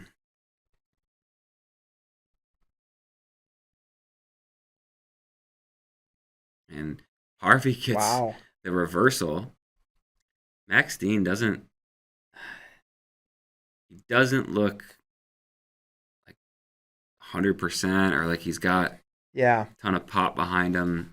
Something looks... You wouldn't be surprised to find out that he's been dealing with an injury or something. Yeah.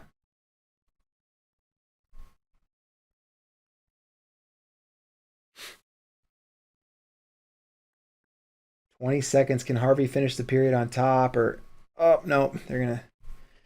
Dean's gonna get out. 4-4 first period so far, and Harvey just keeps shooting. Harvey looking for a little dump action. 5 seconds left. If you're Harvey, I think getting to the leg is smart. Yeah, because that's where he's had success. We're gonna see Owen Treffen, Tate Orendorff coming up. Cardenas is kind of controlling Serber here. Beard, Bastida just 1-0 in the second. Samuelson, Benino 1-1. Takedown for Bastida. They gave it to him, but they may take it away. Oh, he's going to get it there for sure. And the bricks coming in for Lehigh because they're going to say that they gave the takedown too soon to Bastida. And if they decide that they did give it too soon, they won't care that he got it later. They'll go back.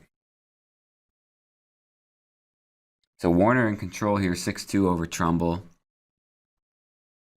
Benino gets the overtime win, giving Drexel around 12.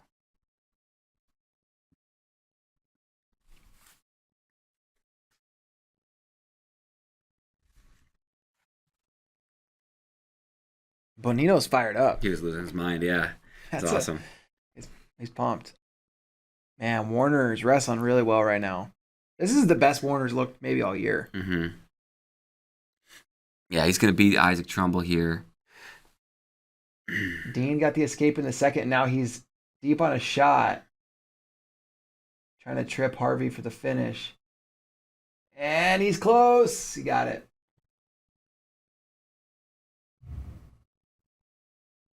Oh, Harvey. Harvey steps. Oh, Harvey almost had Dean on his back, but he never even got the reversal. Dean gonna get called for stalling.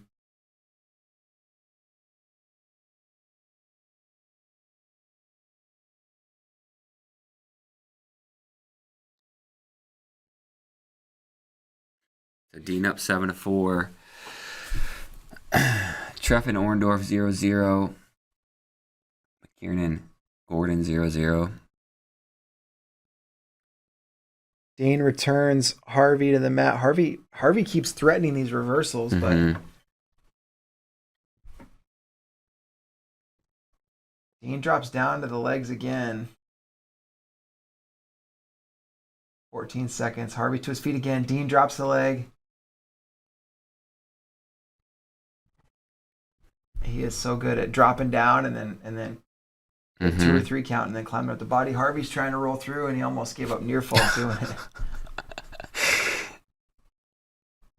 A lot of action in this match. Got to think both these guys going to be feeling it heading in the third. Dean up 7-4. Yeah, his body's just flying everywhere. Skyler beating Heinzelman 2-1. Skyler's a guy, he's wrestled good enough all year. I feel like he can All-American. Cardenas holding a 9-5 lead over Serber.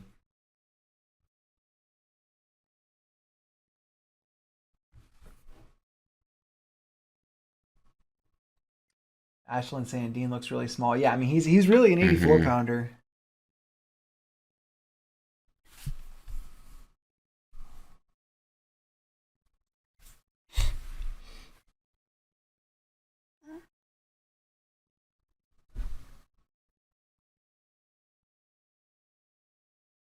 Neville's and Slav 2-2 in the second.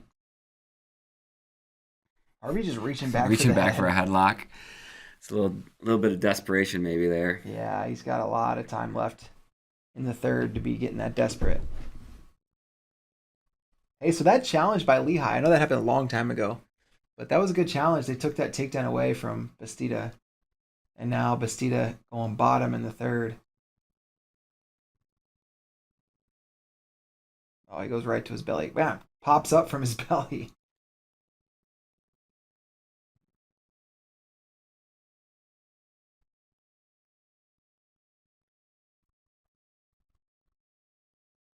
Orndorff leading Treffin 1-0 in the second. Michael Beard going to try to ride Bastida for this win. Harvey does get an escape, so it's 7-5 now, but Max Dean, I believe, has riding time locked. Yep.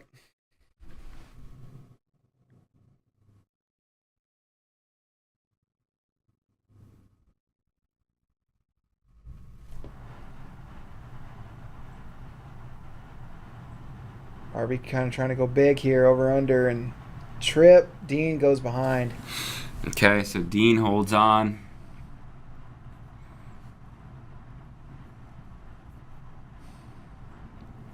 Max Dean gonna wrestle Jackson Smith in the round of 12. That's an interesting one.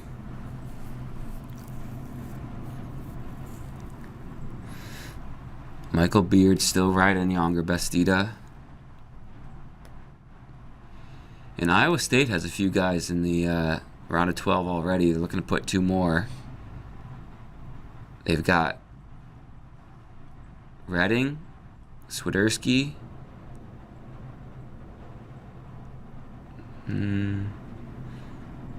Coleman, right? They could have 5 guys in the round of 12. Bastida Beard just got hit for stalling. Drop down. 51 seconds of riding time.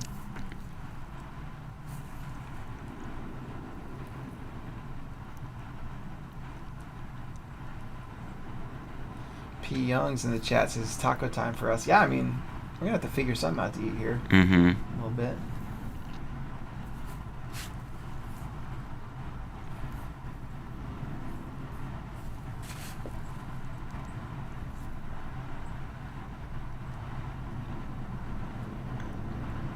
Riding time is over a minute now for Beard. And Bastida gets an escape. 1-1 now. 44 seconds to go. Beard takes a shot. He knows he's got to avoid the stall call. Mm-hmm. Orndorff riding Treffen tough. Bastida trying to scoot all the way around. And Beard's going to get the 2, I think. Oh, no, nothing yet. Nothing yet. Bastida is just turning this into... Oh, my gosh. 9 seconds left. Man, Bastida is fighting so hard. I don't know if he's going to get it. He's not going to get it. And Beard holds on. Wins by riding time. What's that? 3 seconds? 4 seconds of riding time? Yeah, what? Yeah, gosh. Crazy. Treffen gets an escape, so it's 1-1. Treffen Orndorff. Big Slav beats Neville's. So Big Slav to the round of 12.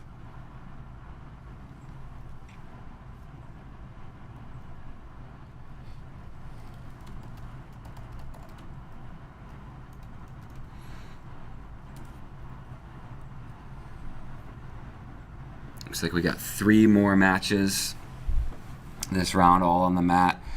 Heinzelman, Skyler. Skyler's leading 2-1 in the second with a lot of riding time. Treffen Orndorff 1-1, and McKiernan, Gordon. McKiernan up 1-0, but just gave up a locked hands call. So now it's 1-1 in the third period there. Team score. Penn State 78, Iowa 48. Cornell, that's the name I was looking at, moved into third, 45.5. Nebraska 45, Michigan 39, Missouri 34, Ohio State, NC State, Iowa State, Arizona State, all rounding out the top 10. Tonight's gonna be so much fun. Yeah. It's going to be awesome. I'm excited to spend a little time looking through the brackets and memorizing the brackets. We did this exercise on the way in where David tried to recall all the quarterfinalists from memory. It was very hard. It was hard, yeah. Pretty good.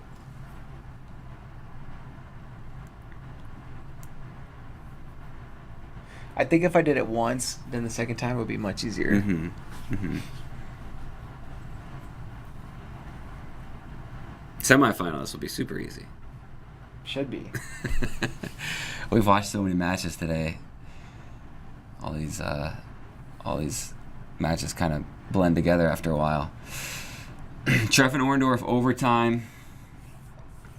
1-1.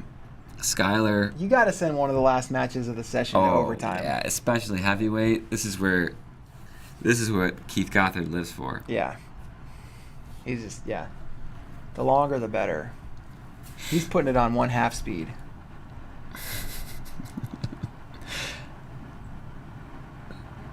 Skyler continues to shoot.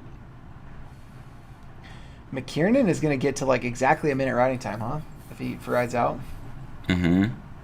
And they'll go to overtime. No, he'll win. Oh. You're right. Wow. Yeah, McKiernan wins 2-1 on a minute, 1 second of riding time. Yeah, Gavin in the chat says it's not gonna lie that the seeds actually seem fairly accurate. They did a pretty good job, this year. There was just 1 or 2 here and there. 25 stands out, and that's why we saw the chaos, right? We knew Caleb Smith, we knew Steve O'Poulin weren't the deserved 5-6, but whatever. Worked itself out. We got the top 4 there now. Mm-hmm. Heavyweight was another one with Big Slav. We knew he probably wasn't 6 seed worthy, but again, it worked itself out. I'm trying to think any other real egregious ones. Austin Gomez was mentioned at the 14. Yeah, but and people, he's eliminated now. people will point to Brooks at the 3, but that's just the season he wrestled, you know? He wrestled, 13 matches? Mm-hmm. Man, it's a little bit comical when Owen Treffin gets to his feet and Tate Orndorff is chasing him around the mat. Yeah, it is. Oh, little caution. So Treffin's down first in tiebreakers. Orndorff riding on top. Oh, that looked like a caution for Orndorff, but did not call it. Orndorff riding tough.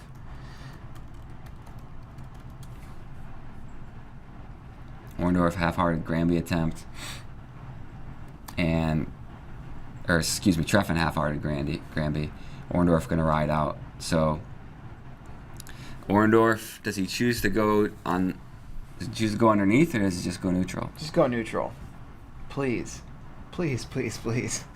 Just go neutral. Don't go out of bounds. Now, here's what I would do if I was Treffin. Injury time. Right now. Then he gets choice. Injury time. Yeah, then Treffin, it's still Orndorff's choice. Yeah, still Orndorff's choice. I've seen that when guys choose injury when they know the other guy's choice in the 3rd.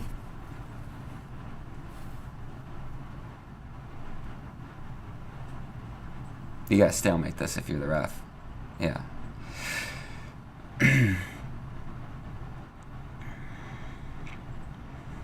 Be a sneaky way to get on top in a match in the first period. Rack up some riding time. Mm-hmm. And there it is. Orndorff holds on.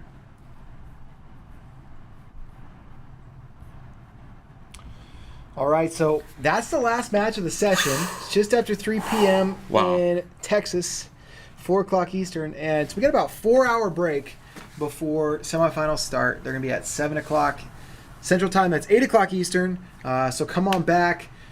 Meanwhile, get on the site. We got a ton of interviews going up. We're going to have highlights and some full match archives hitting the site. If you haven't seen Yanni, his crazy match with Max Murin, we're going to have the full match up. If you haven't seen Spencer Lee's wild match with Noto, that match is going to be on the site.